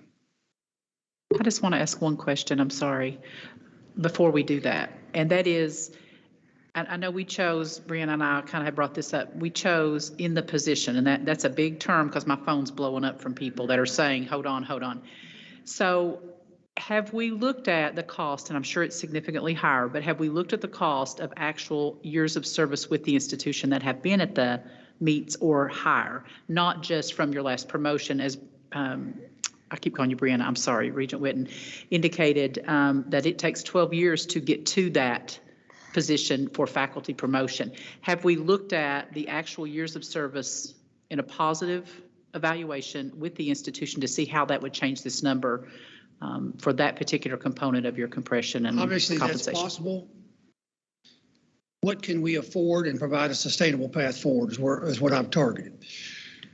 So you could do something like that. Obviously, we could look at, okay, you've been here 1 year, you get $100. You've been here 10 years, you get whatever. We've not done that because it's always the market has governed the position, if you will. You may be I don't know, administrative assistant, you might be an M&O worker, whatever it happens to be. You've been here 25 years, should we pay you $100,000? The job market pays X dollars. So the job market compared to that same position externally, we've compared to the market rather than how long you've been here. It's not, that's been the philosophy that we've tried to take. That's the whole core principle with regard to KCTCS and tends to be the public university, certainly UK's when we're part of them, looking at what the market is for that job, not how long somebody has been in that job. They may have gotten the meets, but at the same time, there's been other opportunities. Should they have taken advantage and maybe taken another position within the organization and advanced themselves in some other way? Should we just reward them for staying in place? And perhaps they've attempted to move into other positions and were not able to do so. I mean, that could be the other side of that, which would negatively impact their ability to earn a sustainable wage for their family. And as best we can, we've tried to address that with some scenarios, using the high scenario and still leaving some fuel in the tank in 23, 24 to provide this board an opportunity to be able to then provide an additional recurring salary increase in 23, 24. Madam Chairman, I know that before we vote on this in June, the legislature will have completed theirs. So I'd like to ask my friends, the college presidents, that, and what Wendell is talking about is maybe we can give a 4% raise this year and maybe a 3 or 4% next year. I'd ask them, are we better off getting back to what I asked before? Are we better off giving a 5% this year and hope that we can give a 2 or 3% next year, a 4%? Or do we, of that? So I know it costs, as Wendell says, about $3 million. And my thought is still is after the legislature leaves town, thank God, on April the 15th, that we'll have the numbers. And as I said, I'd still like to give, I know we can't promise for next year, but I'd like to give all our employees as much as we can for the coming year. Thank you, Madam Chairman. Thank you. So what I'm hearing is two things. I'm hearing the option 4, which I know you kind of did some very quick math on. I'm hearing Regent Stevens still wanting to see that and advocating for that, and others. I'm also hearing from some of the faculty representatives a concern around the difference between time in position versus time overall. Time overall, also referred to as longevity, is something that's typically used in governmental organizations, regardless of what position you've held. It's more like a years of service type thing. So I guess I would ask this board, now that this has been a lot of great work that's been done by Wendell and his team. We're not voting on this until June. Do you wish to ask for these other 2 options to be fleshed out? Is that what I'm hearing from this group? Do you want to see option 4 fleshed out and then options 1, 2, 3, and 4 reflected as a longevity number, total years of service? Is that okay? How many people would like to see those numbers before they would feel comfortable giving direction to staff? Yeah, more information. Yeah. 1, 2, 3, 4, 5, 6. Looks like we have a majority would like that information. So Vice President Falwell, we're sending you back for a little bit more homework. All right, so you want a proposal, 2 options. One with Regent Stevens to add 5%, which is pretty easy to do. The second one then would be years with KCTCS. Yes. Starting in 1997, when KCTCS was created, because you've got people in the community colleges were in 97, people in the technical side came in 98. So you got differences. So I'm assuming we start from day one, May 1st, 1997, when it was signed into law. Is everyone comfortable with that? I think that, Yes. I know there are people who were here Or May before 30th, them, I should say. but in terms of the institution starting on that date, Let me ask, as a follow-up to that, how high do you want the compression to go? Because obviously that number will jump up quite a bit. And somebody who's been here, we can splice the, from 0 to 5, 0 to, 5 to 10, 10 to 15, and still do 5,000 or do even more to do that. I mean, are we looking at the same $4.9 million that you wish to spend on compression, just looking at years of service with the institution, or years of that's being done with years in position? I think maybe I would phrase the question differently. If this board is comfortable with the roughly $19 million spend, okay, if we stayed roughly within that spend, that might be the way to run those numbers. Does that make sense? Yes. 19 million or 16 million? The option 4 that's not kind of up there is like 19.4. 19.4. million, something, whatever, almost 4. Yeah, 19. which would have been the maximum had you had the option 4 on this. And I just want to remind everyone, my faculty and staff people, is that, and I understand why they're asking, but remember, until the proposal was presented, there was nothing out there. So there's got to be a starting place somewhere to that is, and as we look at that amount up there is, as Paul says, I want to reward people for longevity if that's the way we go, but I think we've got to look at a cap on it. Like he said, what, $4,000 or $5,000? I mean, basically, I think there's got to be a cap on it in that regard. So he's got his work cut out, and I know he'll do a good job. Thank you, Madam Chairman. Appreciate that. I'm just trying to get some parameters so that we know what we Right, got, right. so we don't get to June and say, well, we needed this versus that. And what I'm proposing, Wendell, is that you take the 19.4 and back into the cap when you do the calculations. All right, we'll do it. Anything else?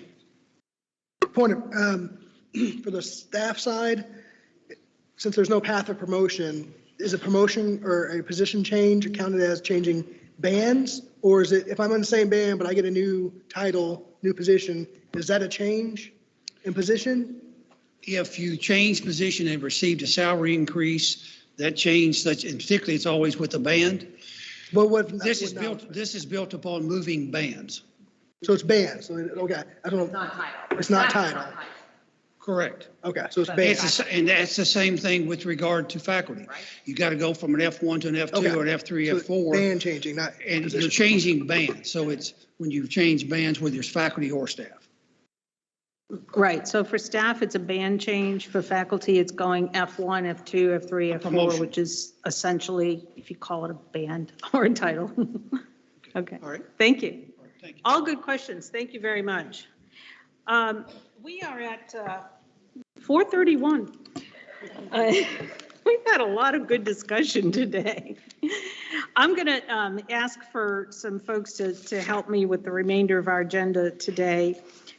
We did have an update on building utilization and consolidation report that was supposed to be done by Chancellor Williams and Vice President Followall. We also had a legislative session. Dr. Zarapata has recommended that perhaps we can do that at our dinner. That Board Liaison Hannah Rivera can take care of the legislative session at dinner. So we'll move that to dinner. Okay. And then I had a brief report on the audit. Are we moving building as well? Building utilization? Yeah, that To was, dinner? I'm To tomorrow. just saying what we've got left, Oh, right? I'm sorry. Yeah, so we've got building, we'll move legislative to dinner. I've got internal audit, and then we have administrative services, learner success and workforce, and we are absolutely not going to bump workforce again, because we bumped them last time. And there's some really good information there, and then technology services. So I can't honestly remember, Amy, what the original schedule was, but were we supposed to be on a tour at this time?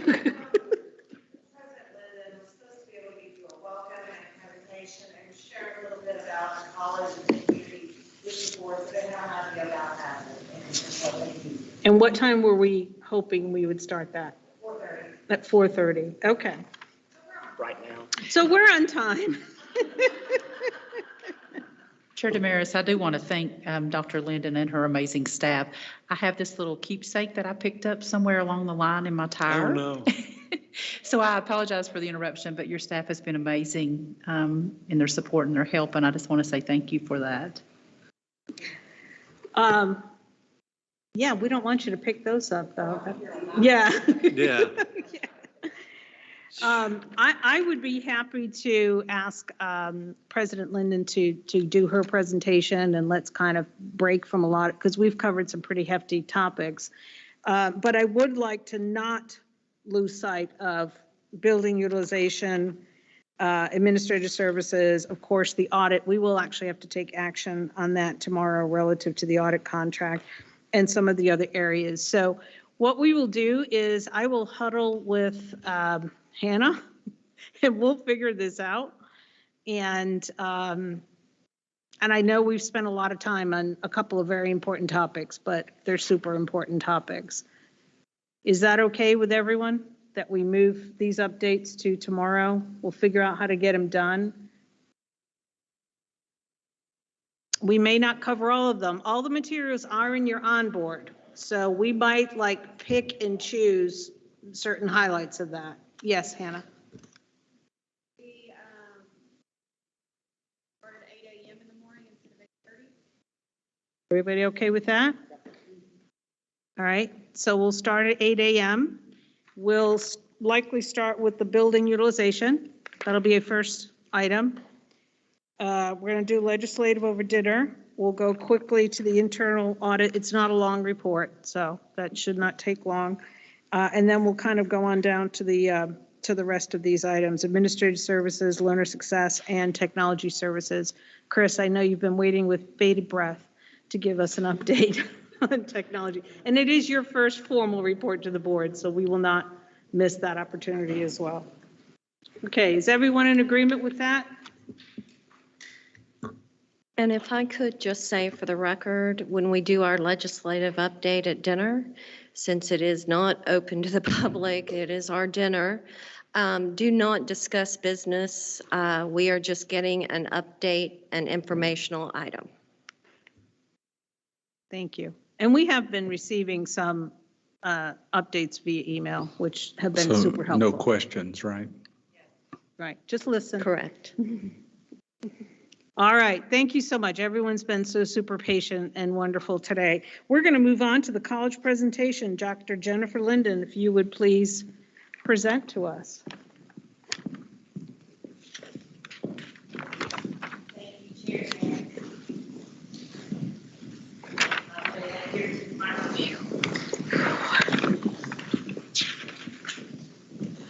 I think we're going to have to pull out. And I have a few of my colleagues who are handing out our community report, which we put out at the end of the year this year, but I think, or the end of the year last year. I think I'd like to start with our latest campaign. Yeah, so we're going to start off with a video. And I do want to welcome the board again. It's a pleasure to be able to host you at HCTC. And you are in our community room, our gathering space, where all of the events, just about all the events in our local community occur. Many meetings, many conferences, many different competitions. So I'll talk a little bit about that a little bit farther into the presentation, but I will try to be brief. I know that everyone is tired and we've had a packed agenda today, and so I will try to be as brief as possible.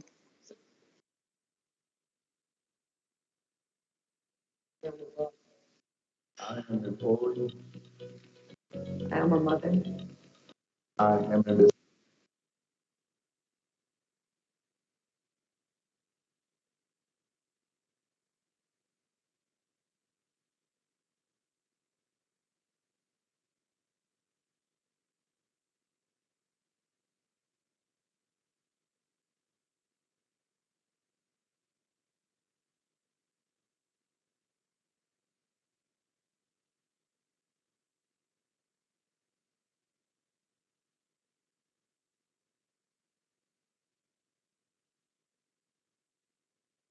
Everyone still hear me? There we go. That we've put out there, because it really shows who we are as a community and technical college. And I know that many of my colleagues out there, my other presidents, you serve the same demographics that we do. We serve grandmothers. We serve people who are retired and coming back for another career. We serve people who are entrepreneurs and have their own small businesses and they want to be upskilled. We serve sons. We serve mothers. We serve such a diverse population, and that's what makes the community and technical college experience so special for our students and also for our faculty and our staff and our administration who work in the community and technical colleges. We do it because we are passionate about what we do.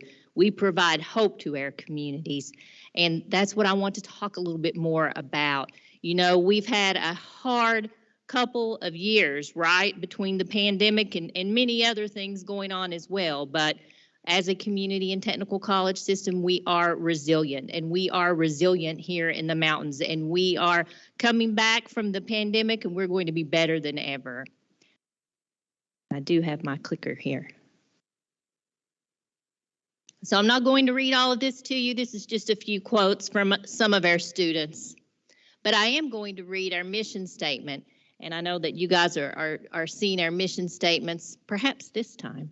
But HCTC's mission is to empower students by providing equitable educational opportunities that lead to student success, rewarding careers, and community enhancement.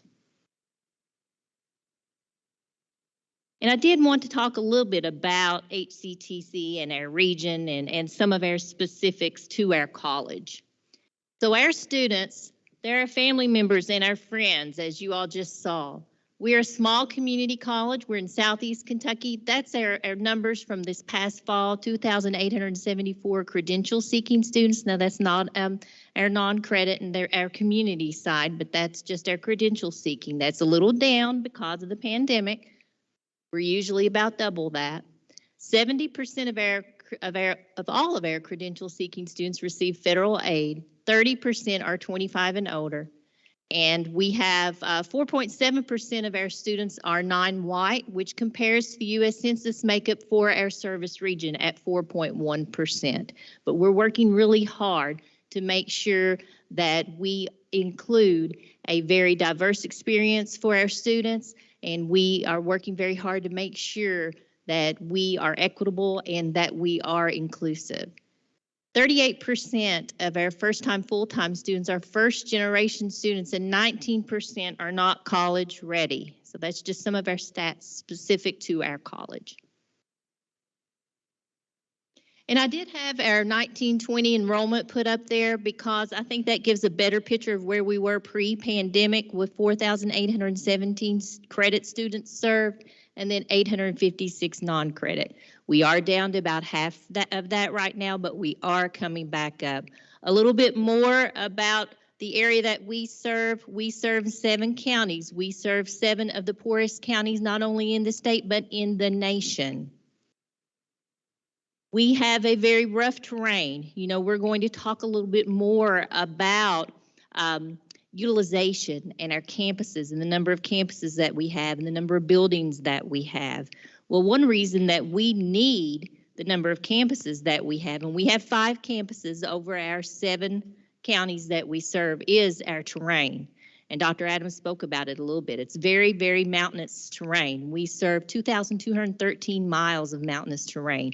It's sometimes very difficult to get from one area to another. You have to literally cross a mountain. And sometimes we joke and we say, you can't get there from here because it's really difficult. Big Sandy, I see some heads nodding. They understand what I'm talking about as well. So very mountainous terrain. Broadband, that's mentioned here. As far as broadband, about 65% of our citizens have access to broadband. So it's not widespread as it would be in a more metropolitan area. That does produce challenges, and certainly challenges within times of pandemic. So yes, we do have challenges, but we have lots of assets as well and lots of strengths. But just a little bit about our region. We have many people in our region who are not participating in the workforce, but we see that as an opportunity for us, an opportunity to train those people and to get them on toward a path toward a new career and a better life. Our enrollment is stabilizing. I mentioned that. So I put up here every week, every Monday, we have an enrollment tracker, and we really closely monitor where we are with enrollment. We look at our dual credit, we look at our workforce students, we look at all of the ways that we are getting new enrollment into the campus. So, you know, in March 2020, we were at 3,028. Right now, and this number has just went up, when I put this up here, we were at 2427. We're now at 2454. So enrollment is beginning to stabilize. It's certainly better than where we were in March 2021. We're not quite back to what I call pre-pandemic times, but we're getting there. And I have no doubt that we're going to keep increasing and things are going to get better. Our overall applicant to conversion rate for fall was 66%. This has been one of our highest conversion rates ever. Again, I think that that's proof that our enrollment is stabilizing. 76% of our students from fall 2021 returned for our spring semester, and our goal was to get 80%. We really worked that hard. We were so close, but I'm really proud of that 76%. We made phone calls. We did a lot of high-touch contact with those students to make sure that we got them back in. We had 42 underrepresented minority applicants for spring. Of the 42 applicants, we had 22 who enrolled, and that's 52%. And we really did a lot of high-touch work with those students as well, and I'm really proud of that number. We had a lot of calls, a lot of texts, a lot of Facebook Messenger. We also see people at events. So again, we were a little disheartened during the times of the pandemic because one primary way that we recruit is one-on-one and that personal interaction. So we're really glad to be able to get that started back again. Again, our enrollment is stabilizing. One thing that's helping us with that is endowments. So we have had 3 new scholarship endowments recently established. Those are the Sarah Elam Endowed Scholarship for our allied health programs, Anthem Medicaid for our allied health, and our Vocational Trades Association, which was very much needed for our technical programs here at HCTC. We've really begun to launch a new campaign called our For Free Nursing campaign. And with our For Free Nursing campaign, that is to help people understand just how easy it is to get into the nursing career and profession. Certainly, it's difficult once you get into the program and you have challenging curriculum and coursework ahead. But you know, sometimes our first generation students have a hard time navigating what it is they need to do to be able to get into the nursing program or any allied health program for that matter. So with the For Free Nursing, basically there's 4 prerequisites that you need to take for our RN program at HCTC. That's anatomy, psychology, your nurse aid course, and contemporary math. You take those, chances are you'll be able to get those paid for with scholarships and financial aid. Then once you get into the nursing program and admitted into the RN program, you should be eligible for Work Ready. So unless that is, of course, you already have a degree. But we know that Work Ready is not income-based. So most students are going to qualify for that Work Ready scholarship and be able to get that tuition paid. They can probably get their books and other expenses paid through other scholarships. So very likely that you'll be able to go for free to get your RN degree. And we're really just trying to get that word out there. Again, if you're a high school student, you can use your Kentucky Dual Credit Scholarship. You can also use the High School Work Ready Scholarship to help pay for those 4 prerequisites. Then as soon as you graduate, apply for the RN program. You'll get admitted, hopefully, and then you can get that Work Ready, the adult Work Ready. So really trying to get the word out, help address that critical shortage of RNs. Dual credit and SEEK, we know that that number continues to increase at all of our colleges. We have a very very strong relationship with all of our K-12s. We have 3 of our high schools that attend classes on our technical campus every day throughout the week, and they may do a healthcare pathway. Some of them go through a construction pathway, and some of them go through an automotive pathway. But we do have those kids on campus every day. And also we have a couple of what we call academies. So we have the Wolfe County Academy, we have the Next Gen Academy, and those students are on our Lee's College campus almost every day. We do have quite a bit of dual credit that we also teach out in the high schools, and then we have quite a bit that we have that's online as well. But dual credit I think will continue to grow. That's why I'm really pleased to see that 50% come through with legislation, and I'm hopeful for that because we'll have that 50% instead of the 40% of the regular tuition rates. That'll bring in a few more dollars. And I know I'm going kind of fast because I know I'm also standing between you and being able to leave. So if you have any questions, just feel free to let me know. We have learned quite a bit about how we can serve our students efficiently and effectively throughout the pandemic. So we have done many different things, link ups, appointments through Microsoft Bookings, Rotary Day held virtually, and all of those things have helped us to stabilize our enrollment. We have a program called Forge Your Way Forward. So if you are a student and you are locked out of coming back to college, maybe you came to us and you had a bad semester, and you owe maybe $2,000 or less. So we really concentrated on students who owe $2,000 or less, but were locked out of coming back to college. We will pay that debt off for you. You can come back to HCTC. We'll let you enroll in 2 classes because we want you to be successful. We don't want to overload you, and we will match you up with a success coach, and you will check with them periodically to make sure you're doing okay.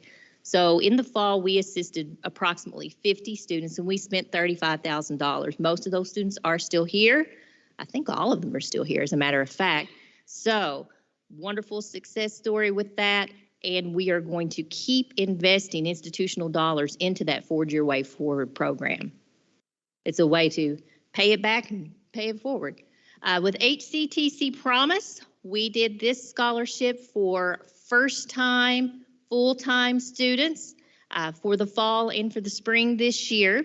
And it was a last dollar in scholarship, so we took other scholarships and other aid and applied that first. With HCTC Promise Scholarship, we were able to assist 85 students in coming to college, and we spent $141,500.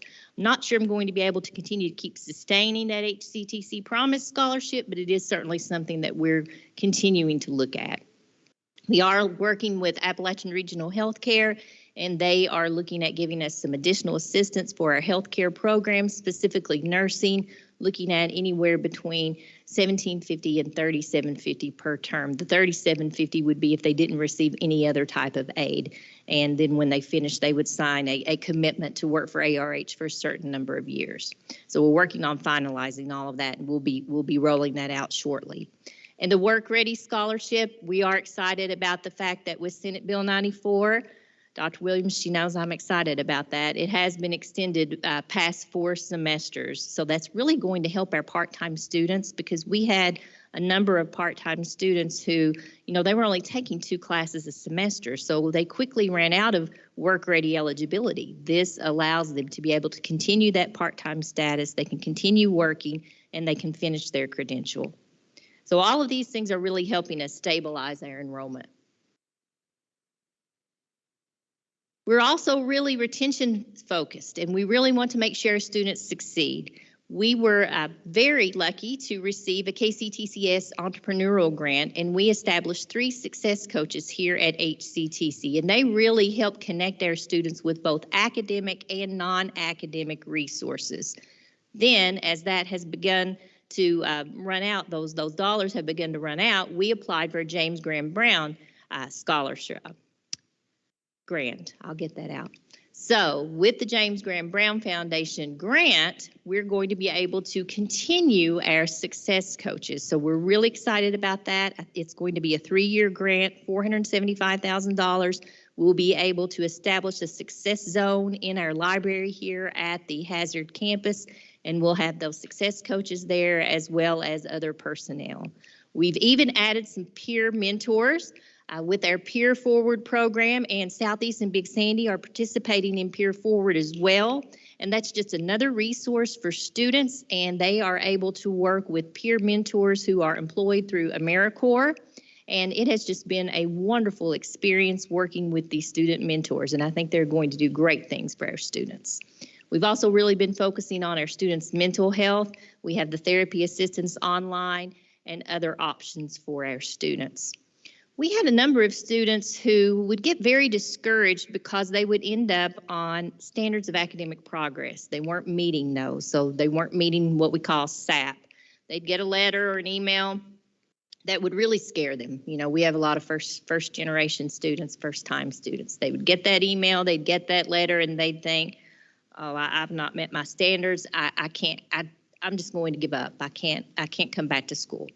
Well, we try to turn that into a positive approach. So what we do is if a student is not meeting their standards, we send them a letter, and we send them a letter inviting them and giving them a golden ticket. Makes me think of Willy Wonka or something, yeah.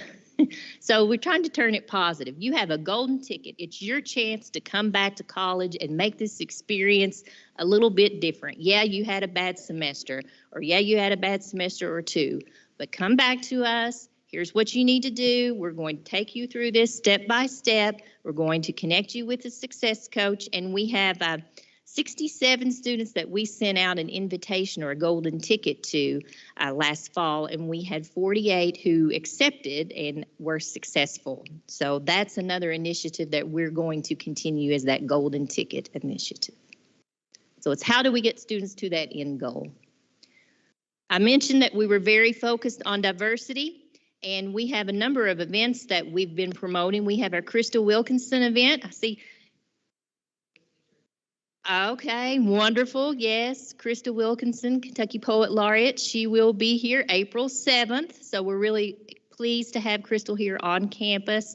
We've had a number of poetry slams and art exhibits where we've had many of our students, faculty, and staff participate. So we are having another poetry slam here at the Arts Center on March the 31st. So if anyone's interested, you can bring your art or you can read your poetry. We had last spring a panel on racism. Dr. Aaron Thompson and others presented in the panel and participated in the panel, and that I thought was very important. We really want to, as HCTC, try to be a leader in Eastern Kentucky about awareness of diversity, equity, and inclusion. That's very important to us. We are also offering this spring Safe Spaces training for our faculty and staff and students. So I just wanted to throw our completion rates up there.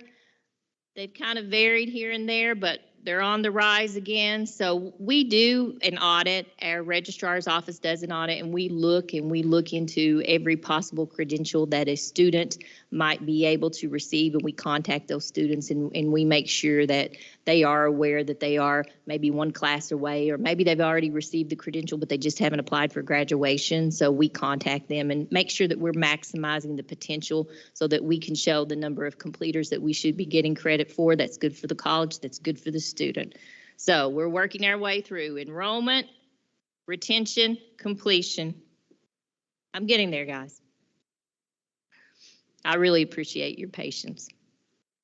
Dr. Adams isn't here, or he would talk about me and my lengthy PowerPoint, so I do apologize.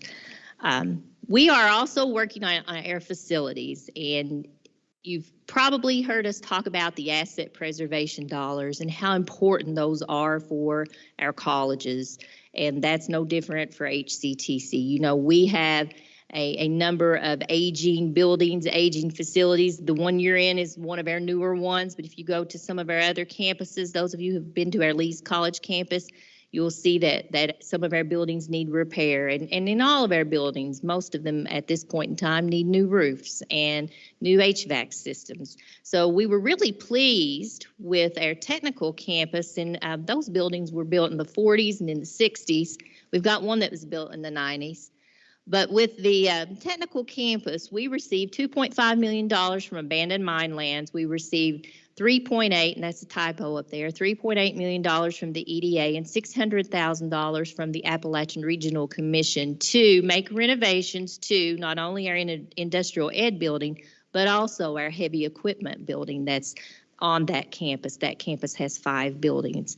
So we are really excited about that, and we've already begun the welding renovation, and we've gotten in some new equipment, and we're just really pleased to have a new face on that building, and it'll be 2 or 3 more years, but we'll get there. We do have the money in. Any of you who've worked with federal grants know that it does take a little while to get through all the hoops, but we are getting there. We'll have new electricity in the building. We'll have a new ventilation system, new heating and air, new roof, many different things that are much needed. Some of you may have visited our E.O. Robinson Intergenerational Training Center that's on the Lee's College campus, and we did a combination of grants with that too in order to make that happen. We had Appalachian Regional Commission dollars, Work Ready Initiative dollars at the state level, Telford Foundation, and we also had private donors. So that was an $8 million project for that building. And in that building, we house our RN program, complete with a nice simulation lab, and our manufacturing engineering technology program. We are planning a new facility in Wolfe County, and we're really excited about this. This would be a partnership with the Pine Ridge Industrial Authority, so we would have a location just off the Quillen's Chapel exit that would be visible from the Mountain Parkway. The really cool thing about this is we would not own the building, because I'm not looking to own additional property. And I see our general counsel smiling. So Pine Ridge would own this property. We would lease it from Pine Ridge at $1 a year. So we're really excited about this because it would allow us to offer lineman training, CDL training right there off the parkway. We would also be able to offer LPN. We're also looking at being a center of excellence there for renewable and alternative energies, looking at solar, wind, geothermal. We have big plans for this facility, hospitality training, tying into what's going on at Red River Gorge. But we are in the application process for this. So we are applying for federal dollars. We have an abandoned mine land grant that is due April the 4th that we will be applying for. Dr. Linden, I have Yes. a question. Are you currently offering lineman and CDL? Yes, yes. We have over a 90% placement rate with our lineman program.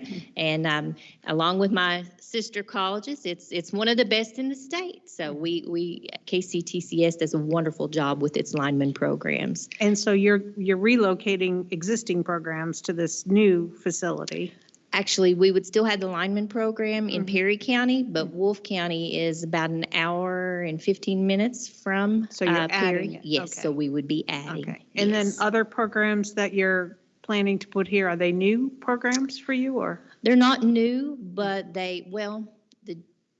we would be doing electrical technology with a solar component that would be new, and then the geothermal piece to it would be new, but the actual electricity program would not be new. Now, the LPN program is not new for us either, but it is something that we would not be duplicating. We're trying to be very careful that we don't duplicate programs that we're offering on our other campuses. That way we're not competing with ourselves. Right. Thank you. Yes.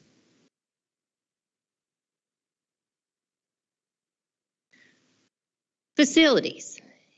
You know, when we're talking about our need for funding and our need for being able to provide the raises that our employees so deserve, we have to look at where we can have savings and where we can have efficiencies. One thing that we have done is we've moved our allied health programs out of the Bailey Stumbo building, and we've moved them into and onto our Hazard campus. If you walk around here, you will see where some programs will now be located because we are still in the process of moving.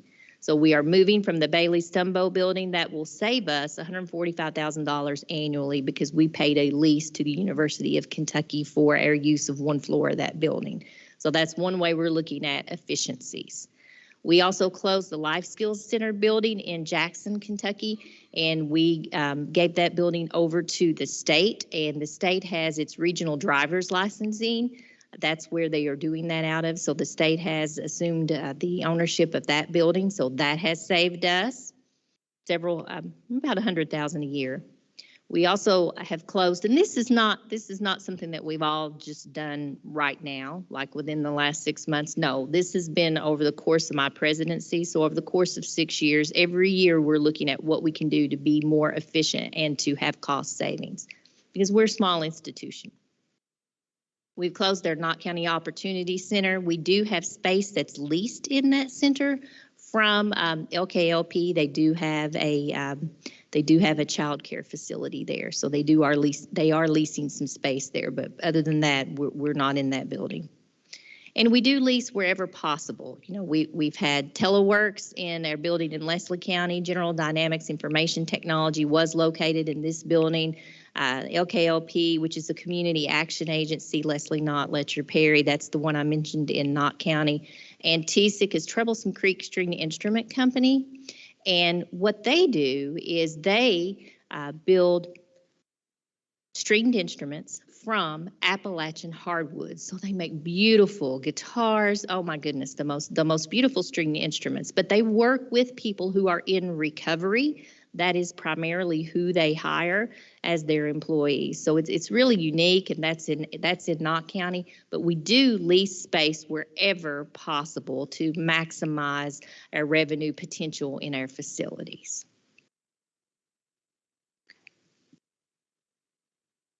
Community, you've heard that all day today about how important that is, and we do have a very strong community commitment, community focus.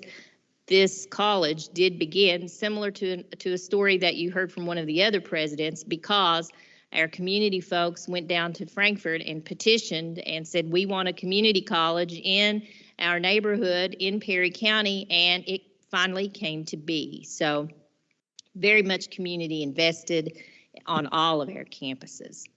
We had a wonderful trail of enchantment here during the pandemic, and people were able to drive through and look at everything that we had going on the campus. The witch, you might know her. So I kind of got into the spirit. But we actually had business and industry and local organizations. They competed for the best display, and it got quite competitive. And we had bragging rights for the winners, and we had nice little certificates and plaques we gave them. This one was some of our local high school students at Perry County Central. Again, with our community focus, we try to give back. With all the flooding that we had this past spring, we had a number of our students going out. We had our electrical program. They went and worked with some local churches that were flooded in Beattyville, and they helped them get everything rewired and back up to par. We did some cleaning. We did some riverbank cleanups. We worked with donations and helped out with food insecurities. And that's something that we try to do every semester. Again, with our community focus, and we will be talking, I think, tomorrow about room utilization and so forth. If you look, and it depends on how you pull these reports, but when we pulled them from Ad Astra in 1819, we had 4,734 events and meetings on our campuses of HCTC. In 1920, 3,528 events and meetings. So much goes on these campuses, and there's even things that, you know, we don't have in the reports because it all can't be quantified. If you look across from here, there's our University Center in the mountains.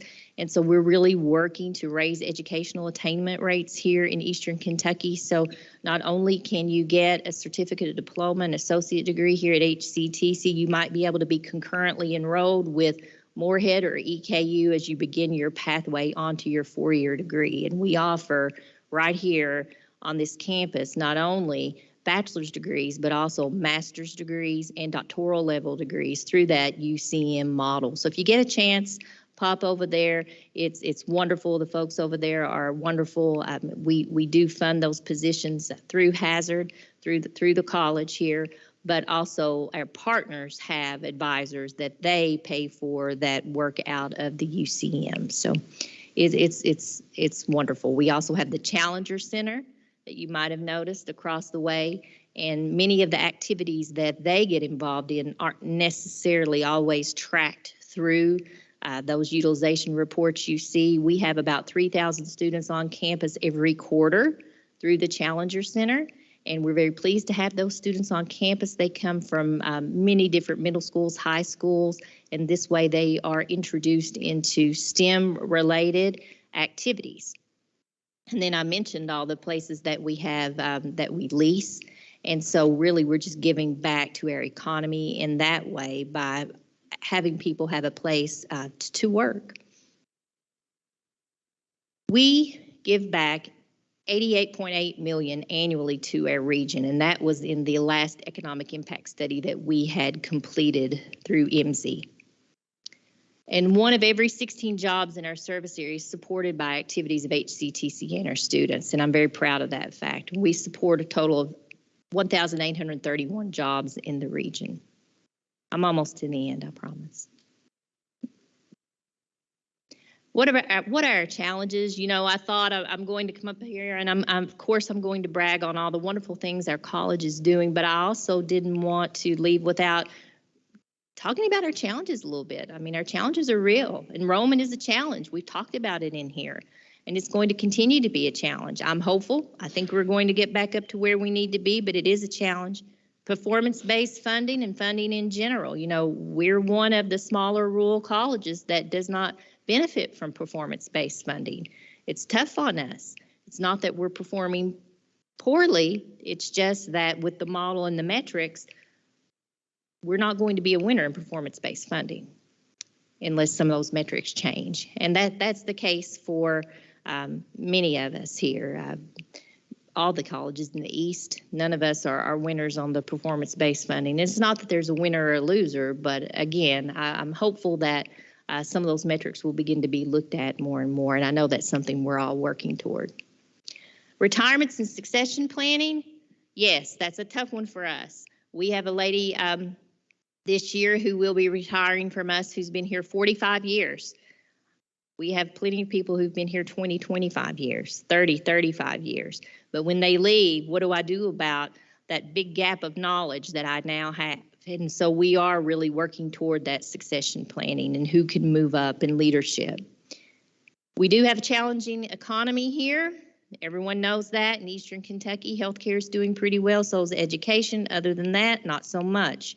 So the economy is challenging. We work hand in hand with our local economic development agencies and our business and industry here to bring new businesses into the area. We're always there at the table, and I'm happy to have that seat at the table. One issue that we have at HCTC is property and buildings that are tied up in agreements with cities and counties. It's not always that easy to get out of something. And our cities and our counties here in Eastern Kentucky, because we've lost coal severance, because the economy is tough and challenging, our cities and counties don't have any money either. So it's tough when you're trying to figure out who can keep the building open and who can keep the lights on. But we have many strengths. Our people here, I'm looking at some of our faculty and staff over there in the corner, and they are just amazing, and thank you, ladies, for making today happen, because it would not happen without our faculty and staff here at HCTC. Our marketing department has done a wonderful job with signage. Our maintenance and operations, they've done a wonderful job making sure everything just looks amazing. But they're here because they want to be here, because they love the region, because they love our students. And so our people are our assets, and our people of our region are our assets. And of course, it's beautiful here in the mountains. And you saw a slide that had the beautiful mountains on it. We have a very strong healthcare economy. And I already talked about our UCM, and I'm very proud of our UCM and what we're able to offer here. 8 different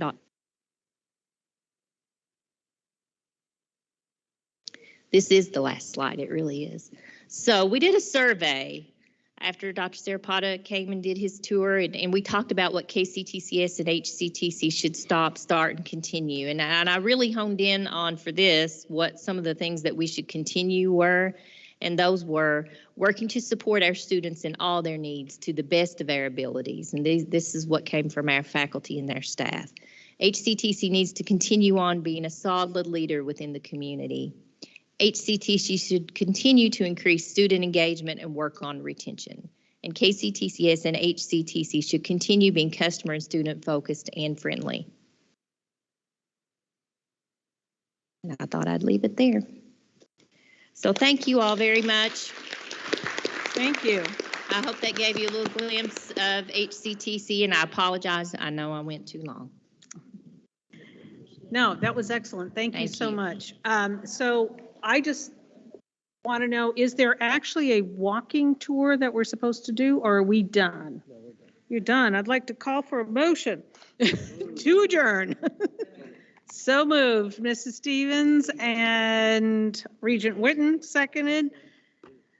General Counsel, can we just Consensus? consensus to adjourn?